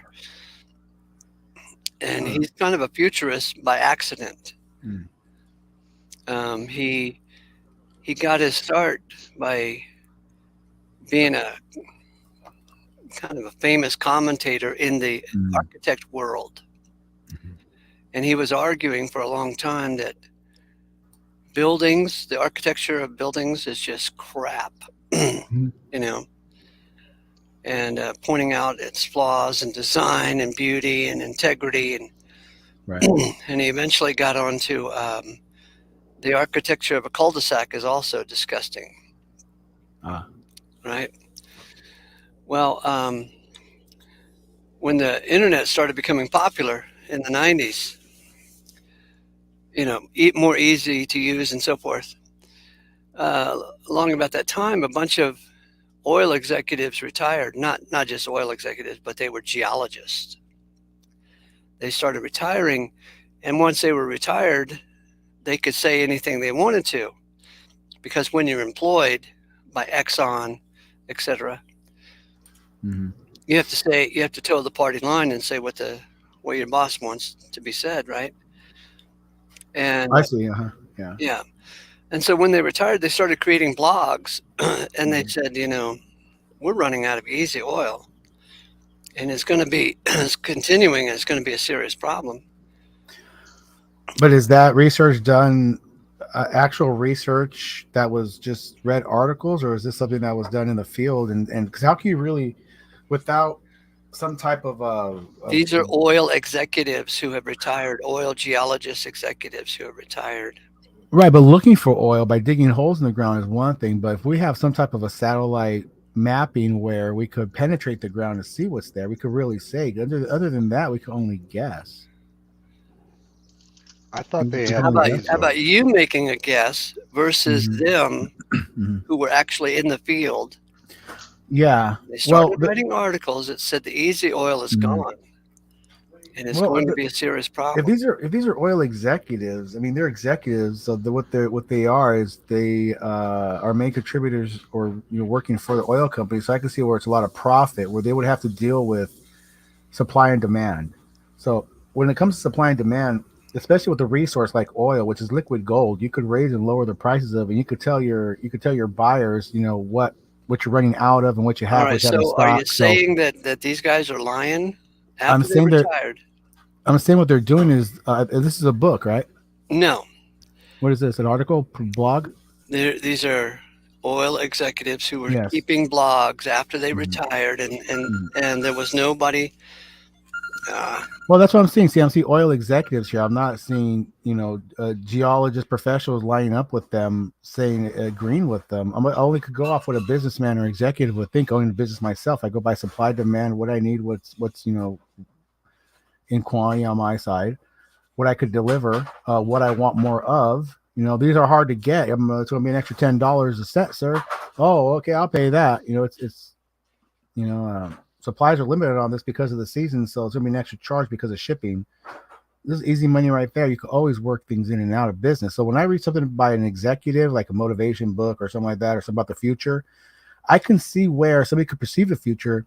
Myself being a child, building mini bikes and go karts out of lawnmower parts and scrap bikes, and a shitty welder, to being in the graphics field where I would have to pretty much, read the client's mind and give them what they want and make sure they're happy with it, to helping people design um,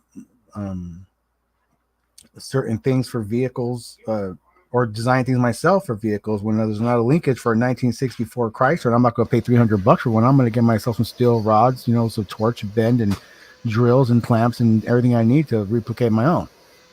So Yeah. it just depends on the market. So executives in the oil industry, it's going to be all money. It's going to be like that type of deal, unless they have backing by actual geologists or whatever it is that do this type of work in the field, that can really measure the quantities of crude oil that we or anywhere else has. I don't see. That's just somebody's perspective on it, of what he'd been through, which might hold some truth too at the time. But we got to remember, prices went down and up, down and up. Price, on these oils, where it seems, barrels of oil going up, this much and this much. It's like back in '05, prices were up in California. I remember going through La Jolla, it was five something. It was $7 in what's that, north of Del Mar, during the fair was going on. There's gas stations charging $7, $8 a gallon just to make money off of that. So I can't believe anything I read. I can only go off what I know, and I won't ever think adhere to somebody's opinion like that. So I fully agree with it, especially a businessman, because being in and out of business, man, one thing you can't trust. A couple you can. I could probably count two out of 20 I know that I could really trust as businessmen, as honest, businessmen that I worked with. Everybody else are always cheating on their taxes. There's no something to do, something to undercut somebody or some shit. Dirty bastards. Yeah, you're saying these executives could be lying. Well, they want to sell something. It's a book, Yeah. a narrative. They want people to listen to them. They're going to scare you. They want to scare you. They want to give you a scare. What are they going to say? Everything's just fine over here. Nobody cares about the crier that tells time. They want to hear the crier that says, "We are at war," or They things could like be that. lying, but they could be telling the truth too.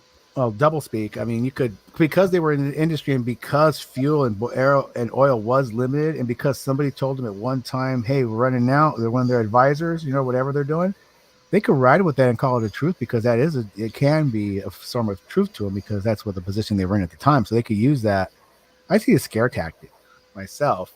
Could be. I think. I mean, we are going away from fossil fuels as fuel. I know they want to implement all electrical vehicles in a certain time, but we're still going to need those fossil Oh fuels man. for certain things. We're going to need You need petroleum for fossil fuel. rubbers and plastics and things like that. You need fossil fuel to build those electric things. Oh, you're talking about the machinery or the? Yeah, just to manufacture the windmills, you gotta use fossil fuels to create them. Yeah, you need fossil fuels to create electricity as well. Yeah. It doesn't really solve the problem. Yeah. Plus, you're gonna be holding everything in battery banks. The car's gonna have batteries. Houses will have battery banks. These batteries are not gonna last forever, so they're gonna be full of what's caused by batteries is that acid, and what are they gonna do with them? Bury them in the ground? That's gonna go somewhere too. It's like catalytic converters. Instead of letting everything out into the air where nature could recycle it naturally, we're trapping it all into this big container. Then we're burying them in the ground and letting the water drain into our soil. We're actually making it worse than better with these catalytic converters. That's for sure. Yeah. Yeah. It's crazy. But what if no one knows the future? What if prophecy in the Bible is wrong? What if no one's psychic? What if no one knows the future and we don't know what's going to happen? Some things are totally predictable. There's going to be conflict. There's going to be struggles. Oh, yeah. There's going to be, things like that. You can always say one man will stand upon a pillar and he will fall by, this and that. And that's going to happen somewhere. And they can associate it directly to their, conflict or things going on. Because God's on every side. Every time someone goes to war, God bless them on every side. God bless us, our soldiers. God bless our land. And they're both doing it. Like American football, yeah. God's on both teams. If you're both fighting for God, why fight?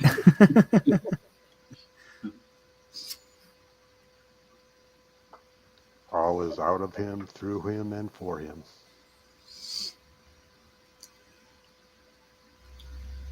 I remember somebody saying, it's probably in a couple of songs too, I'm sure, but another kid,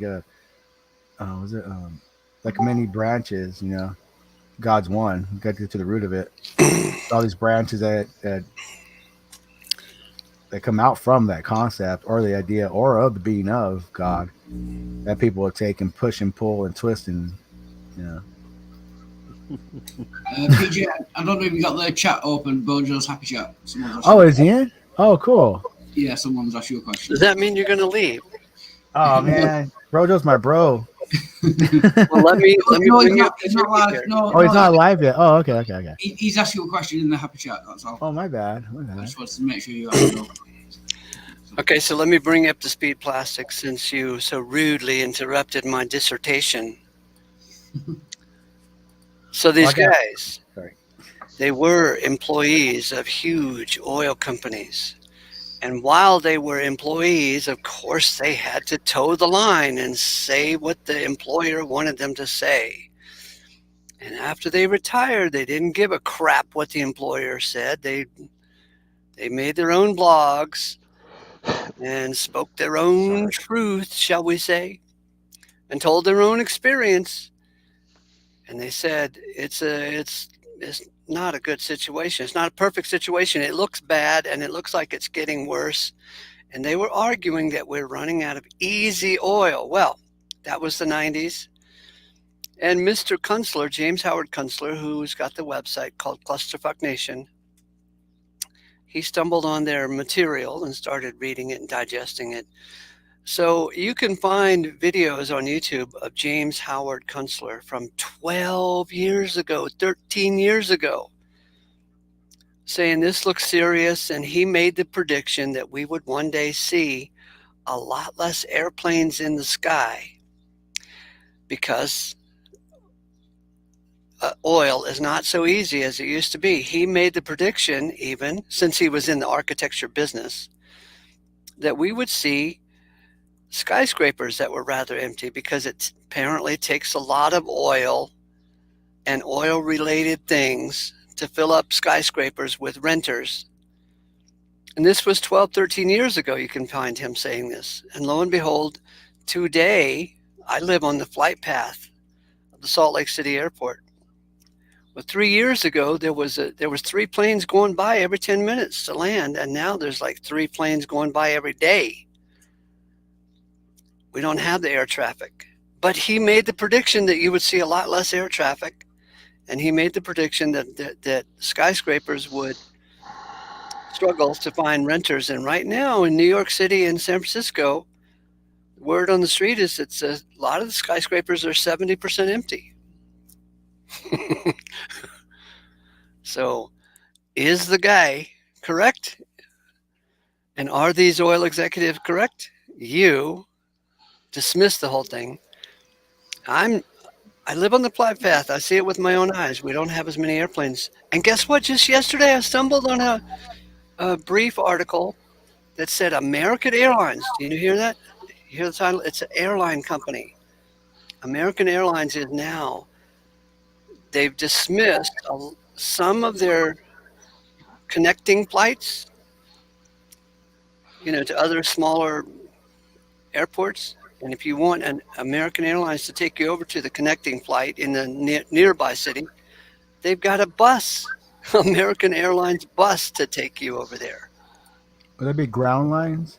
Yeah, American Airlines ground line. American ground lines. So why would they be switching over to buses if oil was so easy, if jet fuel was so easy to come by? They should hop a plane over there. But no, just yesterday, they're moving to buses. Good golly, Miss Molly. I haven't heard of that. I mean, I was out in San Diego last year, and planes were flying just as usual. Go down the airport. That's what I said last year. Yeah. Not today. Yeah, I got to talk to my brother. He's still out there on that. But when it comes to the field, then why don't they reserve it? Why are they dumping hundreds of gallons of it before they land for safety's sake in the sky?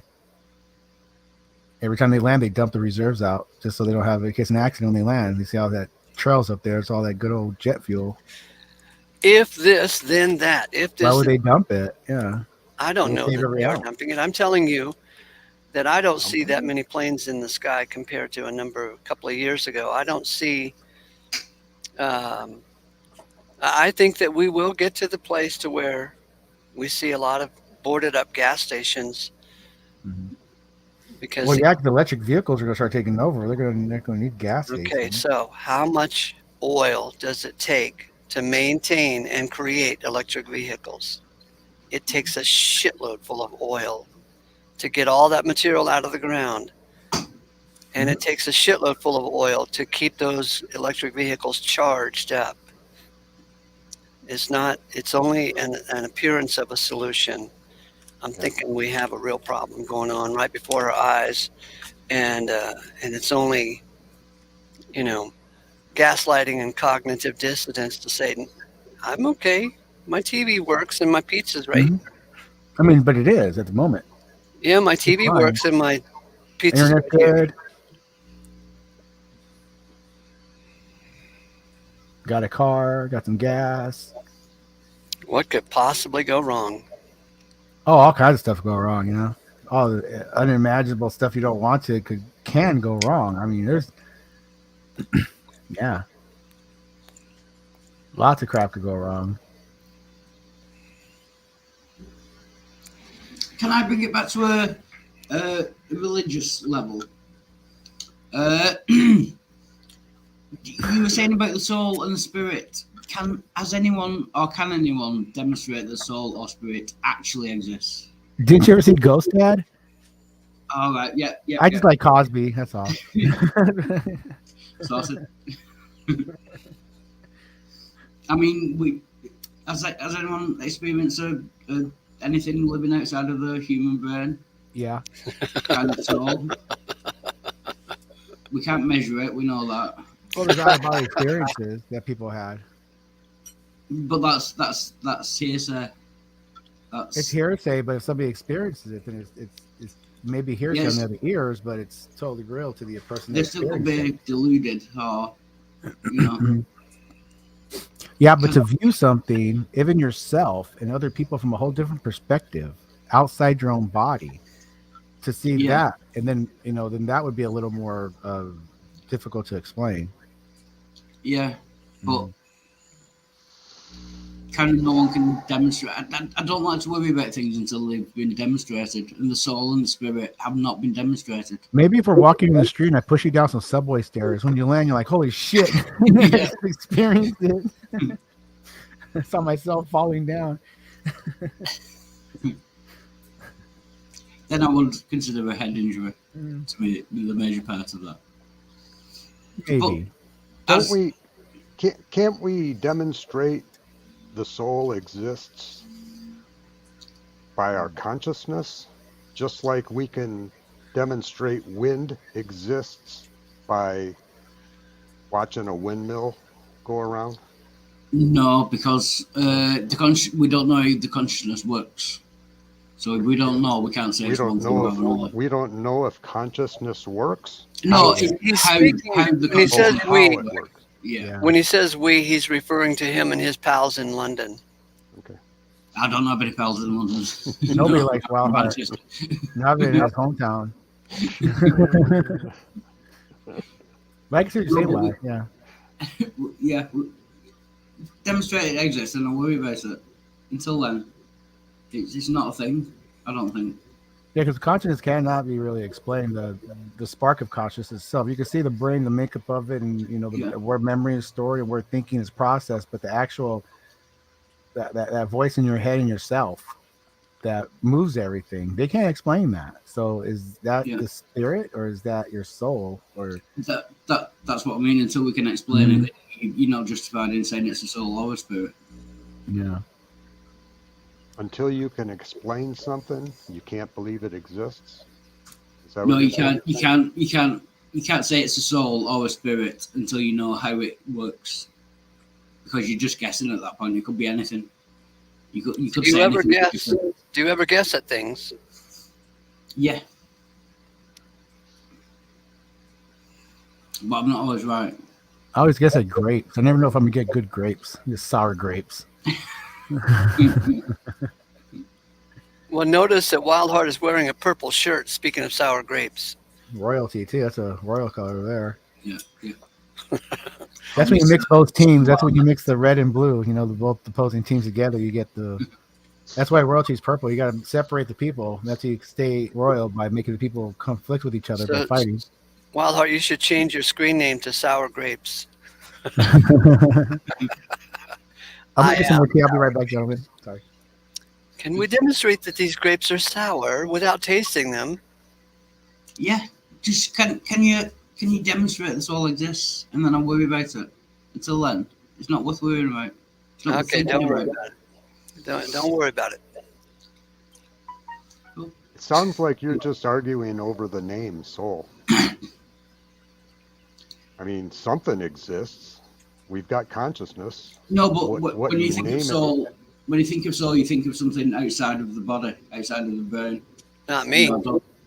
No? I don't think that way. Right. Cool. So you think the soul is just what the brain does? Pretty much. The soul is our consciousness. That's fine. The spirit is the breath. If the breath enters the body, we have consciousness. Take the breath away, there is no soul. Yeah. So yeah, I agree with that. So if you stop breathing, you stop thinking. So there is no soul. There is no spirit. There is consciousness. There is consciousness. Yeah. While you have breath. Yeah. That's what we're talking about. Right. So I call it soul or spirit. Because we are here to piss you off by bringing in new words. Yeah, but we got to give things names to know what we're talking about. But consciousness, we all agree that there's consciousness. We don't all agree do. that. Suppose I disagree. Can you prove that you have consciousness? I don't think you do. Yeah. If you were really conscious, you wouldn't wear that shirt. No, but we know that I'm conscious because I'm talking. I'm thinking. Believe it or not. So we know that there's consciousness. Soul just brings on something outside of the body, like some ethereal kind of thing. Why say soul? Just say consciousness. Because that's what we all agree exists. Okay, read this. We can't have clear thoughts without a clarified vocabulary. What do you got on this? I would agree with that. You need a vocabulary to have thoughts, I would say. You Because can you have need to know thoughts, what but words not mean. clear thoughts. Yeah. You need to think in a language. So you need to know what words mean to think. Or else you'd just be thinking nonsense. So, And is thinking nonsense a problem? it works for me. No, I would agree with that. So does the world think in nonsense? No, because everyone has a language.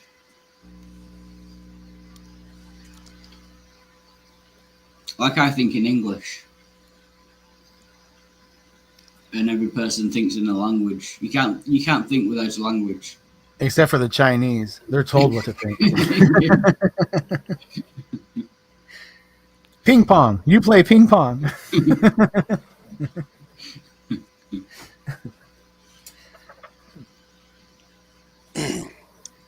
So plastic, is it Yes, sir. true that 100 years ago you could get 100 barrels of oil out of the ground for 1 barrel of effort? I don't know the numbers on that, And or how is they it refined true? it, or what process they did. How about Back this? in those days. Is it true that we got plenty of oil out of the ground without going 15 miles out into the ocean and sinking an oil derrick? Wait, is it true that? See, now you got the questions kind of like hooked with something here. Ask the question again. I'm sorry. So today we have lots of oil derricks 15 miles out into the ocean. Okay. That seems like a lot of trouble if oil was easy to get. Maybe there's environmental laws. I don't know, or maybe there's a more abundance of oil in that area. I mean, it's going to be by locale. They have over here in the Midwest. They have oil pumping out of the ground constantly, out different locations. You could drive down 57 or 37 over here. I could count off 3 or 4 down the road just pumping. They installing them down there. Just outside Cesar, they're always getting oil somewhere. All right, I guess I'll let you win. There's nothing to worry about, Yay, boys and I girls. win. Go home. Go home. Everything's fine. Everything's fine. Nothing Just to don't worry be about. gay. Put that tutu away. Yeah. It offends me. I mean, if you and your lady want to get kinky in the bedroom, that's fine. But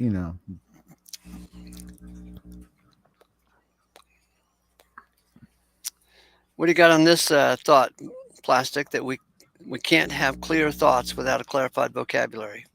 that's very true. I mean, it's like, for example, I just can't look at my engine, right? I'm looking at my car, and I have a problem with the now I have a problem with the power steering pump. The pressure hose busted midline and leaked out. So now I know, just because of working on them before, what parts I need and what to order and what I need to do. But person that has the same situation where they just see, the smell coming, the smoke and smell coming out of the side of their car and this weird noise, they have no idea or no clue where even to start. They don't have to call somebody. So that's a good example of, you're going to have clear not only vocabulary, but knowledge of what that is, of the vocabulary, to get a good process. Like we were talking about that guy that can't predict the future. Well, if you're able to design products or make things that are better, stronger, and look better than what's today that people are going to want, that's a way of making the future happen by guiding people to things, by making things, what they want, pleasant to the eye, or what fits their personality, and they'll buy it. And you could manipulate the whole future if you have the power to do that.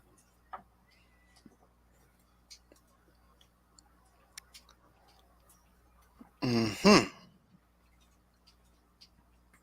I'm a realist. No, you're not. You have to look around and see what's going on. That's about it, I think. You've got to have a clear vocabulary when you go to order that part. Otherwise, you might not get the right part. Right. Yeah. What is a realist? Let's define this vocabulary. Somebody just looks at reality itself and goes by that.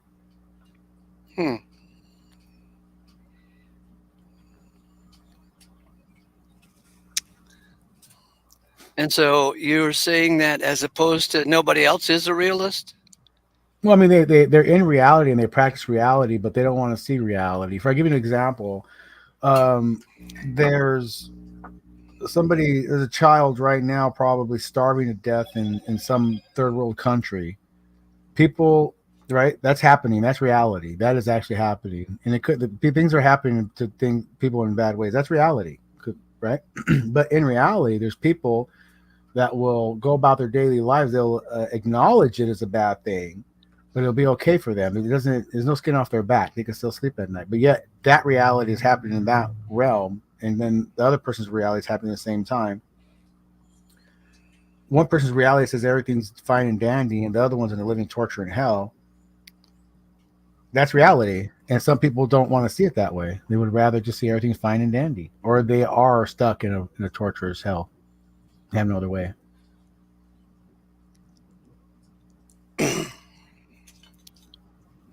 Hmm.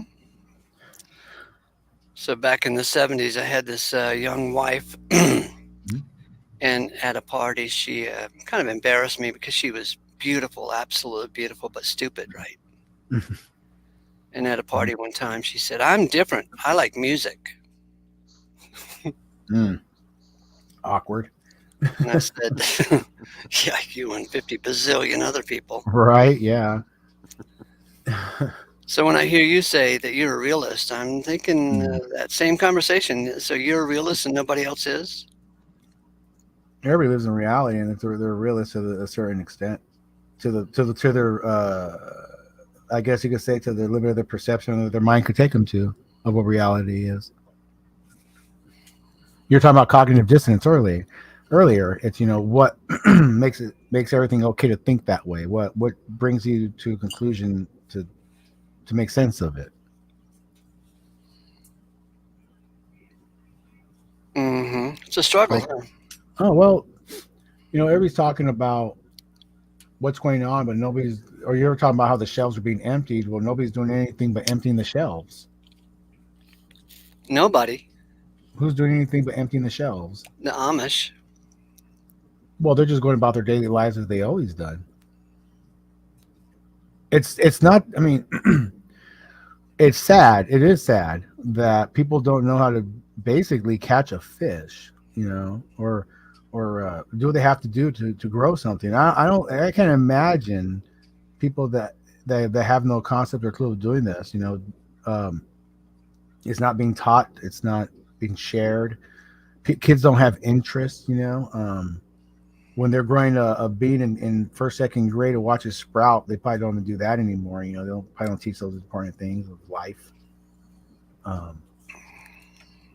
Yeah, it saddens me to think that people are going to die because they just don't know basic human nature, or basic nature of the world itself. So, a little bit outside reality, a lot of people are. Yeah, that's like Yoda there. A lot of outside reality, a lot of people are.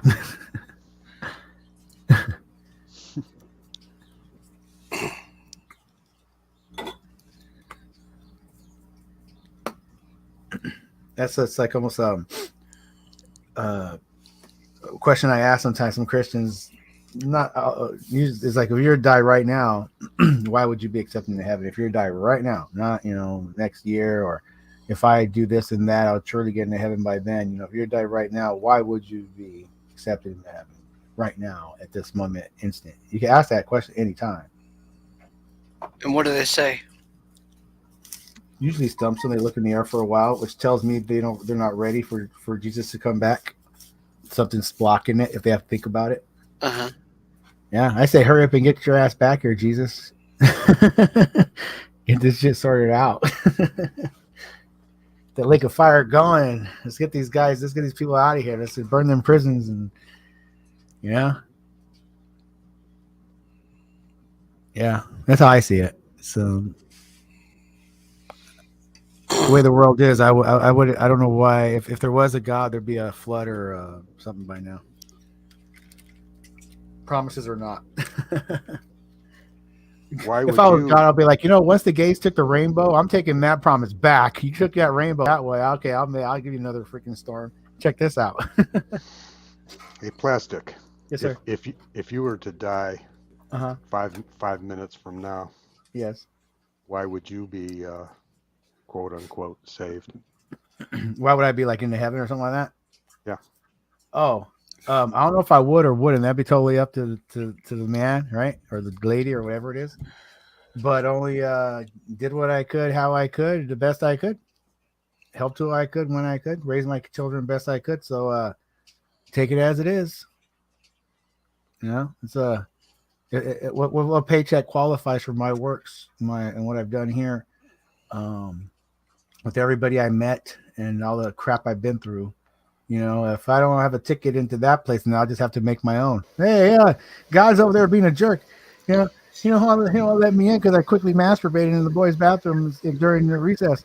Oh man, that sucks ass. Everybody over my path. This will be a better party. You know. And I would say, due to my understanding of Christianity, it wouldn't matter what I'd done in my life. It would only matter whether I believe that Jesus resurrected, which is a shit way to run the. I love your attitude. Yeah, it doesn't matter what you do, as long as you believe Jesus died. Hardcore anti-deist. That's just a shit way of running the system. Sorry. Right. It's like yeah, I see what you're saying. Yeah. But yeah, that's because then you're going to bring up the whole thing about the rapist murderer on death row who finds Jesus and wants redemption. He's going to be able to get into heaven and party down. You know, right next to the girl that he probably, molested. How she won't get into heaven, no, because she didn't believe in Jesus. So right, but let's say they both did. How would that go if they both did? Yeah, the person who got raped, if she didn't believe in Jesus, she will go to hell. But the rapist will get into heaven because he believed in Jesus. Right, but let's say the rapist goes to heaven. No, let's say this right. Let's say the rapist goes to heaven because he, finds Jesus and he wants his soul, blah blah blah. And then the girl lives a good life and she's in heaven too. How are they going to look at each other, right? Yeah, that'll be awkward. Yeah. What about the rapist or murderer that is on death row and does not, quote unquote, find Jesus before he's executed? But why should it? The point is, why should it matter whether you find Jesus or not? Surely it should be based on whether you're a murderer, rapist or not, rather than whether you believe in Jesus. Yeah, I think there's some atrocities that somebody might commit that just are, what's the right word here? Just irredeemable. There's just no way you could ever come back from it. But there's not. Yeah. According to Christianity, there's not. You can do anything. You can do literally anything. As long as you believe Jesus rose from the dead, you're fine. You're getting into heaven. It's a shit system. It's a shit system. Well, it allows for a lot of debauchery. It's a system. A lot of, infidelity inside Christianity because of that belief. Yeah. It's just a lot of saved on Sunday. Things. Yeah. Mm-hmm. So, Plastic, did you know that we do not teach on this channel that you go to heaven when you die? Oh. I don't know. I don't know. Yeah. The phrase go to heaven is not in the Bible.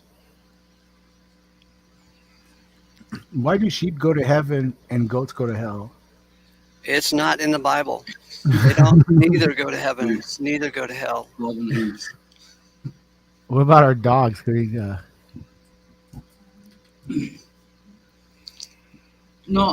Sorry, no animals get into heaven because they don't have souls. No dogs. That movie lied to me. No animals whatsoever. No, they don't have souls. I've actually heard of Christians stop being Christians because their dog won't get into heaven. Oh man, that's some dogma right there. Huh?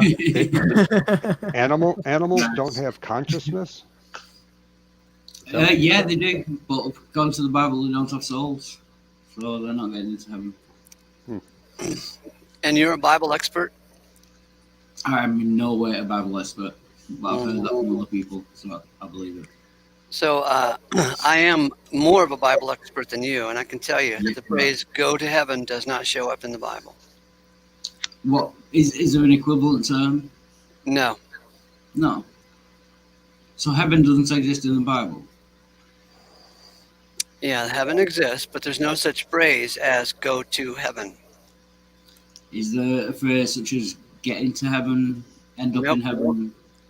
So no one goes to heaven. Well, in the Old Testament, isn't it? They don't mention heaven other than just sky or above. It's not referenced a place. So, if, like the New Testament has to go off the Old Testament, is this just added on later? So why do you believe that people go to heaven? No, No. I believe that God gives some folks eonian life, eonian life, and that is a life that's concerned with the eons of time, and there's 2.5 eons left to go. But there's no such phrase as go to heaven when you die. Right. So So heaven exists. we might get eonian life or eonian punishment, but there may or may not be consciousness during eonian punishment, where there's no such idea of that. So if you want to be a Bible student, you got to unlearn a lot of bullshit that Christianity teaches. Now, under these Ionian times, are we going?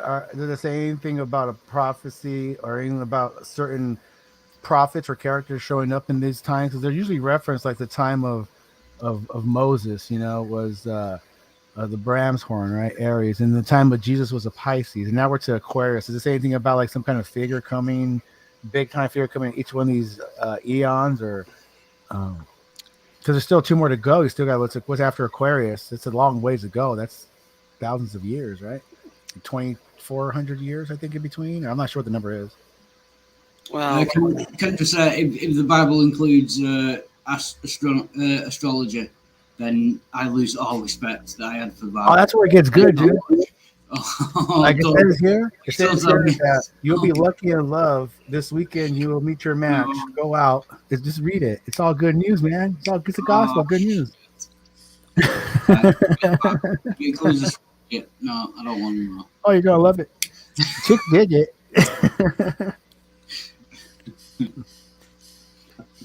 Hello, kid. Hello. Hey, You know? Oh, hello, sir. hey, isn't pretty much all of God's punishment remedial, like for the purpose of changing? Remedial. I don't see any. I think we could go with that argument more than the phrase "go to heaven when you die." Well, in a way, what you're saying, putting somebody through somebody, would you say is just a remedial task, or is it actually something that's you're talking about tests, right? Certain obstacles to see where this one turns. Put this person in front of 5 people that like to steal with a lot of gold in their pocket. Is this one going to join them, or is this one going to stay home and be good but be poor? Well, you see your friends, pockets of money, but they're thieves. Which avenue you're going to take, like that? You're talking about? I'm not talking about it. You guys are. Oh, by the way, I'm smoking weed. By the way, on this call out here, Martin Zinder has an episode of his show called The Redemption of Insects. So Martin believes that dogs will go to heaven and insects go to heaven, even though we don't like that phrase here. Well, not wasps. Not wasps. Yeah, I hope wasp or not. Not wasp. Are you condemning wasps? Yes. the insect, not the Italian. Yeah, there's no need for wasps or bears Bees. or anything Bees that could hurt a human being. There's no need for that. You just gotta get rid of it. Now, bees are cool because they won't sting you. They kind of like they go about their business. They only sting when they're in defense mode. You want anything that attacks you, like brown bears and polar bears will actively hunt and eat humans when they're hungry. They'll hunt down humans. It's documented. Things like that. Things that will actually physically harm you and kill you. Get rid of them. What do we need that for? Environmentalists. But by that logic, humans shouldn't get into heaven either because we hunt down other species. So, Wildheart, are you going to go over and see this episode of the Redemption of Insects? I promise to try to. I might do it. Wolves. I'll get it up. Wolves also eat lambs, but I've heard the wolf will lie down with the lamb.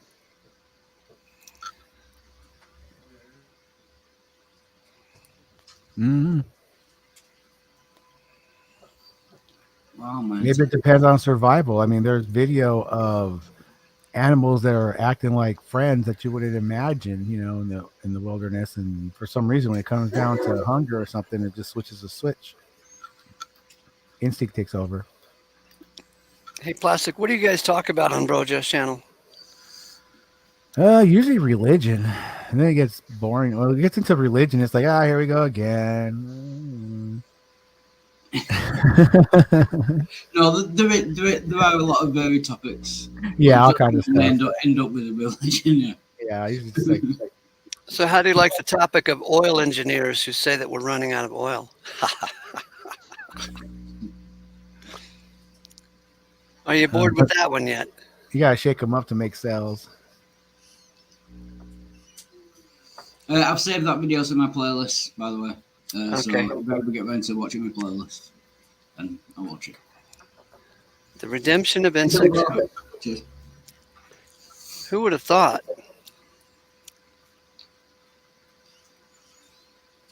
Hey, it might be worthwhile to check out that Martin's video that he uploaded onto Rumble. He didn't put it on YouTube. He was afraid of getting a strike. Oh yeah. Yeah. Do you have easy access to it to put it in the link? I'll look for it. What's I'll look the for it. what's the topic? Um, Forbidden topics. I'm going to go off cam for a bit. I'll let you know when I got it. Okay.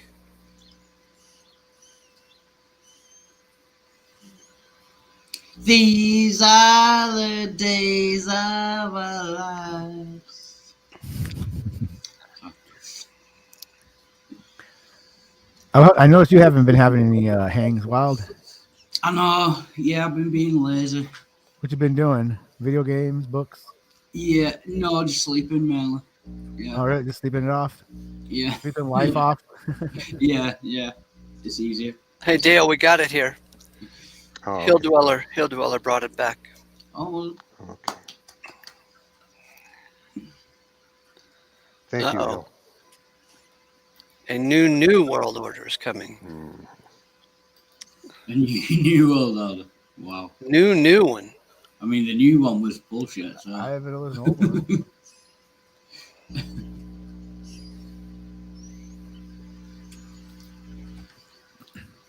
A one world government would make it better for everybody, though. It just depends on what type of government it is. Like if it's our government, it'd be perfectly fine. We run the world the way we want to. Yeah. We'll make sure everybody gets help the American way. Everybody will get help, but at least everybody will get help. Like in America, there's not really anybody starving on the street unless they want to by choice. Are you sure about that?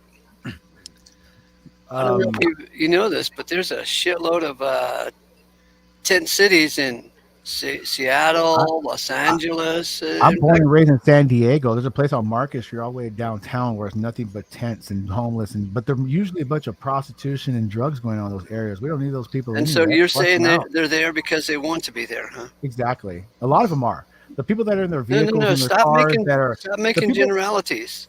Well, I'm thinking when you talk about the tent cities in the streets, you're looking at a lot of drugs and prostitution, or else they wouldn't be in that area. If you're talking about the people that are homeless, that are working, you're looking at the people that will go and find a place to take a shower a day, keep themselves clean, usually living in a car or van or RV or something like that. So there's no problem. In other words, there's no problem. Oh, there's always going to be problems. I'm just saying it's a lot better than other countries. Because at least those people can still get handouts and go to soup kitchens and find a place to sleep under a bridge or something, not get jailed for it or forced to work in a place where they can't because their health issues, but they don't care. You're going to work in that line anyway. There's reasons why some people can't work. Some people are disabled and work their whole life and have to live in the street just because they have to live paycheck by paycheck like the average American does. And it's sad to see that. But usually the tent city one. What is sad? Living paycheck to paycheck or living in a tent city? I'm not following you. You're all over the board. It depends on what you're definitely like. It's sad to see people having to live paycheck to paycheck and barely making it, and it disgusts me to see. But it's a happy thing that they're living because they want to live in a tent city. Well, if there's drugs and prostitution, birds of a feather flock together. If there's a girl ends up in tent cities walking around, she's slinging that ass to get some crack. That's just the way it goes. Or else you would be, in a place trying to get help in a monastery or something. People are going to do what they want to do. And they could blame it on everybody else. That's what everybody does. Blame on everybody else. It's always somebody else's fault. Never mind. They're in the it's always Margaritaville. You got to look at the fucking mirror and say, it's my own damn fault where I'm at, because this is where I want to be, because what I've done in my life through my choices, this is where I am. Well, that is a hell of a testimony. Like Popeye, man, I am who I am. That's all there. Even God says it, right? I am. God, I am what I am.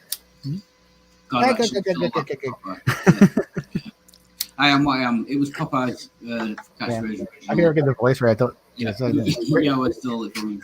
You got a room for rent.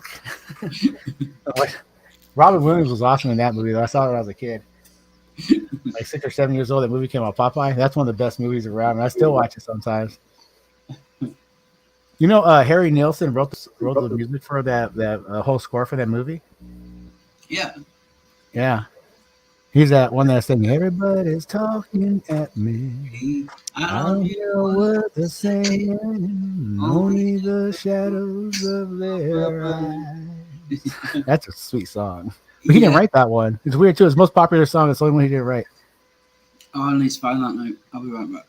I think the most popular song he wrote was Without You. You're on mute there, Cade. I think it came out. I read where that song was ghost written by an author by the name of Christ Jesus. How's it go again? What was he thinking when he wrote it?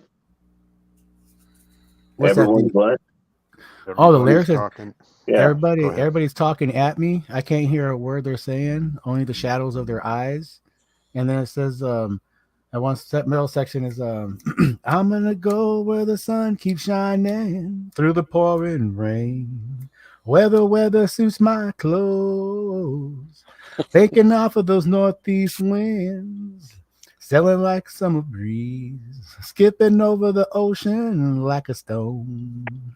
And then one part says, I'm not going to leave my love behind at the end. It's like, wah, wah, wah, wah, I'm never going to leave my love behind. Sweet song. Really sweet song. His voice is like an angel's. Yeah. Sounds like he started telling himself another story in that song, doesn't it? About tragedy. Oh, yeah. There's always some meaning in there, deep meaning. I was thinking of The Beautiful South. They did a version of it, but it was a long time after the original.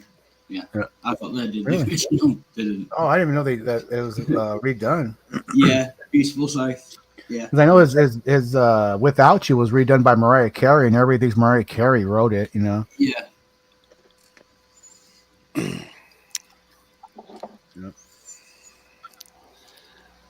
Okay, let's read this little morning essay and then get the hell out of here. The Battle of Culloden. You ever heard of it? Plastic? No, sir. The Battle of Culloden. It all matters to God. Uh-oh, Tommy's in the room. Hey, Saint. He is a saint. Hey, Tommy. I sent something. What's up, my wickers? Just chilling. You're getting really close there.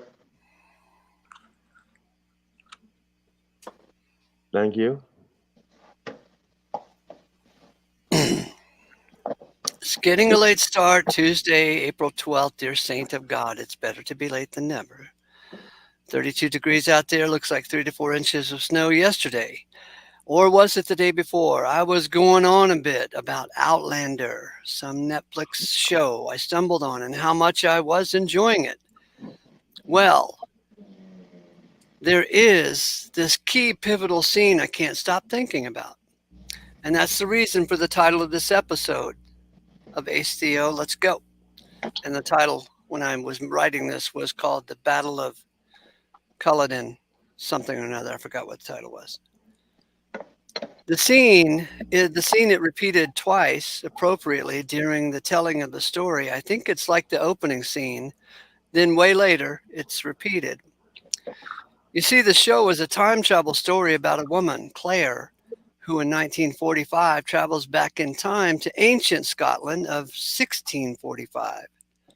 She lives among those folks for a few years. She is involved with a Scottish clan, marries, and involved with their battles against the British brigands. You know what a brigand is, Plastic? What we just mentioned right now is the British, you said, or It's a brigand. a brigand. Yeah, A brigand is a brigand. yeah, it's an old word for plunderer, Okay. a band of thieves, And British soldiers, in other words, British okay, so they're soldiers. British soldiers. I kind of like in almost like referencing like or kind of like equivalent like the Vietnam soldiers burning down villages and raping Yes, people. Okay, I exactly see. right. Okay. Tomatoes, right. Yeah. Okay. Right. Cool. Just thought you'd like to know. They don't call themselves brigands, but I'm calling Mm. them brigands. Alrighty. Got it. She is involved with the Scottish clan, marries, and is involved with their battles against the British brigands. Well, as the story is told, she eventually goes back to 1945 England, Scotland, and she leaves her ancient Scotland in the midst of a heavy battle. Really? Yeah. Oops. She leaves ancient Scotland in the midst of a heavy battle in which her ancient husband and their clan are fighting fiercely against the British. Upon her arrival back in the modern times, 1948, she stops a passing automobile. She seems to the driver like a crazy woman, as she was demanding to know, "What year is it?" And the guy says it's 1948. Then she demands to know, "Who won the Battle of Culloden?" And the guy says, "The British, of course." The guy didn't know this lady was doing some run of the mill time travel. All he knows is that he found this lady wandering alone on the road, looking a bit disheveled, and she's demanding to know what year it is and who won a battle that happened 300 years ago. Yep, she's crazy. But what happened 300 years ago was important because she was there. Her life was there. Her husband was there. Her loved ones were there. And I couldn't help but think that this was perhaps the most important scene of the whole series.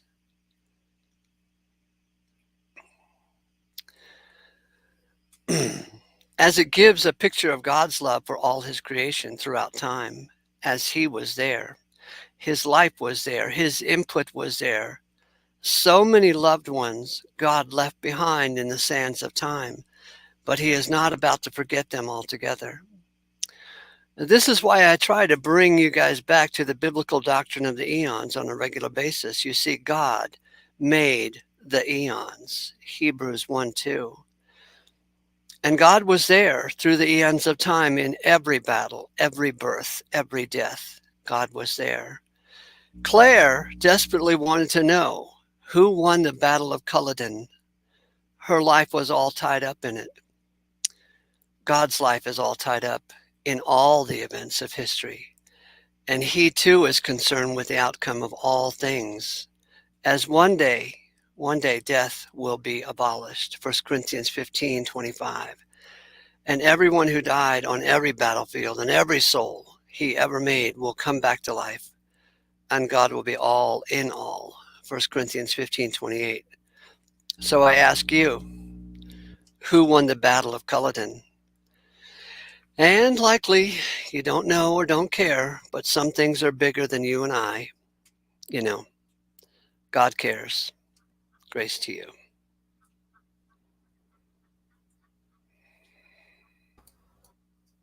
And of course, the British won. We always win. The brigands. Oi. Oi, oi, oi. I've got a stream coming up after this if anyone wants to join. I'll put the link in the private chat. Okay. Thank you for your pledge of hospitality.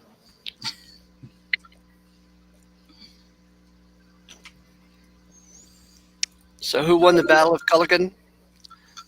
British. Oi. The English, actually. I don't traffic in racialism.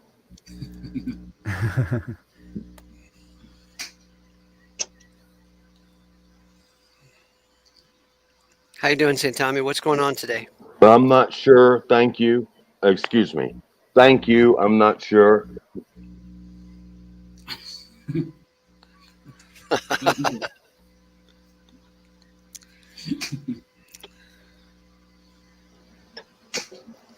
Well, you want a drama report or something? Oh, is there drama? Yeah. Who won the Battle of Culloden? That's what I want to know. The That's non, drama. right? It's in English. I surmise you have surmised that it was God. Oh, yeah. It wasn't God, it was the English. The English. God always wins, even when you lose. God doesn't exist. It's the English. The English exist. We know the English exist. We don't know God exists. I'm How pretty about sure they said now? a prayer before they went in. Do the English exist? Yes, we do. How I do mean, we know? I've never been to England. Yeah, you I have to don't take know. my word for it.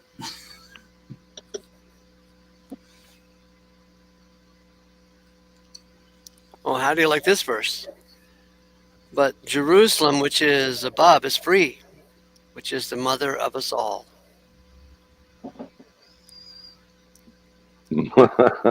Wow. How about them apples? I had no idea. What do you got on it, Dale? How about you, Nothing. Cade? The last Nothing verse, yet. same as the first. I am I am I am. We was kings.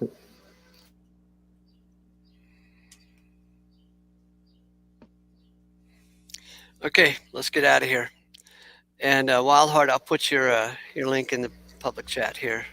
Cheers, thanks a lot. You're welcome.